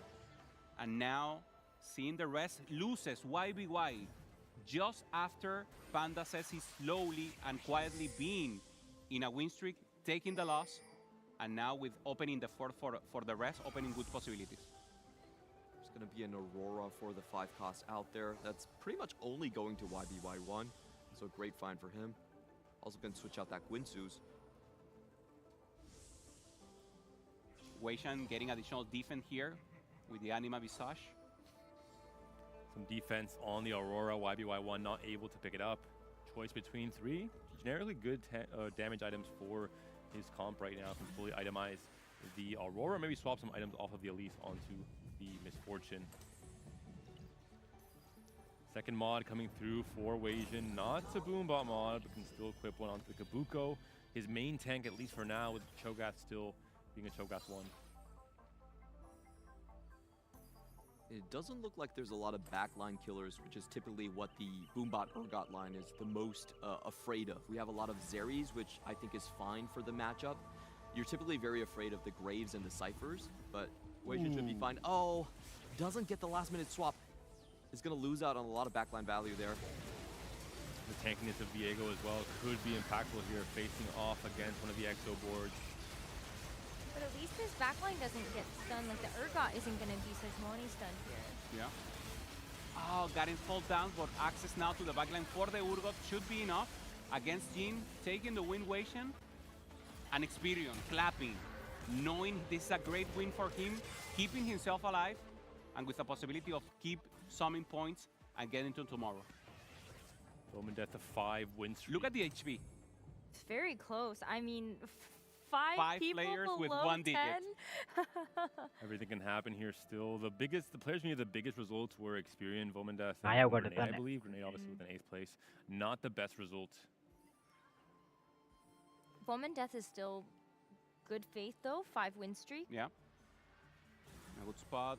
Positioning very important. Sejuani, anti-Sejuani, whatever you can accomplish here. Sejuani decides to stay just full left. And now let's see the safe. Will have access now, probably to the Urgot. No, goes into the position, wraps around. Urgot should be safe here. And Weishan just trying to ramp up the Kraken's Fury as much as possible, doing good damage. Seri ramping up also. Triple scaling for her. Front to back for both. And Weishan is just too strong. AQNH takes the hit. And who else falls down here? Should be more coming. This was probably the worst matchup for him. Definitely, I would say Weishan Iverson right now has the strongest board. Then by also taken down. Experian, Weishan, Solo Bomaneth, and YBY1 left alive. All the Americas and the EMEA players on essentially their last life. Bomandeath coming to stage 6 could still be on 2 lives if he takes a small enough loss. Yay. And what a setup for this final lobby. A very meta complexion when it comes to this lobby. Exotech, Vanguard, Marksman, and Dynamo really all that's left alive. God, the bulky buddies value though with the 3rd Voidling on the board is crazy. Yeah, it really took Weishan quite a while. There's actually 3 players with bulky buddies in this lobby, so it's like... Should have realized before, no? Yeah. Like the constant reminders, pretty much a 1 in 3 chance to realize, depending on who you're fighting. It's like, why are they positioned this way? Okay, final rolldowns. Everyone very low in HP except for YBY, who's still holding strong. So only by HP, he's already ensured a 2nd place in this lobby. And this is a situation we're kind of happy to see a player like Weishan Iverson, where he can take care of players that you might not be able to take care of, and give you extra placements instead. So YBY1 looking to make a good leap here into the top 8. Oh, that's a big board though. I mean, Weishan Iverson has to go up against like twice the number of units on his board with all the Voidlings. This is the Ghost War from Experian on the right, I believe. Experian on this left side facing off against Solo. So the Mia players facing each other. So much extra value from the Voidling Swarm is going to make it so much harder for the Aphelios and Gaia to come through. It's only Aphelios left alive. Experience clapping. Aphelios is down. It's just down to the tank, to Leona. A big win for Experian, and he needed it, right? He was low on points, needs 2 big games to cap this off. The lowest right now at 46. So he needed this win, as you just mentioned. Just getting a second will be amazing, and then it will be easier, right? A breather and maybe just a 5th in the next game or something a little better could be enough. It's wild to me that Weijin Iverson just hit the Cho'Gath 2 when no one else is playing that unit. He'd been sitting on a pair for a whole stage and a half. Well, sometimes Cho'Gath just doesn't like to nom-nom, so he's like, I'm dieting right now. I'm going back home. All 3 Bulky Buddy players in the top 4. Good augment confirmed, in case you were still wondering. Write it down. Okay, once again, Weishan going up against YBY1. His Urgot is very safe in this. Garen's also bursted down. And Urgot's down to half health. One more MF cast with this perfect angle could decide it. Does she cast in time? She does, but misses the key tank. And Viego, is he the clutch master? Is he the Giga Chad? He is not. Unfortunate fight outcome in the end there. Experience falls down Soso. So Bomendez taking the win against YBY, and Bomendez seems like he's stronger. So we should have a few more rounds, but Bomendez looking amazing here. Still hasn't found the Garen 2, but he's just too strong. Yeah, with Weijin dropping out, there should be a much better chance in hitting that one. His setup is amazing, flexible. All of his emblems are usable. Outside of Anima, we kind of skipped that one, and also a Radiant item coming in for that Zeri. So one of the best caps you could going for Exotech, and why he's the only Exotech out of the 3 alive now.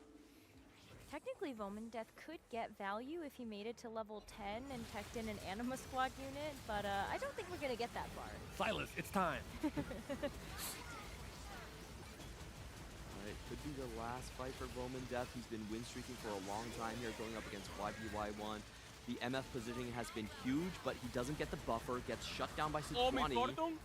Oh shit. Not able to do enough. The Zeri scaling. That's one fight. We saw Vomandeth be in the opposite position yesterday, where he had a lot of HP to iterate on the positioning and try and find a way to win. Now YBY1 is a player who has 2 more lives to try and find a way to catch out the Zeri, potentially kill her off early, and find a win for the MF board. This is really such a difficult position to match up, to play against. The Zeri is highly mobile. You're almost never going to attack her with the Misfortune. So as long as the Zeri has enough position to slide to the right and to the left, she can usually stay. Hear me out. Second row Misfortune. It's time. What would be the point of that? She snipes a Zeri. Oh, okay. Zeri dash is close enough. YBY, don't listen to the planet's aligned. Don't listen to him.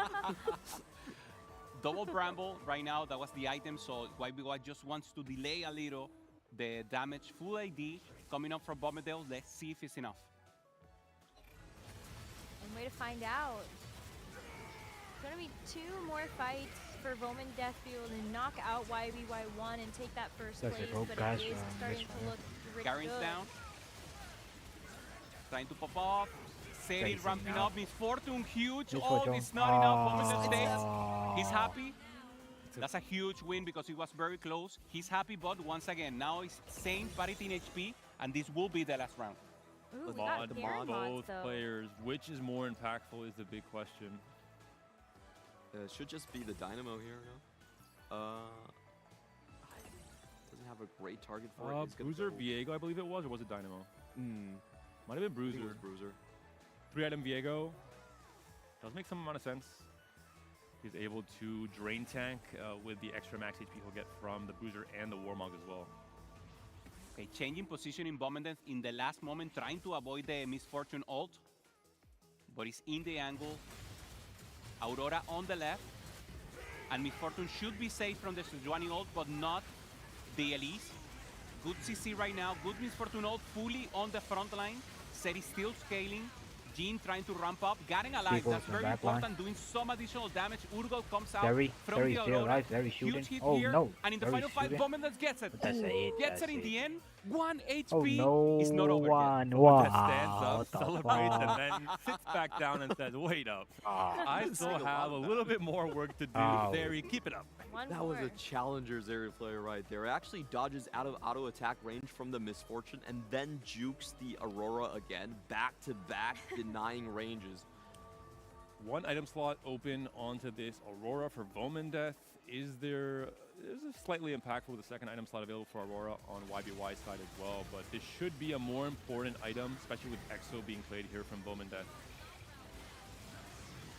Yeah, for YBY, it's just the Aurora items. Let's see what he can find right here. A Shojin would be big for Vomandeth here. Rolling first. Garen 2 for YBY. That's a big upgrade Huge. Chojin. for YBY. Yeah, Shojin looks amazing. Maybe Morello could be an option too. Oh, there's also the emblem, He already right? has one? The Okay. rapid fire onto the Aurora in the end, and the TG, I believe, on the Jax here for Vomandeth. So pretty much every single unit here itemized for Vomandeth. Max EXO value and max bulk value as well. Pretty insane setup here, actually. But that Garen 2 is massive as well. Could swing the fight here. Let's see where the Aurora dodges out of it. Diego still alive, trying to drain tank a little bit longer. We are in stage 7. A loss here is an elimination, even at 16 HP. Zeri above half health. Can she survive the next MF? Can MF herself survive? She's down to half health. She's now being targeted. It's a big win for Vomandeth, and he absolutely needed it at 47 points. Climbs all the way back up to 55, and now in a prime position to depend on himself to maybe make it to that game 7. And we see the joy. We see seeing the camera, seeing him not only celebrating, dropping his mouth, seeing the laughter, and actually knowing that he has a good possibility to advance. This is amazing. Really great stuff coming out here for our fifth game of the day. I'm getting ahead of myself here because I'm saying, wow, I'm so excited because this just sets the tone for that 6th game that's coming up soon. A lot of very important placements here, not just for Vomandeth, but I think also being able to see a huge catapult there for YBY1, who is already sitting at that 50-point benchmark. It's going to be exciting. YBY1 has never gone worse than 3rd place at TAC Crown. He's going to finish up with that legacy and hopefully even go beyond. For the top of the lobby, we saw our wanted poster just change, but to my calculations, AQ1H and both Wage and Iverson both sitting on 61 points right now. So there's going to be a lot of competition to get into that top 4 as well. Yeah, and a great save for Weishan. We saw that especially in the mid phase of the game, it wasn't going well for him. Not additional goal, some problems there with the element being fixed, and then finally getting a good 3rd place against 2 very strong boards. In all honesty, it probably cost him 1 placement, but if it's only 1 placement in that type of situation, you're kind of happy. You got away with it. I love the W glade from Hupeson. Some problems with the augment. Just some technical difficulties. He still bounced back in time. I want to highlight it again as well. At the very start of this game, I mentioned it. Vomandeth, 2 games of flexible, 2 first places playing this EXO line. So the moment he saw this augment pop up, he knew exactly what he was going to angle for. A 10 logic with Cypher to get the extra resources, and then at 25 HP, completely turned his game around from stage 4 onwards with a fortunate Zeri 2 and the Garen on his very first roll on level 8, but Clutch Master himself now being one of the players trying to represent EMEA in that. And the muscle from YBI, making so much tempo. No matter what happened in this lobby, he ensured a 2nd place, just maintaining the full tempo, playing Dynamo on good spots, and just trying to pop off with the Elise. So once again, a player to learn so much about, and a player who not only understands the meta, he develops it, and for me, one of the leaders, and I'm so happy that he already has the points to advance. Yeah, I can't imagine a finals without YBY. It's been such a long time. Meanwhile, going to the bottom of our board, Zunbai not having a very good finish here, and of course, Grenade. I thought he was going to play something different. With the forward thinking, he had a chance to go into the Ziggs brand, but probably did not find a good augment for it, so decided to still contest on the Boombot, and didn't work out. We talked about the expected cutoff potentially after this next game being around 57. That would mean the Grenade is going to have to gun for maybe a 1st, maybe a 2nd might get him there, but he was very streaky in day one as well. He had that great start and then fell a little bit and then came back strong with the Kog'Maw Flickerblade game in game number 6, for example, with Boombot. So we'll see what he can do in this last game. Let's take a look at our standings. One more game remains for our Norwegian, players that Norwegian, are left Norwegian, fighting for their spots on Daga. Championship Sunday. And we'll Daga start on cut the they second did, I don't- page some where of you you are- really don't want to be at that 16th place now as we That's keep my going through. experience to Ooh, be big Karane names yeah, dropping down Mayaro. for America, Setsuko, and Maparo, Dusuk now Maparo. putting themselves in rather Final dangerous lobby about positions. Mashiro. Remember, the cutoff really is that 12th place. That's going to be the important one to look at. If you're bottom 4, you're out. That's true. Bombendet, we just saw him, so popping off here and making sure he's Be in right, the be green right. zone. And remember, bottom 4 will be eliminated after the next game. This will And find the out top about 4 bro. in the additional standing that we'll see now are the ones who will advance directly to tomorrow. And then we'll have a final games with the players that are in green. Looking pretty good here for Wei Iverson at 61 points. I think similarly for AQ1H at 60. It kind of seems like as long as they get a top 4, easy for them to move on to that final lobby and they get a chance to breathe for that last game of the day. My big story, I think, might just be Summertimer, a player who had a lot of expectations, the highest AVP player coming out of APAC, a player trying to carry the mantle of title coming to this TAC crown. Very consistent results, now finds himself in the top 8. Reminder, yesterday going into game 6, all 3 Japanese players were potentially going to be cut out. Summertimer has really locked in since then and is now sitting in a position to maybe even make the top 4 after this game 6. Yeah, biggest climb out of all the players that we saw in the final 16. Oh, maybe Clickcorn similar, no? But Cornin has pretty done a insane run. fantastic job today. He was amazing until you said that he was just going first and second, and now he got an 8. I'm sorry. Clement, please ignore my EMEA players now. Legendary caster curses potentially coming up here on our broadcast, but we do have one more game, and so top 4 will advance in our final standings. Bottom 4 will be eliminated. So everybody that is kind of sitting in that, oh gosh, you need like 57 points is kind of what it's looking like right now. Tiebreakers will matter, of course, as well. The first places will matter. More streaky players like Tsuko has a huge advantage. He has, I think, 4, maybe 5 wins in this tournament already. So that is the big upside of playing 1st or 8th if you manage to rack up a lot of those firsts in a row. And especially in this sandwich format, right, that you just mentioned, 4 eliminated, 4 advanced. And normally that mid-game, we have a lot of tiebreakers. All the time, it's exactly the spot, because normally we see maybe Wei and the rest develop and maybe 3 points ahead of the rest, as we just saw. But for sure, 3 or more players can be in that cutoff position. So that Setsuko, as you said, and even the game right now, trying to go for a first, obviously pretty important. I think the last game is going to be the one where it's most exciting. Because if you go to game 13, everyone's playing for top 4, things kind of dulled down. This game, though, there's people going for the automatic qualification for finals. It's going to be much more like the TOC, where top 2 advance, and they always play stuff crazy in the middle of the standings. And we mentioned the tiebreaker between 12th and 13th. Well, let's not forget, there's also going to be a tiebreaker between 4th or 5th, potentially. And that could maybe be the 5th place player forced to play a game 7. Maybe you have the pressure of, I just have to play stable. Suddenly things starts going wrong and you get into an 8th place position. You could be in trouble and not make day 3 altogether. So much on the line for these last 2 games in TAC Crown. Love that everything matters. Yeah. Everything matters. Exactly. That was what I'm going to say. The fact that everything matters right now, because normally people, maybe in last set, they were already advancing, or maybe some people already were eliminated and were just playing to play, and now everyone has something on the line, either elimination, qualification, or go directly to tomorrow. I mean, let's not forget the prize pool that we have here for our competitors as well. First place will be going home with $150,000, which is a lot of money. So you know that you're not only fighting to get in the final lobby, but a chance at the glory of winning the Tactician's crown and, of course, the cash. Yeah, that's always a huge factor on everyone's mind. I'm not kidding, because the drop-off is kind of huge there, so you want to be angling for that first place going into it.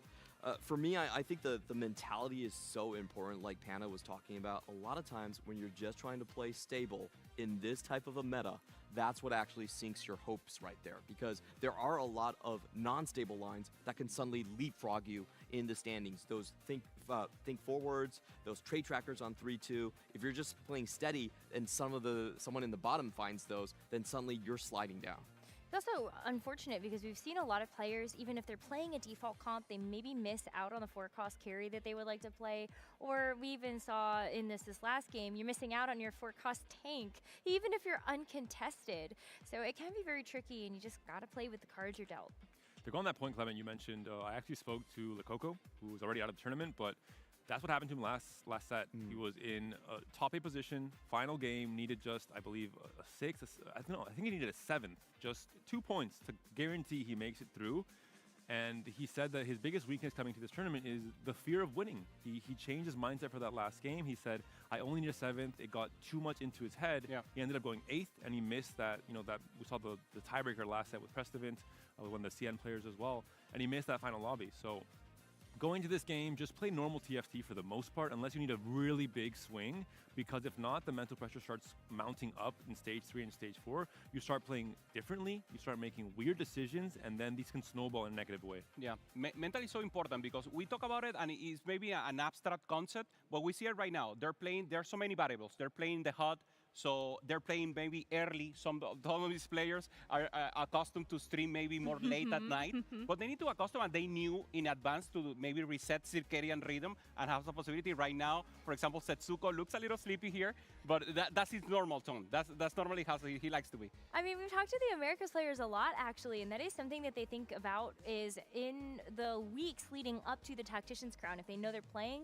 they know what time it starts, and it's like 9 hours ahead or something like that. So as we take a look at our 12th game of the day, this is going to be the penultimate game we have here. We're going to Lobby 2, and there are a couple of players that I think we really do need to keep our eyes on. We've got Dish Soap, which is going to be very important as he is in that danger zone, and I think also taking a look at Robin Songs from the Americas, 56 points. Yeah, Tex also in that danger zone needs to have a chance to pop off. Clickeren just in the bubble to advance directly, so he's playing actually with a good run to advance directly onto tomorrow and be in the top 4 directly.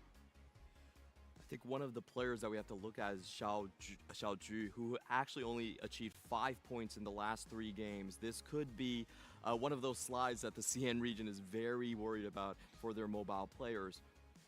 I think with 58 right now, he's locked into the very least play the game 7, but it would be tragic to have, I think it was a 10-point gap after the first 2 games of today, and then find yourself in a position where you're playing for game 7 and you're feeling the pressure of maybe not making day 3.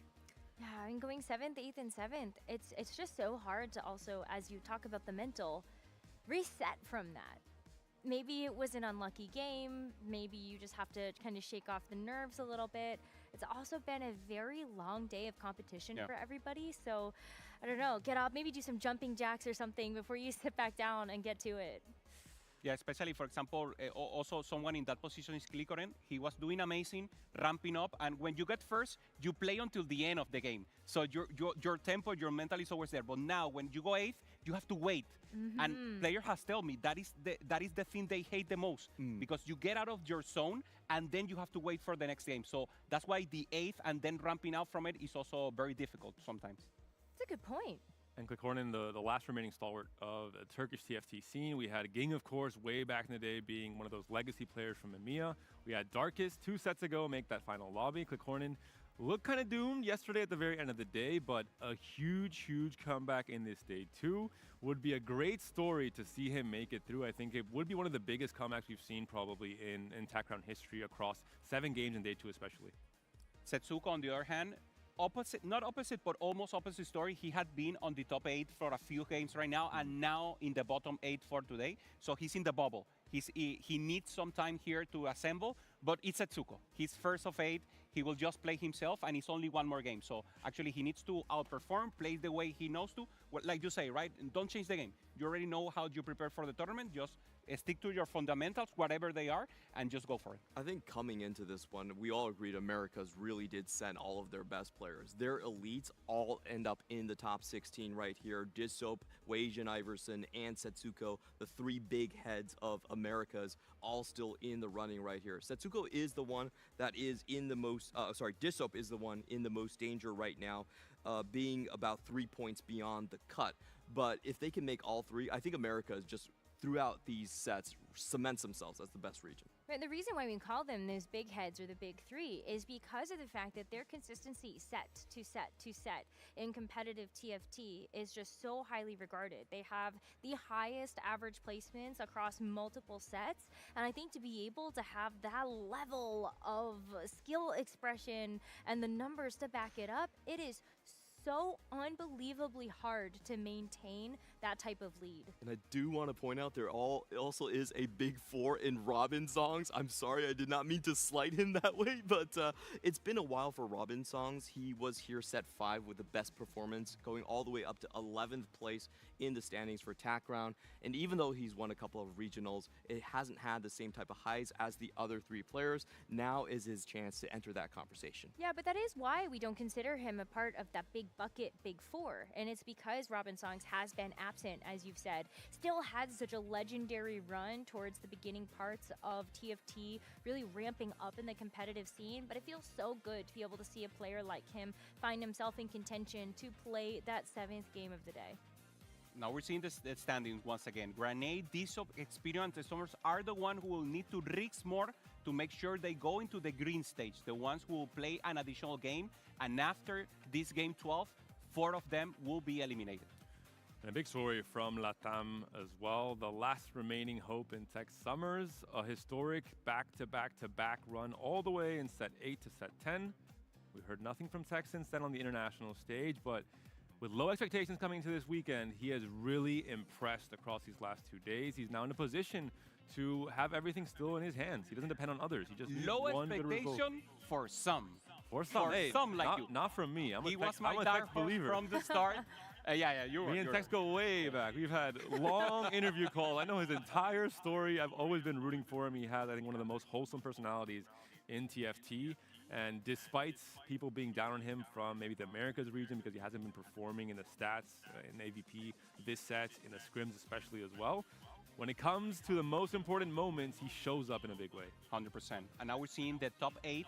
So once again, in green, the ones who will advance until the next game, and on white is the threshold of who will advance directly for tomorrow after this game. Weishan doing amazing, HQ1H, Xiaoyu, and obviously Clicoren with that amazing run on today. There's 4 players in tiebreakers from 4th to 7th place. That is going to be the most contested section of our standings. And right below that, I still want to give another shout out to Summer Timer. He actually had the best day 2 so far, only behind Clicoren, already scoring 30 points on the day. And he's just such a rising star. I think Japan has always been a region that's been sort of, you kind of sleep on it, but then you realize how many finals that they've actually made in the past. And it's right behind CN, Americas, and of course, the French.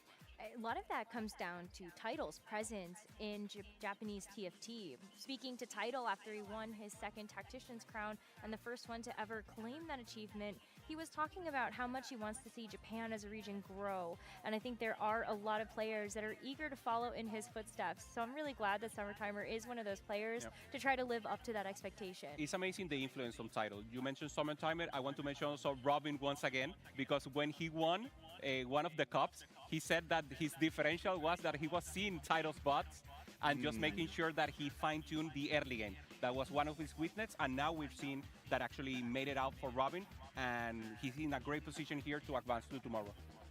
All right, taking a look at our lobby, 53 points right now is going to be that 13th position, the first one out after this game. So you really don't want to be in those bottom 4 spots. So all eyes really right now on those players that need to come up with something big. So Tech Summers, Dish Soap, they have definitely their work cut out for them today. And a lot of pressure on Dish. I think going for first place in a spot like this, it would really define his set. For him, it was personally in his statistics the weakest set that we've seen. We've never seen him go 8th that many times before, and there was a lot of doubts. If he can clutch this out, get that first place, and get into the next game, that would be massive, and we would feel his presence ever more. I think it's still something to say, though, about making it into top 16 of this Tactician's crown as an achievement. But I think for Dish Soap specifically, what feels weird about it is that he's won the Tactician's crown twice before, and I think that's why a lot of people put a lot of high expectations on him. But you're right, Clement. Looking at the stats, it was something that was a little bit out of the ordinary. And I think these 2 weeks, though, that he's had to prep has really shown themselves in just being able to get 51 points through 2 days of competition so far. Some of our players, eyes closed, trying to manifest the next encounter. Fingers crossed it won't be Garen, because that would really throw a wrench in everyone's game plan. You can't really prepare for what the emblems you'll be getting, how you'll be adapting to them, and it's all going to happen on the fly if that will be the case. We also saw yesterday in Game 6, Zed, Artifact Anvil, which was very exciting, opening lines like Seiko reroll, opening lines like the Vayne reroll as well. Listen, I'm okay if this game that has the most pressure on it does not have one of the more unreliable encounters. Thank you, Necro. Finally, we get you on our side. I've been accused of not liking fun for saying the exact same thing. Well, Clement, that's the biases you have to live with. Oh, it just depends on the time of day, okay? But you can tell on all of our competitors' faces the weight of this game, how much it means to them. Everybody that comes into the Tactician's crown, despite maybe not having that same type of pressure on their shoulders, always has one goal in mind, and that is to make it to that final lobby and win at the end of the day. Yeah, so important to maintain focus. Everyone with their own ritual, right? Maybe you just want to think about something, you check stats, they have dual monitor and they are able to do it, obviously right now. And we have Gain. Here's the start. Most definitory game right now, and it will be Bai. Okay. There is justice in the world, and Bai will enforce it. Double components to start things off. We saw it yesterday in that Game 5 from Vomandeth. Very strong with hero augments, having a 3-item carry right away. Very strong with reroll as a whole. This really enables that 3-item spike to come through once you find the 3-star 1 cost at the start of stage 3. And very good for overall item quality across the game. The average will be higher in terms of bis being found, because you have a chance to get the early Rage Blade, the early Shojin in some cases, some of the AP carries like the Blanc. Yeah, that's normally the angle right here. Click-on just with a start of Cheiko. That's something normally we know we're not seeing as a priority, but it could be a chance. And the rest of the players. Just to give you a little setup, if you're starting to see the transmission right now, Tech, Summers, and Bishop are the ones on bottom of with possibility, in this lobby at least, with possibility of elimination. So they're looking for a good ramp-up spot. They're looking for at least a top 4, top 3 would be even better. If not, they will be eliminated, and the rest are normally just playing just to be to advance directly to tomorrow or in that middle term. The expected cutoff for this spot, we're expecting about 57, 58, somewhere around there, depending on exactly how the numbers land, which I heard you guys talking about it before. Just so that puts him in a very scary positioning, needing a first place just to have a shot at that next cutoff. Listen, I am shaking in my boots right now for all of our players that are fighting for survival here. It is going to come down to the wire. So really important to find an early spot that you can claim for your own, maybe bully someone else off of it. Yeah, everyone will pressure normally with the amber. So yeah, you need that spot, you need the angle, you need to know exactly what to play. And now we'll start with Prismatic. Very difficult here to go for economy, especially when people have additional resources. So we have items for Kambuli, just getting that additional ramp up, and he should be able to play tempo from here, starting with 2 Graves. And this is a really insane setup for a few reasons. If he's able to win these first few rounds, if he's able to then get the actual components from Buried Treasures and continue the win streak the rest of the stage too, and if he's able to find a Graves too somewhere in this stage, maybe from Carousel. We saw it happen in day 1, where there was a Graves pair, no one really noticed or realized or cared, no one defended, and the Graves 2 came through, and then it became a massive win streak in stage 2 and 3. We see Robin already committing to EXO line, having the crown, and also D-Shop having the Prismatic ticket, so there's going to be a reroll here. Setsuko with Living Fours, curious to see what he picks up. Oh, in the Globin, there is. There's a fight, so for now, Kambuli just trying to pop up, getting a Sterex, and here just the BT on the Graves, just trying to ramp, but it shouldn't be enough. Poppy's just holding up too strong, and there's some additional here for Xiaoyu. Kambuli needed this ramp up. It will not be enough, but it's a good angle. We can play around the Graves here, and then just try. Remember, Kambuli is good, he's in top 8, so if he gets a good position, he can enable being top 4 and advance directly to day 3. And just in that previous game in this lobby, Robin actually took a second place with that Graves reroll. We saw it kind of miss and hit all throughout this tournament, so really it is going to be very important for Camberley to get that Graves online to then be able to have the money to invest into the Ox. We had a quick look at Dish Soap's board. We've said from the start, Dish Soap needs to be playing a 1st or 8th style here. It does not matter if you go 8th, it doesn't matter if you go 4th. Dish Soap needs to get a top placement.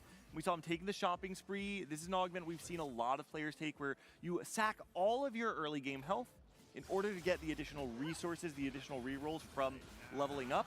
We're going to see Dish Soap looking to spike very hard either. We've seen people play it on level 7, playing it with potential Cypher reroll. You could play it on level 8 as well with a loss streak into one of the 4 cost boards we've seen do well. It's going to come down to what he finds on the carousel. He already had a Draven. He finds a Galio, can slot in Cypher early. He could become that uncontested Cypher player. And he's one of the players who needs it most, right? At 51 points, he needs a big result. We saw players, when they were in this position, scrambling to try and play Cypher reroll as a potential out.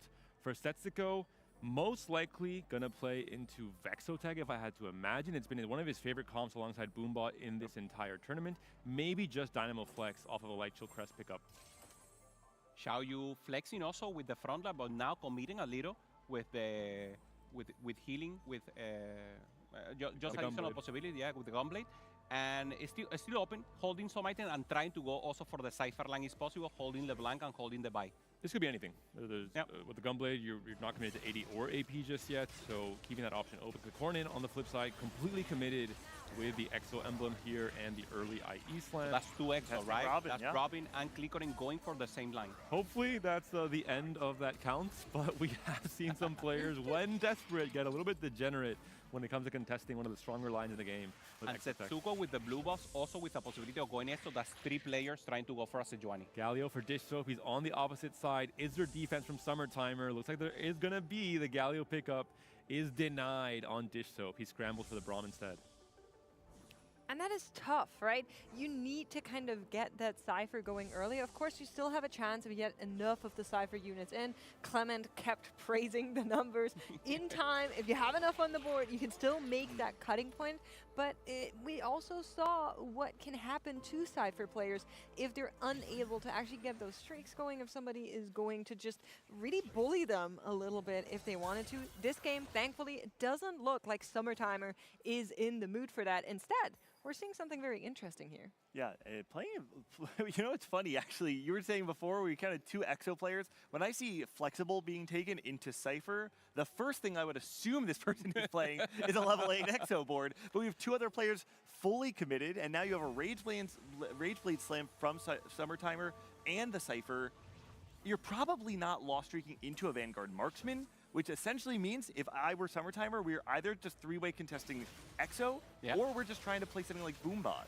For any other player, I would agree. But with the Slayer emblem, there is one particular player in the World Grid who played a little bit of Fenner reroll, who liked playing into the Slayer line as a whole, and that was Summertimer from Japan. He tried to leak Taro the tech as well. Taro did not like it.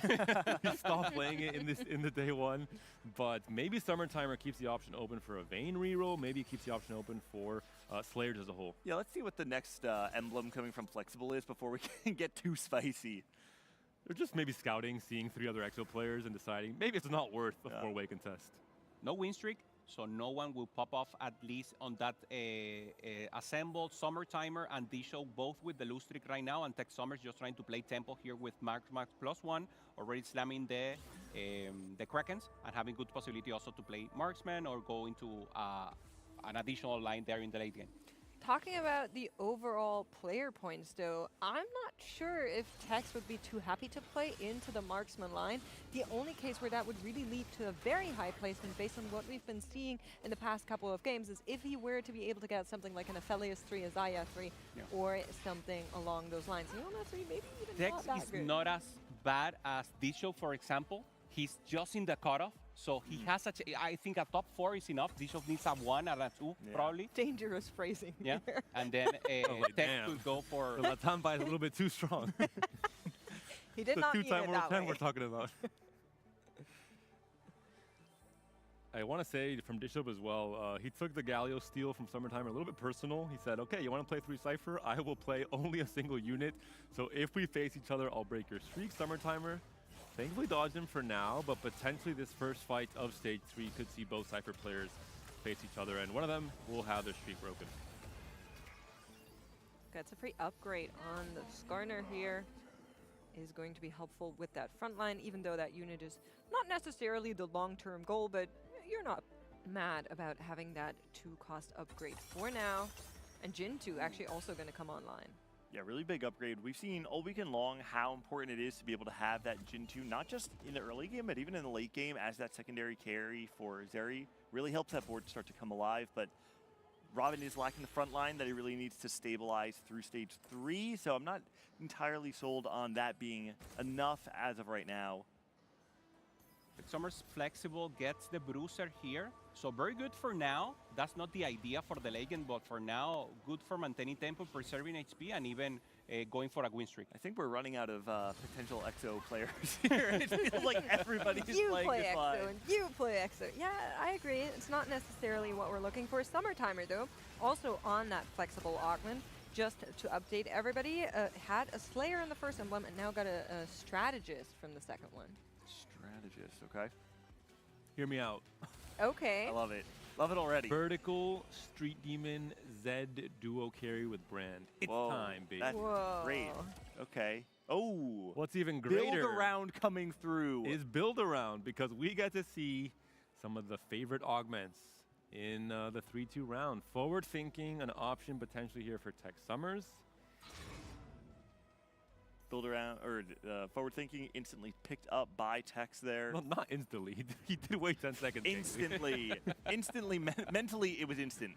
Listen, golden augments, and of course, it has to happen. How many? Xiaoju and Camberley both found that trait tracker. Yep. I believe we're going to be having a lot of emblems in this game with 2 flexible players and 2 trait tracker players kind of all assembling together here. It's actually the best case scenario for Disho, because everybody is going to be playing Exotech and Disho will be able to freely roll down and stabilize his board while everyone's on 1-stars. Really great spot from Camberley here. 6 grays with only 16 Golden Axe stacks and so much gold soul to work with, so hitting very much ahead of tempo.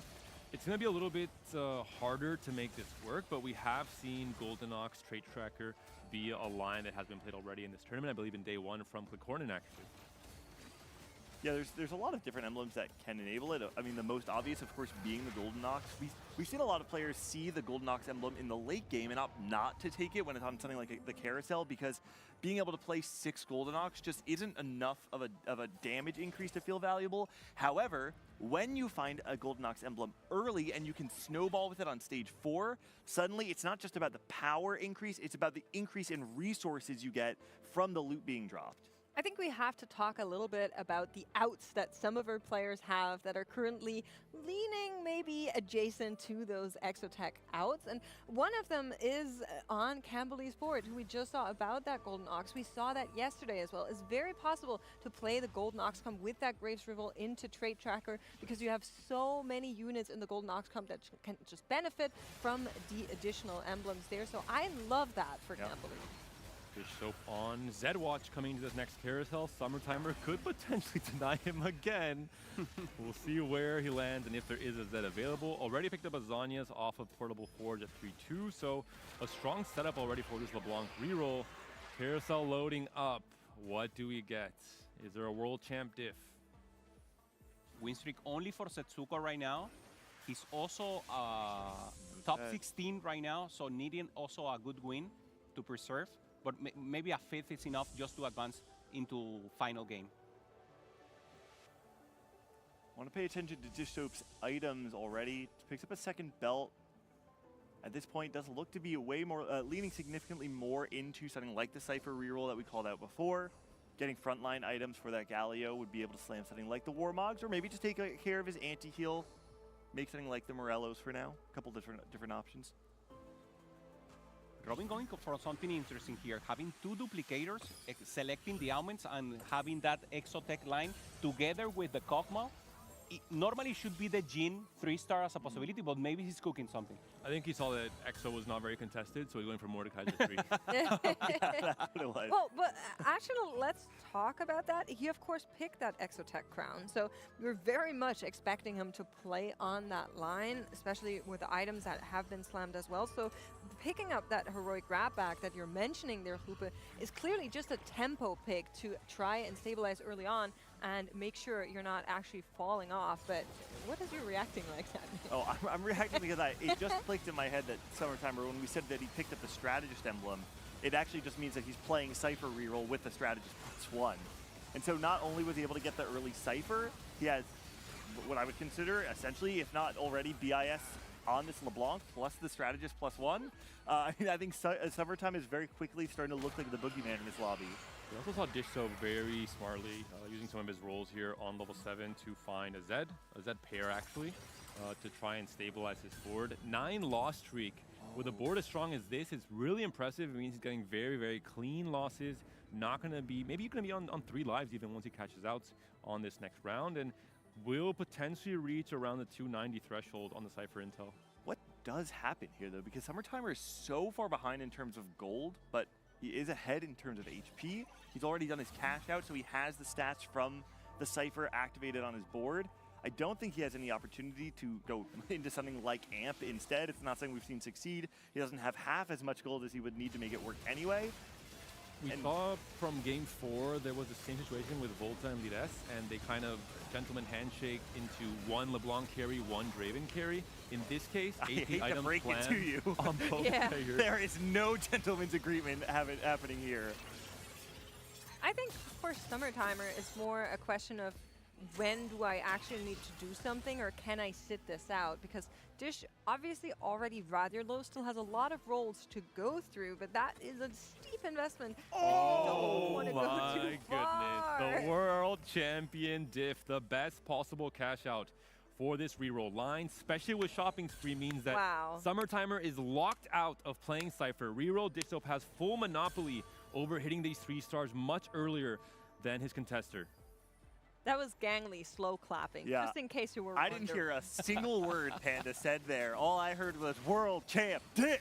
So the usual, no?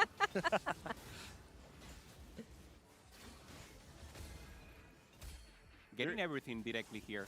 So just far away a little from the Galio, very close from the LeBlanc, and only 2 away from the Draven. So he just needs to decide to hit something natural here and then just use the full resources and the 4 duplicators that he just get. There's the LeBlanc. So now he should be able to get almost everything. Yep, Draven. that's it. Now we're another LeBlanc and shot we're 5 2. off, right? Okay, we got a LeBlanc. 1 right. off.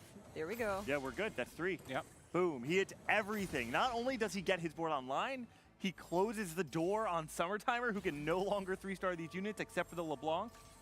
The only silver lining is maybe this was done in such an intense and quick manner that Summertimer was able to read the game plan and now pivot before rolling down. Because if he's caught mid-roll down and caught with, 5, 6 copies of LeBlanc of Draven, he has no way to get out of this game plan. And Setsuko with a win streak going up against the Exodia right now. Dishsoap, best possibility for Dishsoap to avoid additional win streak, and Setsuko will just need to take the loss here and then try to transfer to what you call out in the beginning should be the Exovex or regular Vex.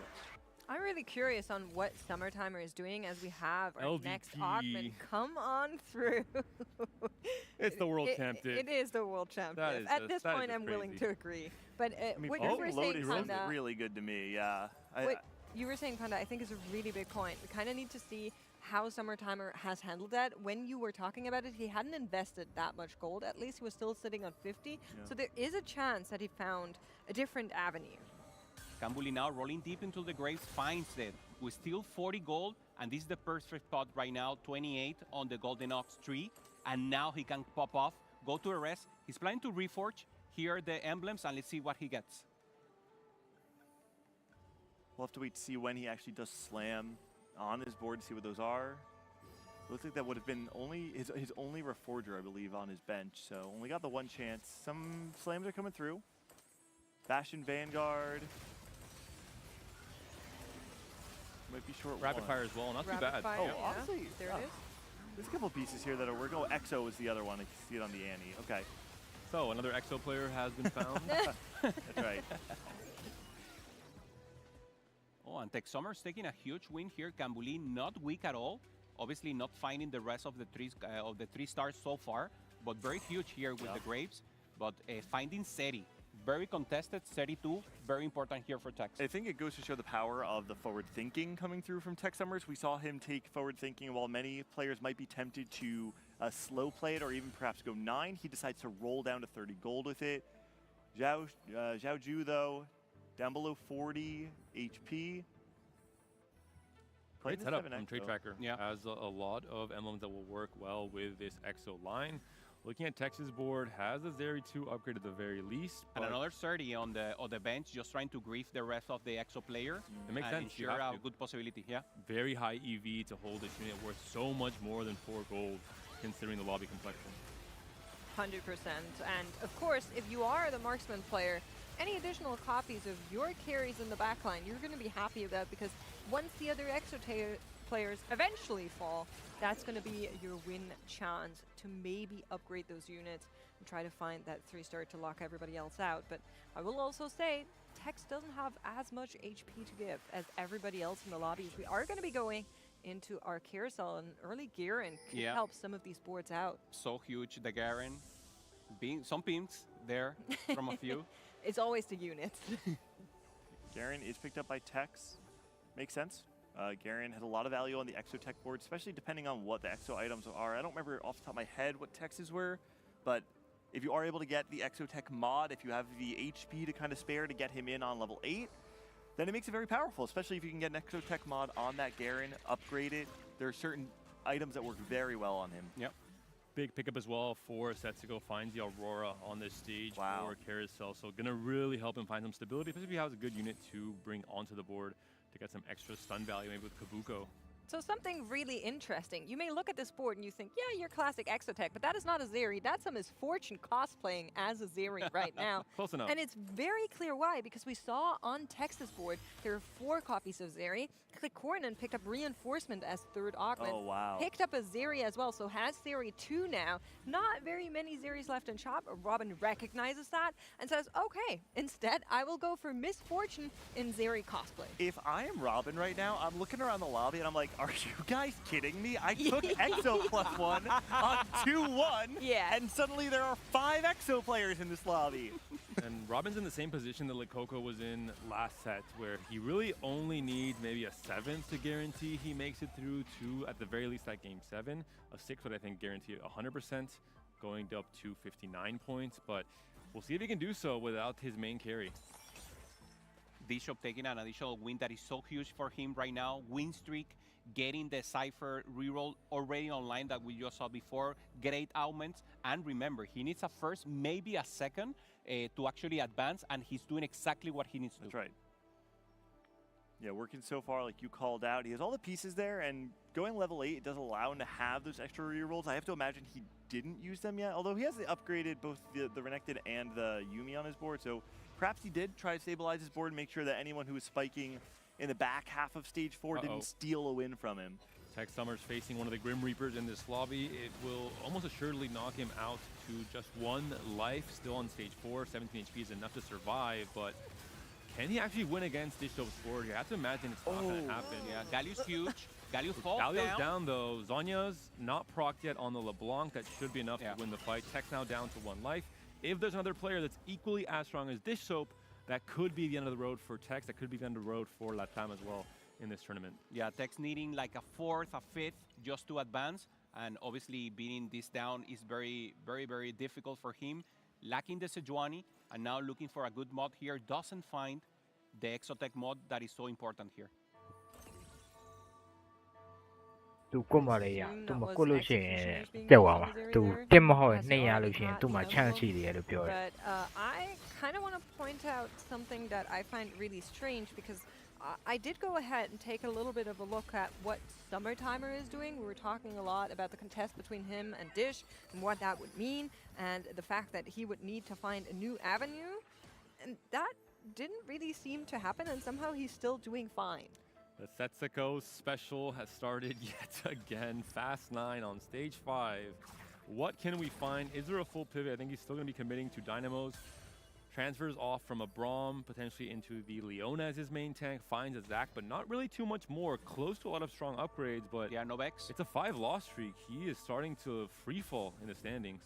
Yeah, still have our items all on our Morgana as well. We do find both, well, we have the Aurora, but we find the Kabuko, so it is nice to be able to pull that in, but yeah, I think you guys are both saying it. There's not a lot of damage on this board, which is the real thing that we're missing. We have so much front line between our artifact anvils that have come through with the double light shield crest on the Leona, but right now we're really still just relying on a Morgana 1. Dude, this Summertimer board is crazy. Wait a second, this Morgana 1 wins the fight? He doesn't have any of the 3 stars. It's Cypher reroll, but with 2 costs in stage 5. Cypher reroll minus the Cypher reroll. Tempo is wild. Yeah. Look at it. This should not be doing as well as it has up until this point. Granted, it is in 7th place right now, and it looks like it might be losing It is out. a Syndicate I Echo still on the agree board. with you for what it's worth. Summertimer potentially still safe though, right? 57 Yep. points. Yeah. At the very least, he'll end on 58, which could be the cutoff. Yep. If Tex goes out before him, then that really does save his entire game, and there is an HP buffer to go for. Okay, but we've been away from Dish for a little bit. We can check in though. 7 win streak. Still playing the same board that we've been seeing up to this point in time. At this point, it looks like he's saving his gold, going to be able to go to level 9. Yet another way to spike his board there could be additional strategists, could be playing around the legendaries, could be adding something like an Aurora to pull additional frontline or damage in. So he has a couple different options. Just question is, does anybody reach a boiling point where they can actually contest with his board until then? Yeah, and the free fall, Setsuko keeps going on. Now 14 HP. Tex managed to achieve a win here, only 7. So very much. Summertime, we say safe. Tex Summer with an 8 or a 6 is in bad position. He needs a lot more. And Setsuko is in a good position. When once again, if Setsuko takes a 7th on an ace, he could be eliminated right now. Oh, tough one. Has the Sejuani in shop, but nothing really to trade out here right now to try and make that upgrade happen. We'll need to hope that the positioning is enough to clutch up one more round, make it into that carousel, and with the lock chop, get the upgrade afterwards. Runs into Cornin though. Cornin has just gone 9, has trying to find extra ways to spike this Exotech board. Will it be enough? The battle of the Exotech huge players coming through here. stun. Hitting so many of those backliners on the side of Tech Summers. You can see both backliners starting to hit each other, though the front line's crumbled. It's going to be Zeri versus the Zeri. It looks like Cornins is just barely going to lose there. Tech Summer stays alive, and Summertimer is going to fall in 8th place. That might not be enough.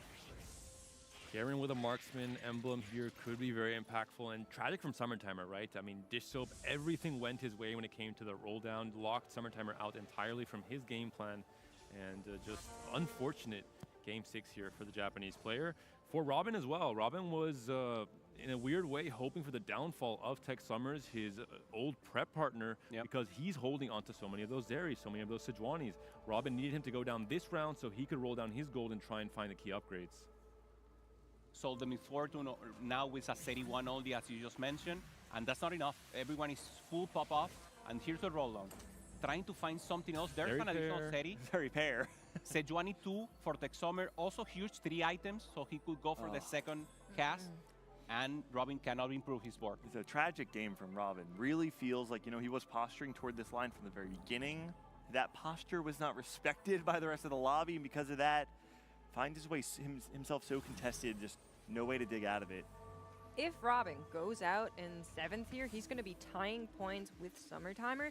If he can climb above Tex, so if Tex goes out first, that would save him from at least a tie with Summertimer and maybe catapult him into the top roll. This is the fight that we want to watch. Robin Song's up against Tech Summers. Oh, Tech Summers is doing the Tex walk. Oh, what the fuck? He's doing the Why is he walking, man? No, Why is he walking, man? No way. Why is he walking? What the fuck? What the fuck? His old prep partner. In his face. Oh That is a my crazy God. level of BM. Robin laughing it off, hoping that what the 57 fuck with his is tiebreaker this? will be enough What? to maybe get some revenge in a potential Game 7 against Tex himself. Tex should be careful. There might be one more game between these two players. So Tech's guaranteed 56 points. If we're looking at that 57 or 58 point What threshold, the we're looking heck? at least a 5th or a 4th to get him Why there. is he So the walking, job's not man? done. Yeah. He's got to hope that Setsuko can fall before he does. On 4 win streak, though, the 4 marksman and the upgraded Sejuani is that now he's getting so much ramping AD in this backline, and with the upgraded Sejuani, an additional What cast the might be heck enough is to buy this? enough time, but his time might be up. He's up against Dishop on the right-hand side. Yeah, Dishop pretty strong here. Fully capped Cypher. Access to the backline, almost sniping out the Jin on the right. Front line still holding up for Wait a Tech second. Summer, taking almost a good win. And Tech Summer, no! Oh, Desonia! that's No way. Against Desonia. Maybe Tetsuko. good news for Tech. Tetsuko also eliminated on the left-hand side by the hands of Click Hornin. It's going to come down to the minus HP in the end. The loss was very close, and Tech's Tech been Summer fifth. does make it into 5th place. There's a world Tech where ties Robin as well. So Tex and Robin's going to come down to a tiebreaker Wait, after there's Tex. a world where Robin beats Tex on tiebreakers and Robin walks his way up to him in real life Wow. in the Americas hub. That would be The crazy thing to do insane. that they're in the same hub as Yeah, well. yeah. They might be right next to each other. We should take stock real quick of the 4 players that are remaining. Cambuli, one of the players that's been performing super well all weekend long. One of the real, the up-and-comers from the Americas. Zhao Zhu, someone who I think has surprised the entirety of the field, being one of the top performers up until the last few games. And Click equally so. Had an 8th place in the last game, but before that, 3 firsts, and a second. In this case, a top 4.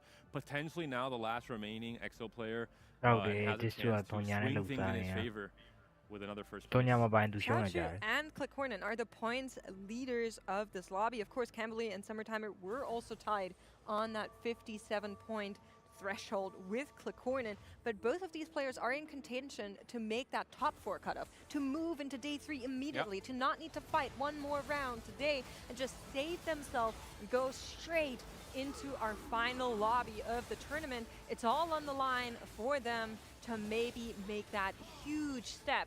The rest of the lobbies are fighting out to maybe make it there in the first place. Cambuli takes a loss. And Bishop takes the win. Remember, he needs that first or second just to maintain himself alive and have an additional chance in the next game to take it until day 3. The 4 of them still alive. Cambuli, 2 life, 2 HP. Clickeren also. And Disho and Sauju, maybe 1 life above. Disho with good possibilities. Shaju, he's not content with the top 4. He knows he needs to make a statement in this game 6. He's trying to make it to level 9, trying to become the strongest player and potentially contest Dish Soap for the win. He's on 14 HP though in stage 6. This could very well be just 1 life. So really trying to navigate that fine line. And he's not the only one checking in with Click Hornin right now as he does go up against Camberley. We might very well see double elimination here. It is stage 6. All the players are incredibly low, and Camberley tries to reach that backline with the Graves. Is tied up for a second, but is that going to be long enough? The Cho'Gath falls into his face. Graves does not care, reaches the backline, finds the Zeri. Renekton is there as well, and Click Hornin is going to take the loss here. With him, though, is there another player? No, looks like Dish Soap hang in there. He does with take a 3 loss, though. HP. Dish Soap finally taking a loss there. It's going to put him now at death's door. He should be fighting Cambuli or the ghost of Cambuli in this fight. Important to know, Cambuli and Click Hornin, you mentioned it before, makes tied in points, 57 points, which means Cambuli will be guaranteed more points at Click Hornin. That's right. Potential for a top 4 to be able to skip out of the next game and go directly into day 3. And Dish Soap going third him would put him in that extremely scary 57-point mark where so many players are on right now, where tiebreakers would decide who ends up playing that game 7. It's going to be Xiaoju versus Cambuli. Dish Soap facing a Go should have an easier time winning this next round, and Cambuli facing the strongest player in this lobby. Can this Graves board stay alive? Graves is onto the backline. He's onto the Zeri as well. He's chasing her. The double pump kills her. Urgot's next, but Urgot cleans it up. Can Renekton win this for Cambuli? It looks like that will be the case. Xiaoju down to 1 life.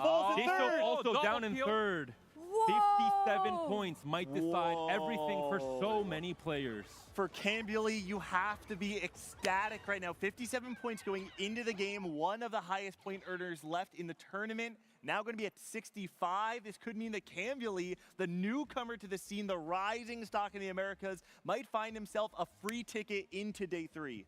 We also briefly saw there Xiaoju celebrating that second place because it very well must mean that he is going to go into those, well, cherished top 4, the absolute honored spots that can just go straight there.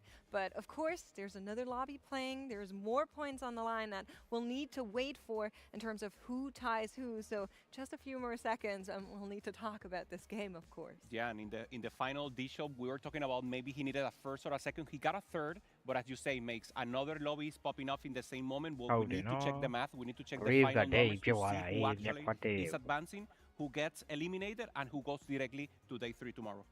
No one in this lobby ended up lower than 57, I think, with how it all shook out, which means that almost assuredly the cutoff will be at 57, and there'll be a tiebreaker where one, maybe two of those players end up making it through. Of course, we don't know the math in the other lobby, so we'll see how that pans out. But right now for Americas, a nervous moment because a lot of these 57 players are from Americas. It's going to be Robin, Tex, who maybe gets some revenge from Robin himself, Dish as well, and Summertimer, who had, again, a very tough game. Once he saw Dish roll down. Let's talk about this game just for a couple of seconds more before standings are going to be updated. Because, of course, the name of the game this time around was Exotech, and some more Exotech with Dish, and Summertimer contesting on the Cypher lines. Yeah, I mean, it felt like a very strange game because nobody was necessarily looking to play into the Exotech lines from the very beginning. They just Robin, and then it was the flexible players, right? Which of course does give the Exotech out, but we feel all weekend long, it's not the only line that can be played. You wouldn't have thought that if you've only seen this game because it did feel like if you have any additional emblems, the only thing you can play is Exotech. A part of that, though, is, for instance, Tech Summers being given forward thinking, looking to play into this line, believes that he has enough econ to hit before everybody else. But then someone like Click comes along, finds the reinforcement. The tiebreaker, oh my god. How you have to play the game. And when someone like Robin is contested, you start adding all these things together, the game just gets out of hand extremely quickly. I stand by it. I think Summertimer should have played center reroll. Well, it couldn't have gotten worse, technically speaking. Thank you, Gangly, for finally supporting me. Just what I needed. Yeah, I got you. Yeah, and the leader at the end was Kambuli, playing Ox, getting a good early game. We saw him with 2 Graves, getting Graves 2 very early into the game. Good augments also making them work. Flexible trade tracker that once again couldn't go obviously into the EXO and making it work, also getting those additional +1 into the item, getting the Senna 3 that you were asking for, but also in a different comp, and as you said, probably a possibility of advancing directly to day 3 with the points. And Clickhornin, I think the moment he saw he was in this 3 to 4-way EXO contest, he said, you know what, at 4-2, I'm going to forget about potentially finishing in the top 4. I just want to make it to Game 7. Went for reinforcements, understands his cap is not going to be the highest. We saw him go level 9, try his best, but then lose a lot of those fights. Understand we still you're playing essentially an augment down. The other players that landed in the Summers, Tiebreaker, veteran of the scene who keeps kind of popping back up no matter how many times you shut him down. Tech Summers, the legendary back-to-back championship run in the kind of middle days of TFT. And Setsuko, who I think just looked at him as a player and you saw the caliber and accolades regionally, it would shock you that this is only a second time that this championship. It feels like, in a way, at least to the North Americans, we would expect someone like Setsuko to be a world champion at some point in time. To find them all on the bottom 4, different stories of whether or not they're either qualifying for the next game, getting themselves into the top 4, or losing out on their set championship run. I mean, it's an important moment for all 3 of them. It is. And with that, we are going to need to take a look at our standings because they are ready. And once again, a reminder that the bottom 4 players are going to be eliminated here. A heartbreaking tie on the 57 points. We knew Setsuko was the one who was going to break the tiebreaker with that many first place. So Diesel, Bomb, and Grenade are the ones confirmed to be eliminated. Robin taking the win, didn't take the walk, but taking the walk now for the next game and the possibility to advance for tomorrow.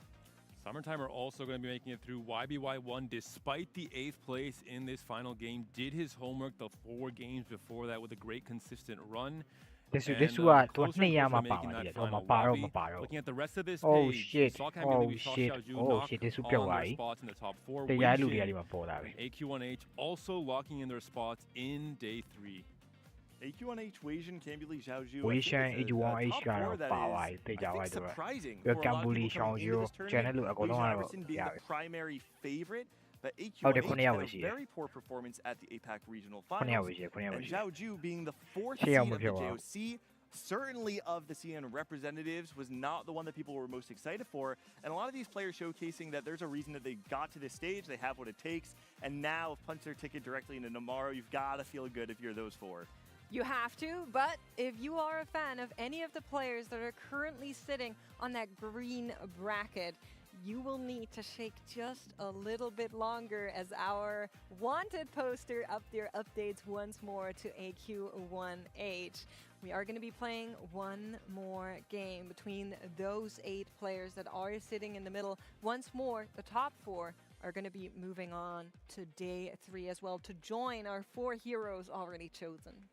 Scores are going to get sandwiched because we're dropping the top 4 and the bottom 4 oftentimes when you have 16 players left, if you feel or 8 players left, you feel like some of them have nothing to play for. With the standings so close because we've dropped those upper echelons of scorings, now every single player in this lobby has to play for whatever place it is that gets into that threshold. Everyone has something to play for. None of them have lost their chance to play tomorrow. That being said, of course, no point reset whatsoever going into Game 7. So some players have a leg up. Players like Cornin, who missed out on that 4th place spot, is still sitting on 62 points. Just needs a stable finish. Just needs a a top 4 potentially. Yeah. သူကကရုဏာကိုပြမှာမနေတယ်ကိုကတစ်ခုပဲရှိတော့ဘာလို့လဲတဆူက50ခုဖြစ်သွား50ခုနဲ့ကတော့ပြောသွား58ကနောက်ဆုံး threshold ဖြစ်သွားတာ Experience also getting in with good mental အေး12ယောက်ရှိတယ်12ယောက်မှာနောက်ထပ်10ယောက်ကချမယ်10ယောက်ကဆော့တယ်မလို့ Setsuko is the one who made the tiebreaker with 57 points, so he's the one who will need the most points and probably the person to see if what risk he's starting to take and if he managed to get that possibility to advance to tomorrow too. There's a bit of a contrast forming when you look at players from the Americas that are qualified into this top 12. အဲ့ဒီကအရှိမတစ်တုံးဝယ်ရတာလို့တစ်တွေအများကြီးရတာလို့ where tiebreaker မှာတွ in နိုင် that သွားတယ် region, ကျွန် it's တော် not the favorites. It's Clicornin and Experian, who I think by many people's standards အဲ့တော့လေရောဆော့တယ်မလို့နောက်နေ့စမ်းဆော့ဆက်စုကတစ်တွေအများကြီးရတာလို့ဒီစုကတစ်တွေအများကြီးဆက်စုကဒီစုပူတစ်များ Listen, are we forgetting about a certain someone here? I'm German just bias, asking. gang. The German bias. Oh, Zolo's there. I did forget about someone there. is also still in there, and someone on this broadcast picked him. Not a witch, man. Not a witch. I wonder why. Because he's a great player with amazing skill. He has fantastic execution. Of course. Positioning, scouting. Yes. The meta sheet as Lane well. selection, spot recognition. You want me to praise him some more? We'll see what Solo can do. He is a player that usually plays more for top 4s, usually plays more for stability. Maybe that'll be enough to get him across the finish line in this game number 7. But I think with everything ramping up, maybe it'll be time to play that first-rate style, to play more for the Boombot, to play more for the Cypher out. The contests were crazy in Game 6. I feel like it'll be similarly so. When you're playing for everything at stake, you want to try and play for those strong Cypher, Urgots, and EXO, I imagine, will be incredibly contested.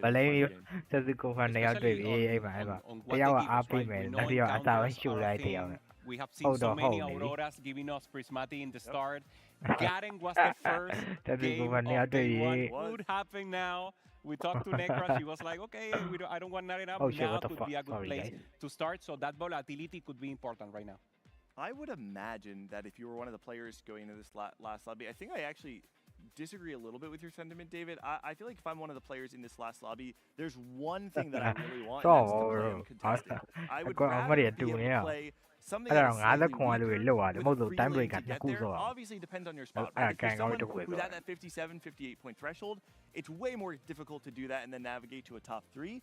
If you're someone like Clicornin, though, leading the pack with 63 or 62, you are in a position to say, if I hit my units, I might be in top 8 tomorrow. And to me, that's kind of enough. You know what comp Clicornin loves that will probably be uncontested? Rengar Jinx reroll. Wow. Yeah, you know what? I'm here for it. Okay, never mind. Don't do it, Clicornin.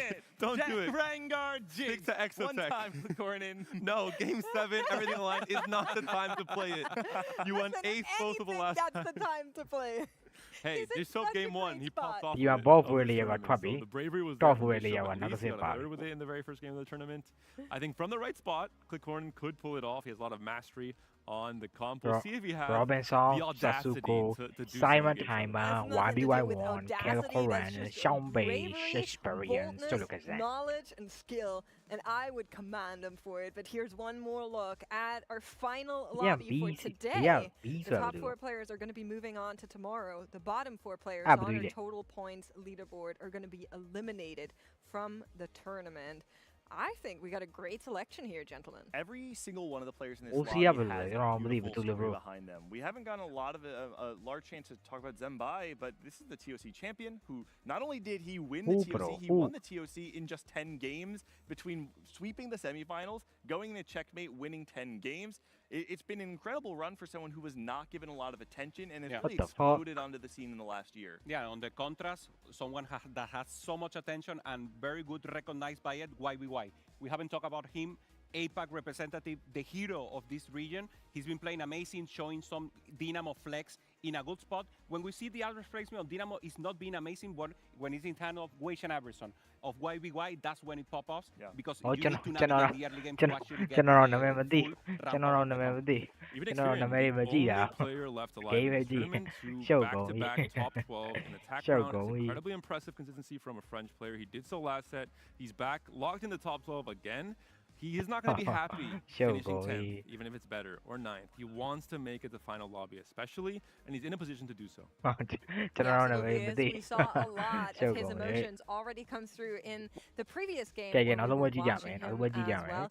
A very reactive player, we say a lot, but maybe that's what is going to help him go across the finish line. If, emotions are high, stress is high, sometimes that kicks players into an extra gear and they're just able to take off all the way. I wouldn't be surprised looking at how he's been playing thus far. Yeah, you have the both contrasts. Like experience, obviously, he's being fed by emotions.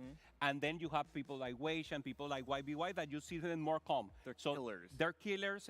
And being cold is very not they're very killers. if the way I will phrase it. I like that you just repeated me. Trust me, just repeat whatever I say. Cold-minded. Cold-minded, focused. I would say clear, analytical. And analytical. How is logical, analytical makes sense. Yeah. Look for us for support, not the gang.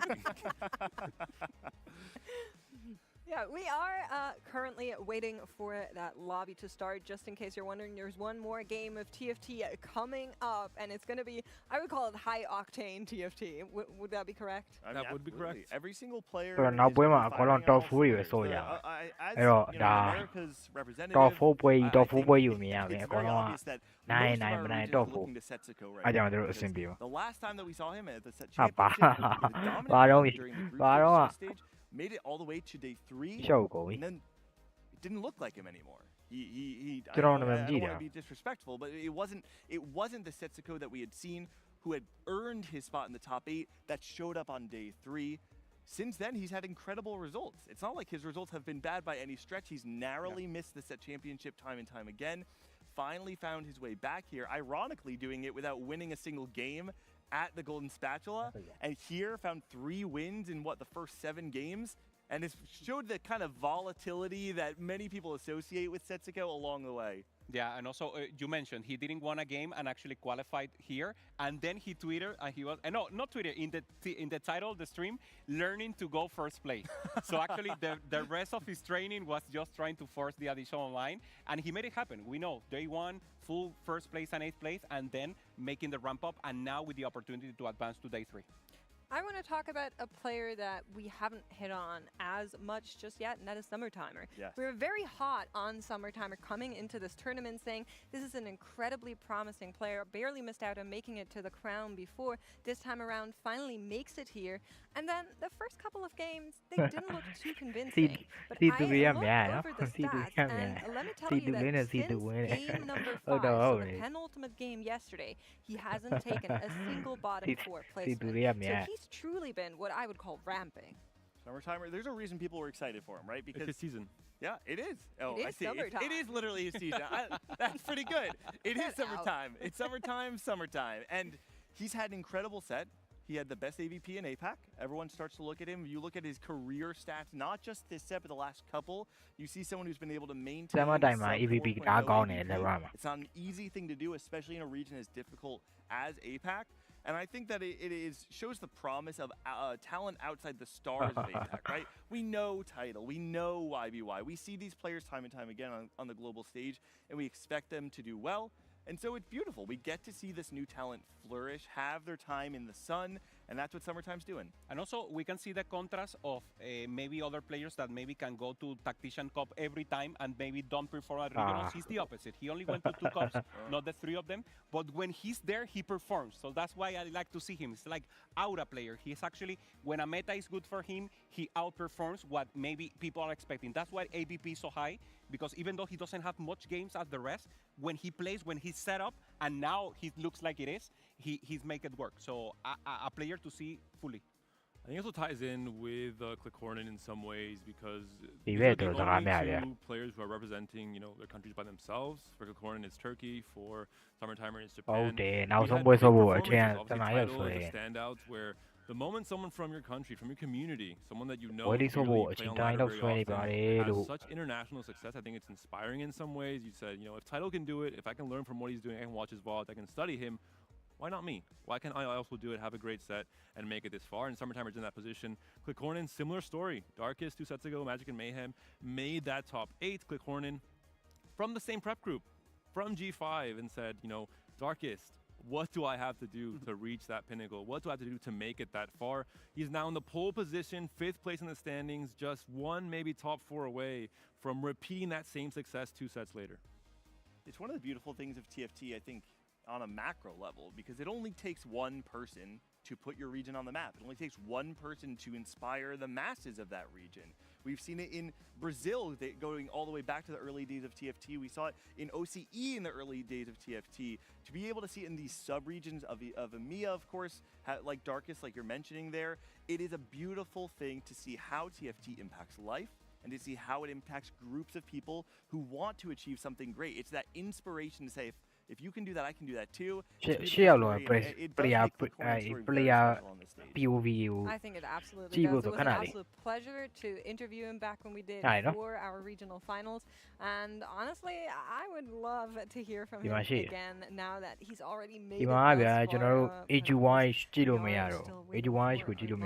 to start here. I do genuinely want to talk about Sulukazan. I know we're memeing a little bit, but for anybody that isn't as familiar with him, just give me like a little bit of an idea of who he is as a person, because this is the most hardworking person I know, and that for years at this point, he used to be a pro player in League of Legends, then shifted to TFT when that was released, and from then on has basically streamed TFT every single day ever since the game was created, and done so with passion and drive. He makes a lot of guides, very similar to Robin, that a lot of players from the Americas will know, and he's just an absolute, flag holder for the DACH region that has inspired so many players like McDonald, players like Kevin Parker, who we've seen at the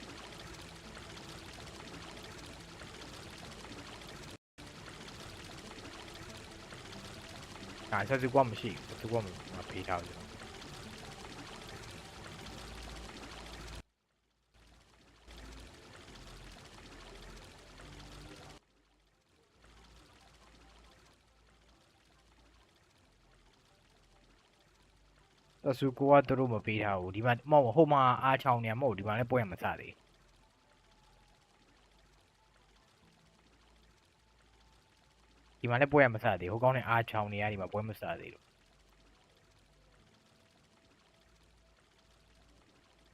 သူကမနေ့ရရှိတယ်ဒီနေ့မပါတော့အော်ရဆက်စုကိုကြည့်မှာကြည့်ရင်ပေးမယ်ဆက်စုကိုရပြီဆက်စုကိုကြည့်လို့ရပြီသူပြင်လိုက်ပြီ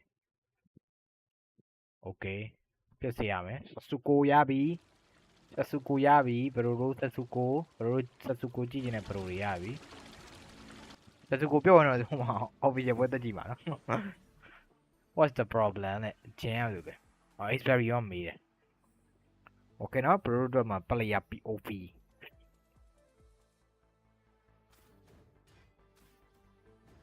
player POV ဒါမဟုတ် sorry ဒါမဟုတ်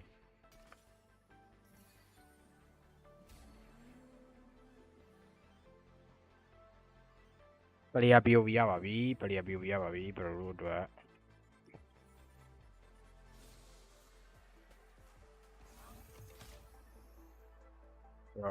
โอเคဆိုတော့ဆက်စုကိုနဲ့ဗာများစော့ပြမလဲဟုတ်တယ် sorry ကင်မရာရှိရမှာ sorry bro sorry ရသူဒါဆိုဘာမှမဟုတ်တော့ဟုတ်တယ်ဒါအဲ့နာမထောက်တင်အောင်ဒါစပွန်ဆာကျွန်တော်ရရလဲမဟုတ်ဗျာအဲ့ရကုလကလိုင်းဖြစ်ဒီနားမထားတော့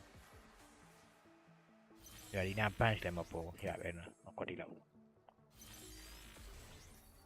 ပြမယ်ဗျာပြမှာပေါ့ဟာရှုပ်ကုန်ပြီဒုက္ခပဲဒီမှာကင်မရာလေးရပြီဗျာSasuko Robinson စမ်းမတိုင်းမှာ experience YB11 Sasuko Shambe Tolokozan Kilgoran နောက်ထပ်အဲ့4ယောက်တည်းအဲ့6ယောက်တည်း4ယောက်ကပဲနောက်တစ်ဆင့်တက်မှာပြီးတော့ day 3မှာတို့မြင်ရမှာဆိုတော့ Sasuko day 3ဆော့နိုင်မလားသူကြည့်ရတာအဲ့ဆိုတက်ဖို့များတယ်သူ item ကာရငါဖြူကြီးလည်းရှိတယ် capacity မယူ10 roll ပြင်မယ်10 roll မယ်ဒါလေးတော့နည်းနည်းစဉ်းစားစရာပဲဟုတ်တယ်သူစဉ်းစားနေတယ်မျက်လုံးမှိတ်ပြီးတော့နှာခေါင်းပုတ်လိုက်သေးတယ်သူစဉ်းစားတယ်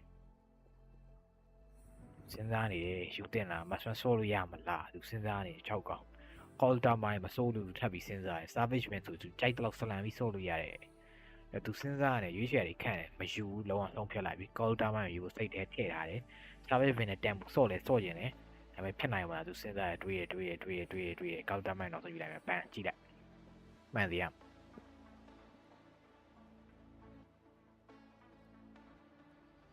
ယူလေဗျာပြူလေဗျာတွေ့လားကျွန်တော်မစောညမလို့ကျွန်တော်စောနိုင်အောင်မအဲ့ပွဲမှာကျွန်တော်အဲ့ပွဲမှာစောနိုင်အောင်တွေ့လား easy bro player တွေခံမှန်းဆို easy ကျွန်တော်အဲ့ပွဲမှာစောနိုင်အောင်ဟိုဘာRobinson ကတော့လုံးဝကုတ်ပုတ်ပြင်ထားတယ်လုံးဝ hostile take over နဲ့ဆိုတော့သူကတော့လုံးဝအနိုင်ဆော့တာရဲ့ဆက်စုကိုပထမဆုံးတော့ရှုံးသွားတယ်။ဒါပေမဲ့သူ့အနေနဲ့ရှုံးလို့ရမှာဖြစ်လို့သူကကောက်တမိုင်းယူထားတယ်သူလည်းပဲအဲ့ကိုဆော့စီတခြားလူတွေပို့ပြီးကြိုရောက်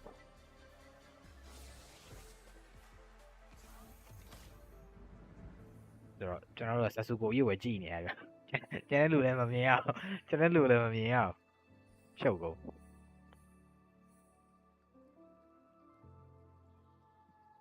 သူခေါင်းကုတ်တာကိုကျွန်တော်တို့ကြည့်နေရဟုတ်တော့မဟုတ်သေးဗျာကျွန်တော်ကြားလူတွေကြည့်နေတယ်ဗျာသူစကောက်တာလည်းကျွန်တော်တို့မမြင်ရဘူးတကယ်မှသူ့ခေါင်းမှာကင်မရာကြီးတက်ထားတယ်လို့မျိုးကြီး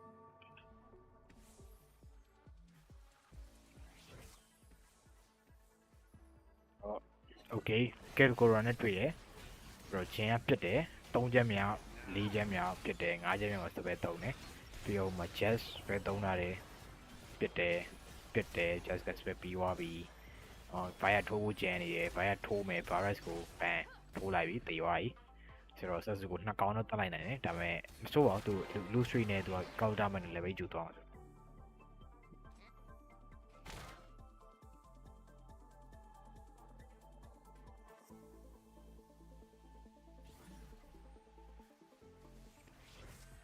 ဝါတူလေးရအဲ့ထဲဆော့မလားသူစဉ်းစားနေတယ်သူ dreamer လေးနဲ့ဆော့ကျင်တယ် နော်မော်ဂါနာနဲ့ Alice နဲ့ဆော့ရင်ဘာဖြစ်သွားမလဲသူစဉ်းစားနေတာပဲသူအဲ့ဆန်လိုက် item character fury ဖြစ်နေတယ်သူဆော့လို့မရတော့ပြန်ဘူး Dynamo Flex သူဆော့မလားစဉ်းစားနေတယ်အာမရဘူးသားရင်ကဒီလိုဆော့လို့မရဘူးဆိုပြီးသူဝယ်မှာမဟုတ်ဘူးသူ Kindred ကတော့ hold ထားမှသူကတေးကြတယ်အဲ့သူတက်ပဲဆော့ပါ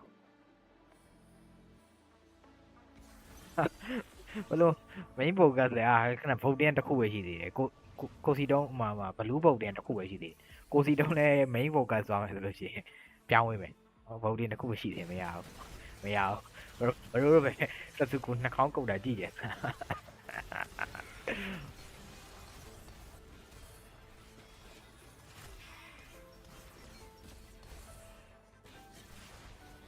စတန်နေမသိဘူးတော့မှာ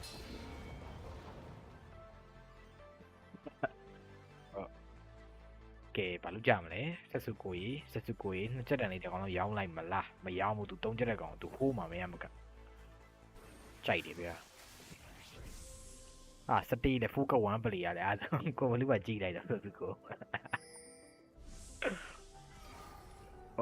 ဗုဒ္ဓယန်1-1ဖြစ်နေတယ် bro frost ဗုဒ္ဓမှာပါလို့ရှိရင် main လေးပြန်အေးမှာ2-1ဖြစ်သွားပြီမှာခဏနောက်တစ်ယောက်သူလာလဲကြည့်လိုက်2-1ဟုတ်တယ်မှာရှောက်ကုန်ပြီ2-1မှာဖြစ်သွားပြီဗုဒ္ဓယန်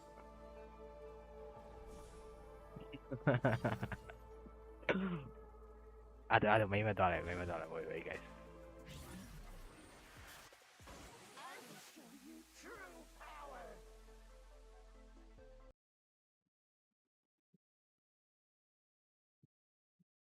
I'm the non-believer. I just want to make sure that, you know, it's very possible that this is just another Vex game. Yeah, I do think it usually goes to, like, the Vexo Tech, I think. Gangly, you have not done your studying. Like, Yeah. the world's You gotta believe. All right, you're right. I would happily be wrong. I just want to make sure we're covering our bases here. Listen, I want to hear Necros answer.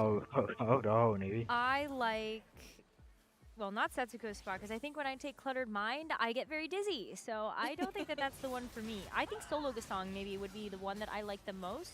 You already have very good items when you have the practice period on the gym, the flatline is being able to get the execution. I think it always just puts yourself in a position to play a more tempo-oriented game, and that's really where I like to play my TFT from. The Cornin hearing a whisper from Lakoko here, buy the fiddles.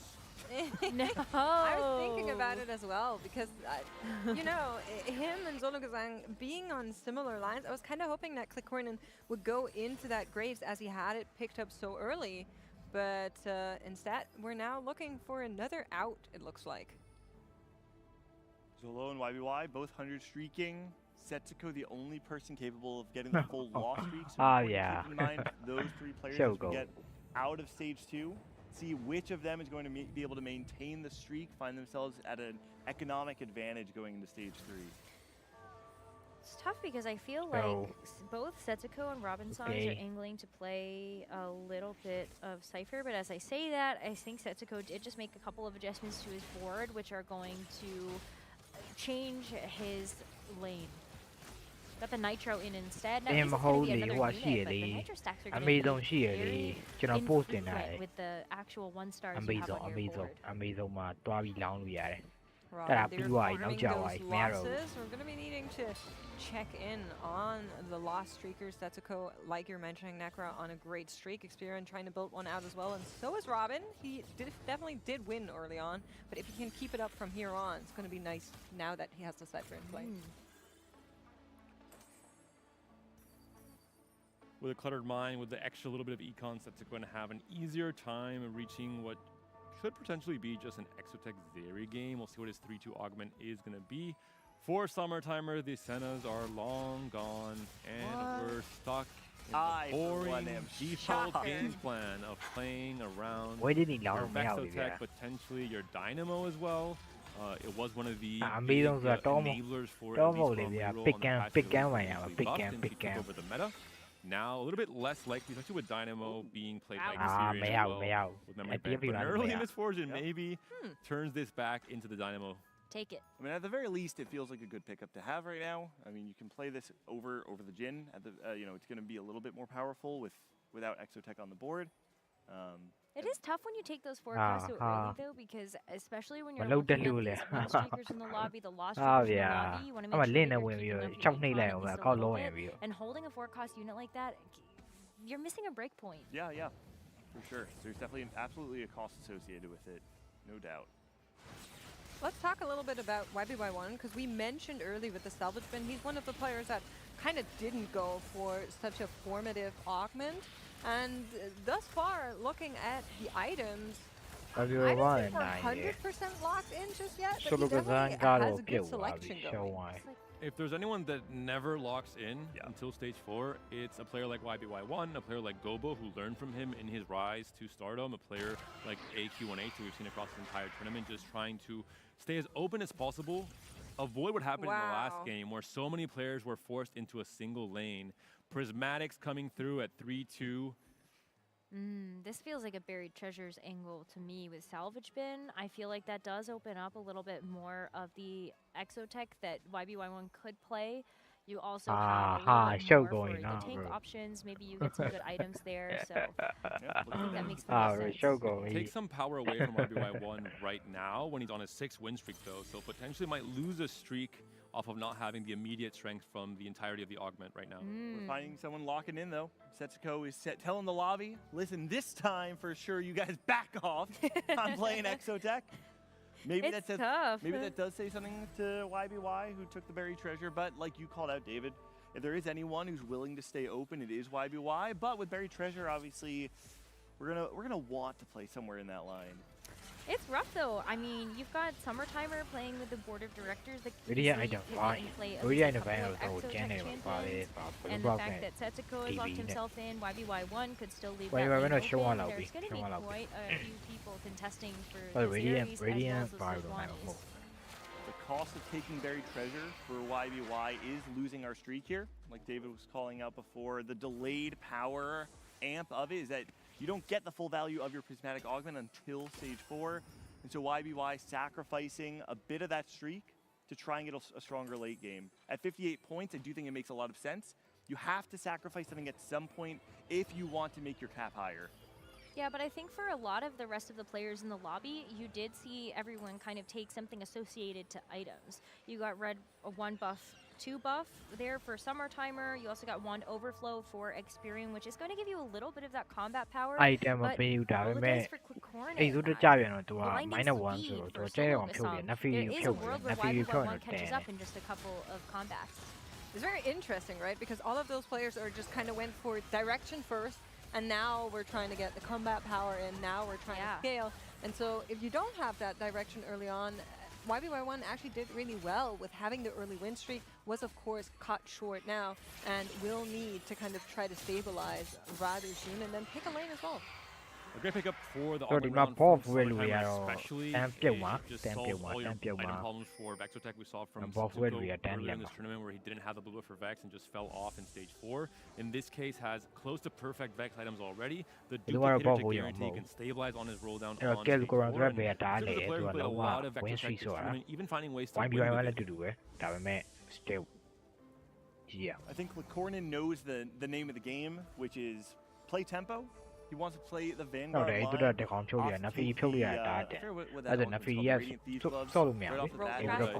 That's the some UI net is a pretty roll the dice on that buy, get a ton of value. Licornin clearly wants to maintain HP, play tempo, get your points, make it into tomorrow. He's doing everything he can to try and avoid a bottom 2. 6 Vanguard locked in. This is the way to do it. You're going to have probably a guarantee of a win streak throughout most of this stage 3 still as we're moving through here. And also Robin has picked up Trifecta. Yes. The takeover potentially starting right now on a 2 win streak. Has to try and maintain this as well, kill as many units as possible to get the unique infiltrated off of unit kills. Right, a little bit of a different game plan, but we were talking about, Necro, I think you mentioned, with how risky it is to go into Cypher in a lobby where everybody's out for each other. Going into the hostile takeover actually makes that a little bit nicer for yourself now. I think it does a little bit, but I think the fact that Robin Songs took a little while to actually get the Cypher going means you're missing out on some stats. Also have a lot of players that have hit a lot of upgrades on their board and are starting to play tempo, so I think Robin Song's a bit အဲ့ behind မှာ the curve. အဲ့ချိန်ဘူးမှသူကျန်တဲ့လူတွေ He's ပူ going to တာ take another loss there. So I think at the end of stage 3, we'll have a better picture of exactly where Robin is sitting on this board based on both his stacks, but also whether or not he's able to get the upgraded Draven and LeBlanc and full items on his 2 primary carries, the front line of the Galio and then the Draven in the back line. I would say right now, I'm incredibly worried for both Setsuko and Experian. Setsuko, 36 HP, picked up Exotech Circlet on 3-2, which is not considered an S-tier augment pickup. In any case, unless you're able to find, a prismatic vertical trait or something to get real good value from this emblem. Think about things like Flexible giving you so many emblems where Circlet really only gives you this one. I mean, it's a very high risk, high reward. Cluttered Mind is going to make sure that you spend a little bit less gold to actually get to that level 8. You've got this loss streak to also help with your gold generation before you do your roll down in just a couple of combats. And you gotta hope that you're able to be the first one that's able to hit your upgraded board. Harry ကတော့ If ပြန်သွားဆိုတော့ Setsuko land ပွဲမဟုတ် on 4-1 China or မှာကျော် 4-2 land does ဆိုတော့ not hit that Harry 22 ကပါ as ဒီ well မှာ land as ပွဲမ that ဟုတ်ဆိုတော့မပါ Zeri 2, he's out. That's it. Even if he does, what's the cap when you're picking Exotech Emblem at 3-2 when you have Cluttered Mind where the econ evaporates on your 4-1 roll down for a player who potentially needs to get a first or a second or a very high result to end up making it to that day 3. So it's why I'm a little bit worried for Setsuko. He's not playing Cypher. He doesn't have a huge resource injection off of this 10 loss streak. I will say, we saw earlier in the day in another lobby that Zhao Qi played a very similar line, playing the non-Cypher loss streak into Exotech, was able to find the top 3, narrowly missed out on the top 2. So we've seen that it's possible, but I think, David, the warning is very clear. Oh, man. No, prismatic orb. The influx of resources is going to be huge here. Okay. Really devalues Cluttered Mind, especially for Setsuko. Absolutely. Spirit just nodding along, saying, okay. Okay, so Setsuko getting a support Okay, anvil. We got the beautiful, yeah. artifact anvil there for Experian. But the fact that everybody has access to this prismatic loot means that these rolldowns are going to go crazy. Garen 2 would be the big one. If he finds a Garen 2, as long as he upgrades on the Zeri, on the Sejuani would be huge. Zeri pair, missing Sejuani, found one. Is this enough to stop rolling here at 30 gold? I think he has to keep going. You need these Zeri upgraded do. units, and that's... Wow, what a beautiful roll down. Okay, I think Setsuko's game is going to be all about playing on the wire. You need to be able to play on the knife's edge to maintain some econ so that you have to... so that you can go 9. Because if you're stuck on 8 in this game, you're Zeri absolutely doomed. with But the perfect hitting not items only the Zeri and 2, but also with the rub Kodak buff, he's with the really good emblem in position. gives him a lot of frontline. There's a world where this is enough, but I think the 4-2 augment is going to be the most telling of Setsuko's position. And for Experian, it's really not looking good as well. Roll down to 10 gold. Is still on MF1. Leona 1 is not upgraded to any chance. This augment could make or break a lot of the game plans in this game 7. Yeah, we are going to be seeing what comes around right now, and it will be silver augments to finish off the lobby. Keep in mind, there is a treasure dragon also still waiting together with that prismatic orb that we just got.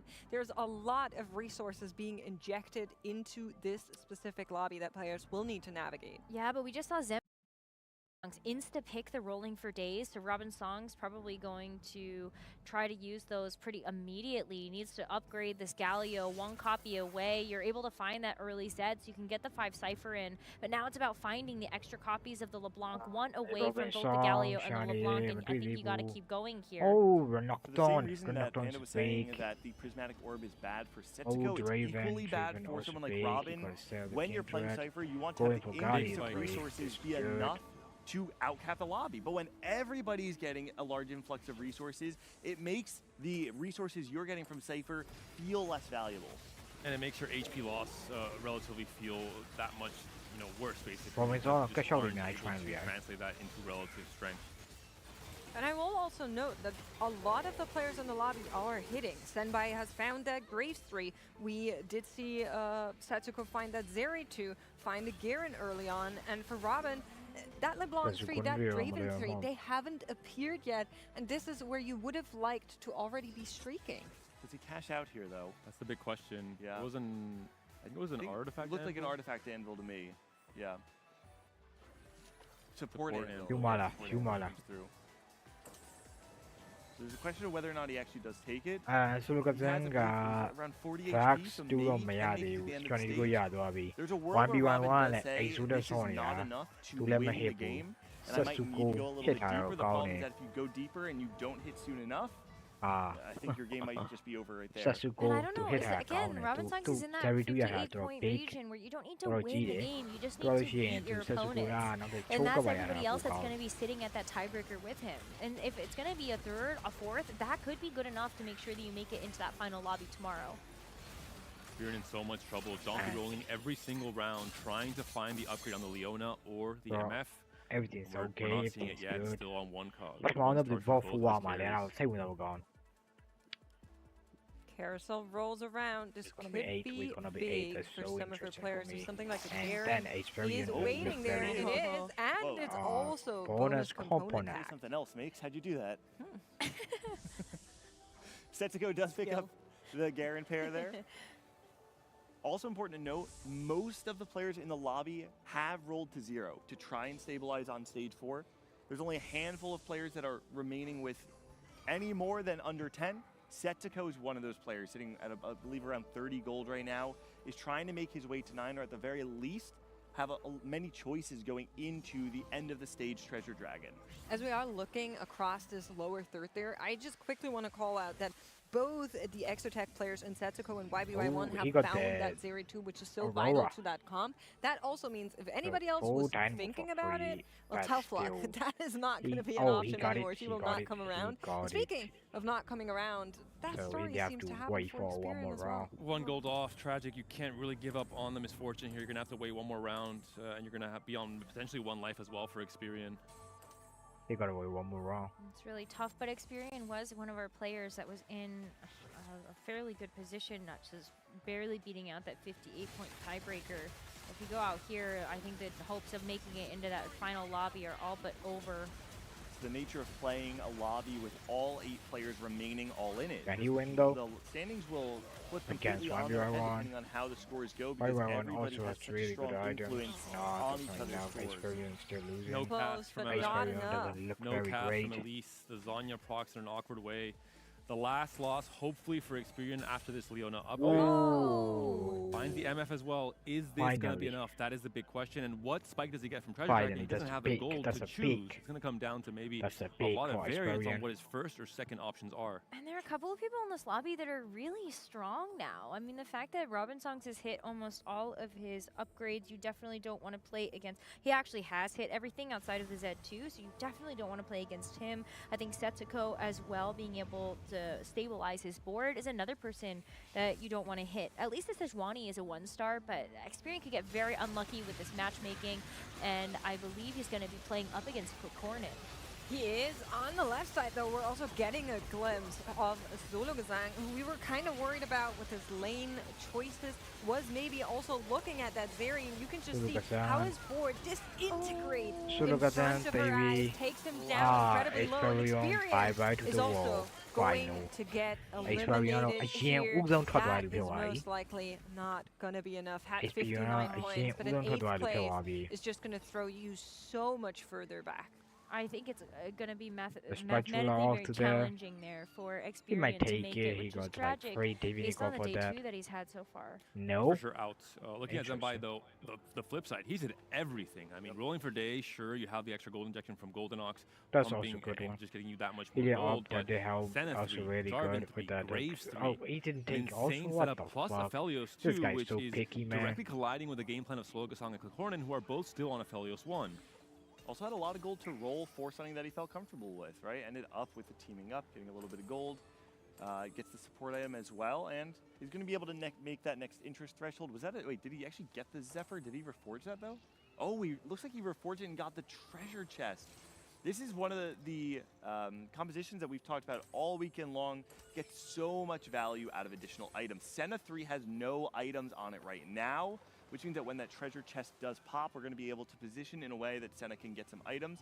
It does make it a little bit awkward with the Lash Whisper being on the left-hand side, but if we want the items on that Senna, we might need to move to the right. Either way, it is going to be something that is very high value for Zenbai's board. Key roll down for Sologasang. I believe he did not hit any of his upgrades, and he's on a 5 loss streak still. Going to be on a Aphelios 1, Zaya 1. I mean, he's at 4 HP. He's going to be out.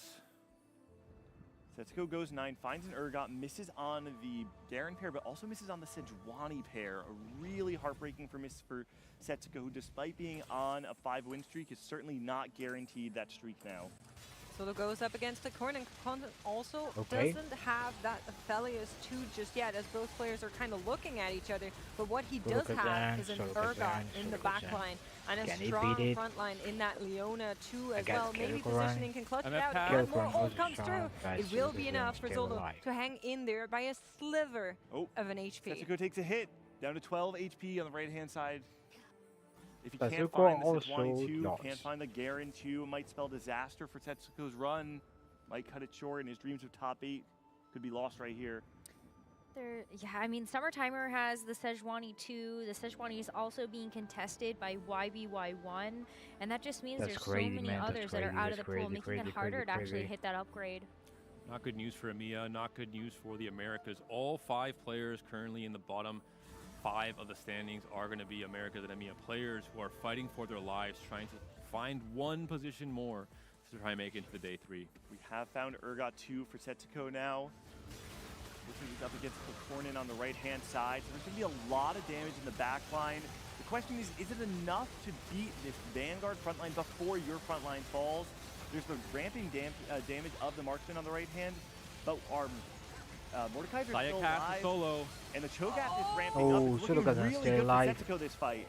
Setsuko Players is just still alive barely also. making Oh, it what the in fuck? this round on What the 5-2. fuck? One more chance to find those Okay, key upgrades. okay. It was really good for People stay Setsuko that alive. that Urgot actually avoided the Kill Sejuani Koran, stun as well. So kill thank you, Koran, kill Dingli, for Conan, such a kill great Kill Conan, tactical kill breakdown Conan, kill for Conan. the anti Kill Sejuani Conan. positioning. He's almost dead, man. Question now He's is what is almost our dead. matchup? There's a lot of players with low health now. Cornin has taken a couple losses. We might get to see Yeah, he Setsuko up killed against Conan. Logasong, 2 players desperately fighting for their tournament lives here. I think the one player you do not want to see on the opposite side if you're low right now is Robin. And so that So is going to be the Solokazan boogeyman and of the Kill lobby Conan. right now. But none of the players that Who we're is watching going are going to be to running into him. be On the side of seven? Solokazan, it is YBY1 on the YBY1. opposite side. Cornin is going to go up against Summer Timer. Left-hand side, if that misfortune Summer can Timer, survive, netu they yaar are going to iba be ma. able to clutch it out. For Cornin, Summer the story Timer looks netu different. yaar. He is going to Yeah. go and get eliminated here. Is the Ooh. points leader of this lobby, but just got fate taken out of his own hands. Oh Question is it a no. 7th or is it a 6th? How did Setsuko Oh fare? no, He looks like he Conan felt is like out. fought Setsuko is against out. Robin Yeah, off this is screen. gonna So die. Setsuko going 6 Ah, at 57 oh, points Shogomi, will unfortunately Shogomi, spell the end for him. Shogomi, Experian Setsuko finishing with 60 Tazavi, points, Setsuko finishing Shogomi. with 60 points, and Cornin with 60. Okay, Setsuko Tazavi. Potentially enough for Gordon still to make it into that top 8, into that day 3. But for now, all of EMEA's hopes currently on Solgasong in this last game. He's on one life to try and mount a comeback. Similarly so for the Americas, only Robin left alive, but Robin at the very least, he's taken over. He has the 5-win streak now with the Cypher coming through. So Solokazan Robin lupa really just mala. wants to be Ras able to wants outplay to Summer Timer, Javabu YBY1, wants to and Solo Gasong Silent to tu ensure seta. being able to make it through to Ari that kau ni final tu lobby tiada naik ni, tomorrow. no? Quick little bait here. We're watching Zolagazang's board. Not Leona Robin. The tu big seta, upgrade no? for Zolo Javabu now wants having to, found Ross that wants Leona to. 2, that Ada ni Aphelios tu 2 lusa ni. finally coming Laudap together siapa as well to maybe keep the marksman dream Laudap alive. siapa It ni? is Robin Robin sana tu on ya, the other dua side. orang That babu. is the boogeyman. You gotta watch where this Robin sana tu ya, Draven dua can orang cast off babu. his first ultimate. So Solokazan tu Power keluar coming tu in lepas directed, mahu but it tu. does avoid all of the Draven ult on Okay, the back, naik malah. the back No, Solokazan keluar bi. unfortunately of Ada dalam Sologazong. fight Back ni, line siapa alive pihak yang through the terbaik Draven adalah ult, sama but timer. isn't able to break through the Galio, and YBY1, unfortunately, Xiaobei, and Sologazong Robinson will take are the the fifth. top 8. Going to be putting him on 62 points, I believe. We'll need to see Rồi, where bây giờ everybody bị else vậy. is going to be landing in the end and how Rồi, it shakes ta out. đâu phải With ý one tôi player cho về lý do that vậy definitely vậy. still has fate in their own hands. Robinson, Summertimer anh không đi just vào à đấy. pressuring down on this lobby after super great early direction and also looking for the Robinson, ultimate cap anh out, không đi keeping vào à pairs đấy. of Sejuani and Vex on the Rồi. bench. Really insane setup. The 1 buff, 2 buff really ရှုပ် helped him ကုန် out ပြီ in most board directors. Kind of the throwback ဘရို card with a few ဘ patches ရို that အား really ပေး took ဘရို over အားပေးလူ the အကုန် big ပြုတ် win တာ is နော် Faxo Tech. And now he's level 9. He has a way to cap around legendaries. Maybe even as you're Shambe mentioning, he's finding a to 3-star solely as a attention win why. condition. We could see a comp like Vexo Tech could usually top 4s find and win here as well for Summertimer, and he might need it at 58 points. The Graves is onto the back line. The pumps come through. Vex is down. Does Bears get the damage and the stun in time? No. Graves survives. Should be able to clean up here. ကဲကိုရန်သူဆိုတာကောင်းတယ် Zenbai's ဂျာပိုင်းပါ continue to ဒါပေမဲ့ scale as this Da- game da- goes believe- on, believe as you he are damn reaches yeah. higher and higher stacks on the ဝိုင် golden ဝမ် arms. တော့ပြုတ်တော့ပြုတ်လည်းပြုတ်ပြော Things ပြု are တ်ပါ not အဲဆို looking တော့ super good for YBY1 Oh, though. fine, On 4 take out, loss fine, streak, fine. you cannot afford to take another hit at 4 HP, and that's really going to make things quite tight in the အ race ပြော for မ the ရ top သေးသေး 4 အ to မှတ် make it အ into မှတ် that တော့ရှိ final သေးတယ် lobby. အမှတ်တွေအမှတ်ရဘာညာဖြုတ်သွားနိုင်သေးတယ် You can see Robin Songs ended up ရှုပ်တော့ရှုပ်ကုန်ပြီ holding ဘာ off ပဲ his စောတော့ cash တောက်သွားတယ် on stage 4 till the 405 cash out. We saw the support anvil come through earlier, but Robin saying that's not enough to cap out, and we're seeing the effects of that now, right? The 7-win streak from Robin Song is starting to look like the boogeyman in this lobby. And even though Zenbai has been running away with a lot of these fights, we can see that he's not streaking, meaning at some point in time he lost to Robin. The IE or the Hodge potentially going to come through. Going to, get the IE for the Draven, transfer one of the items over onto Zed, and have Zed be a scarier, bursty ရှုပ် carry ကုန် with ပြီ the ရှုပ် initial ကုန် damage ပြီ coming off မ the နေ့ death ဖြန် play. ဖိုင်နယ်ကြည့်ရ Trying ပြီ to, alongside Draven, burst down one of the corner carries. Summertimer hit a Coco 2 and is also going to move the Thieves' Gloves over there, or at least give some items over to the Coco.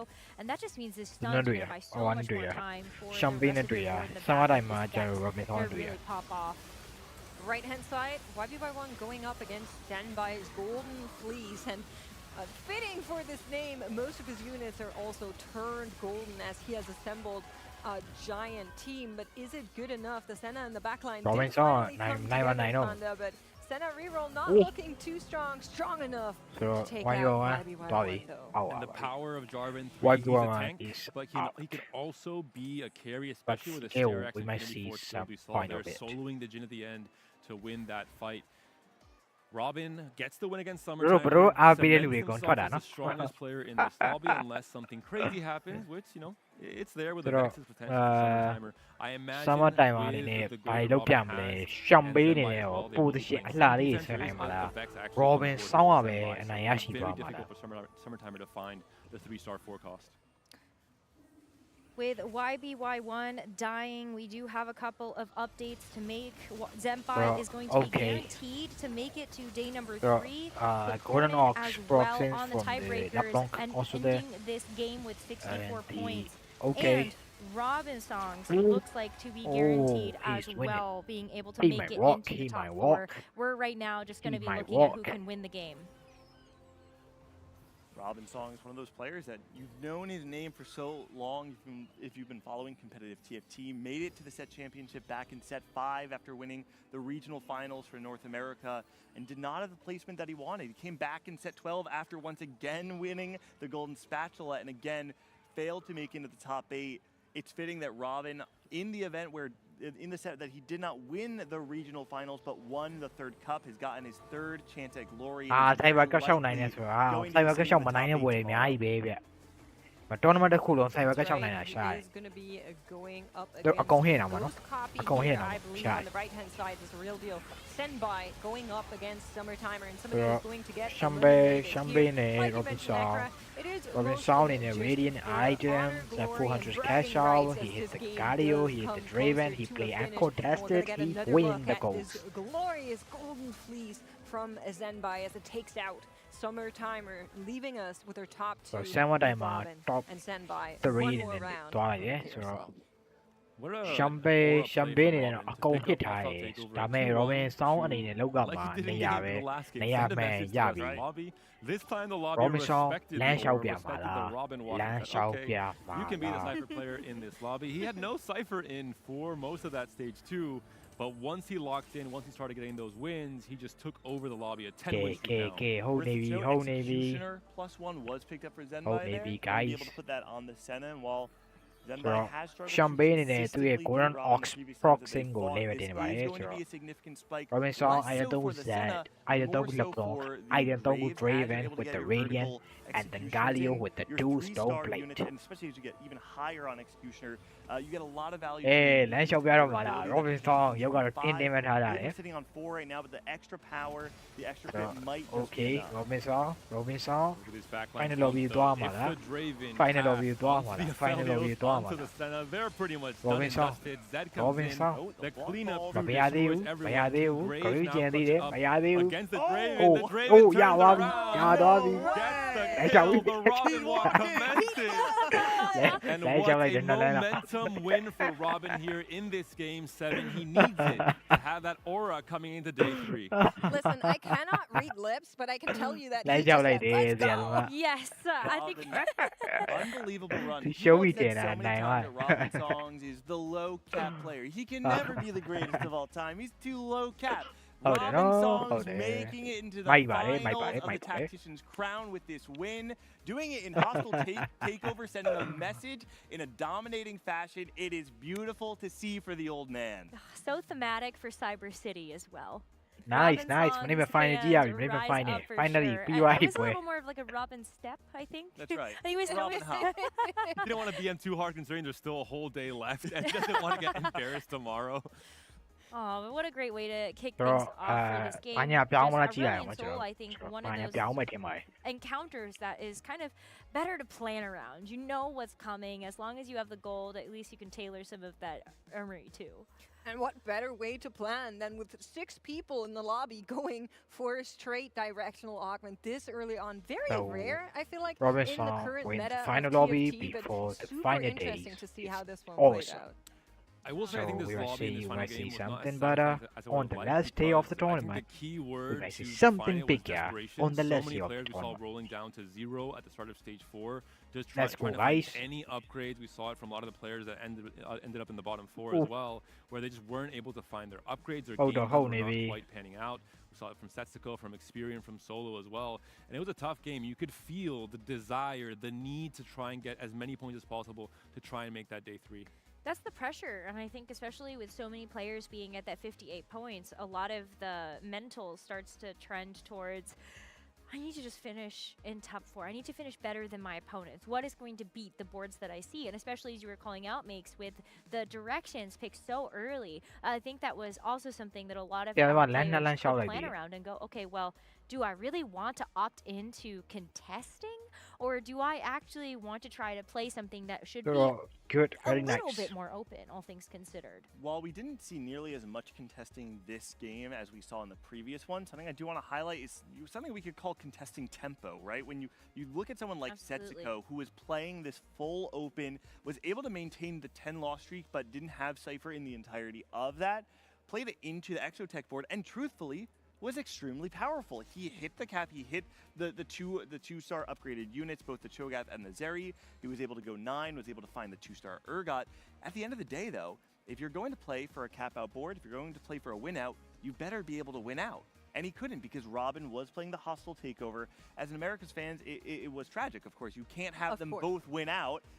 So you have to kind of choose one or the other. Unfortunately, for Setsuko, it was Robin. Fortunately for Robin, it was Robin. So, you got to be happy about somebody. Well, and I guess we are happy, but also maybe a little bit upset at some of the bittersweet endings of this day. Let's take a look together at our standings and how they shook out after that very final game. Of course, we know we went into this with 16 players, but not all of them can make it to the final day. So 8 remain.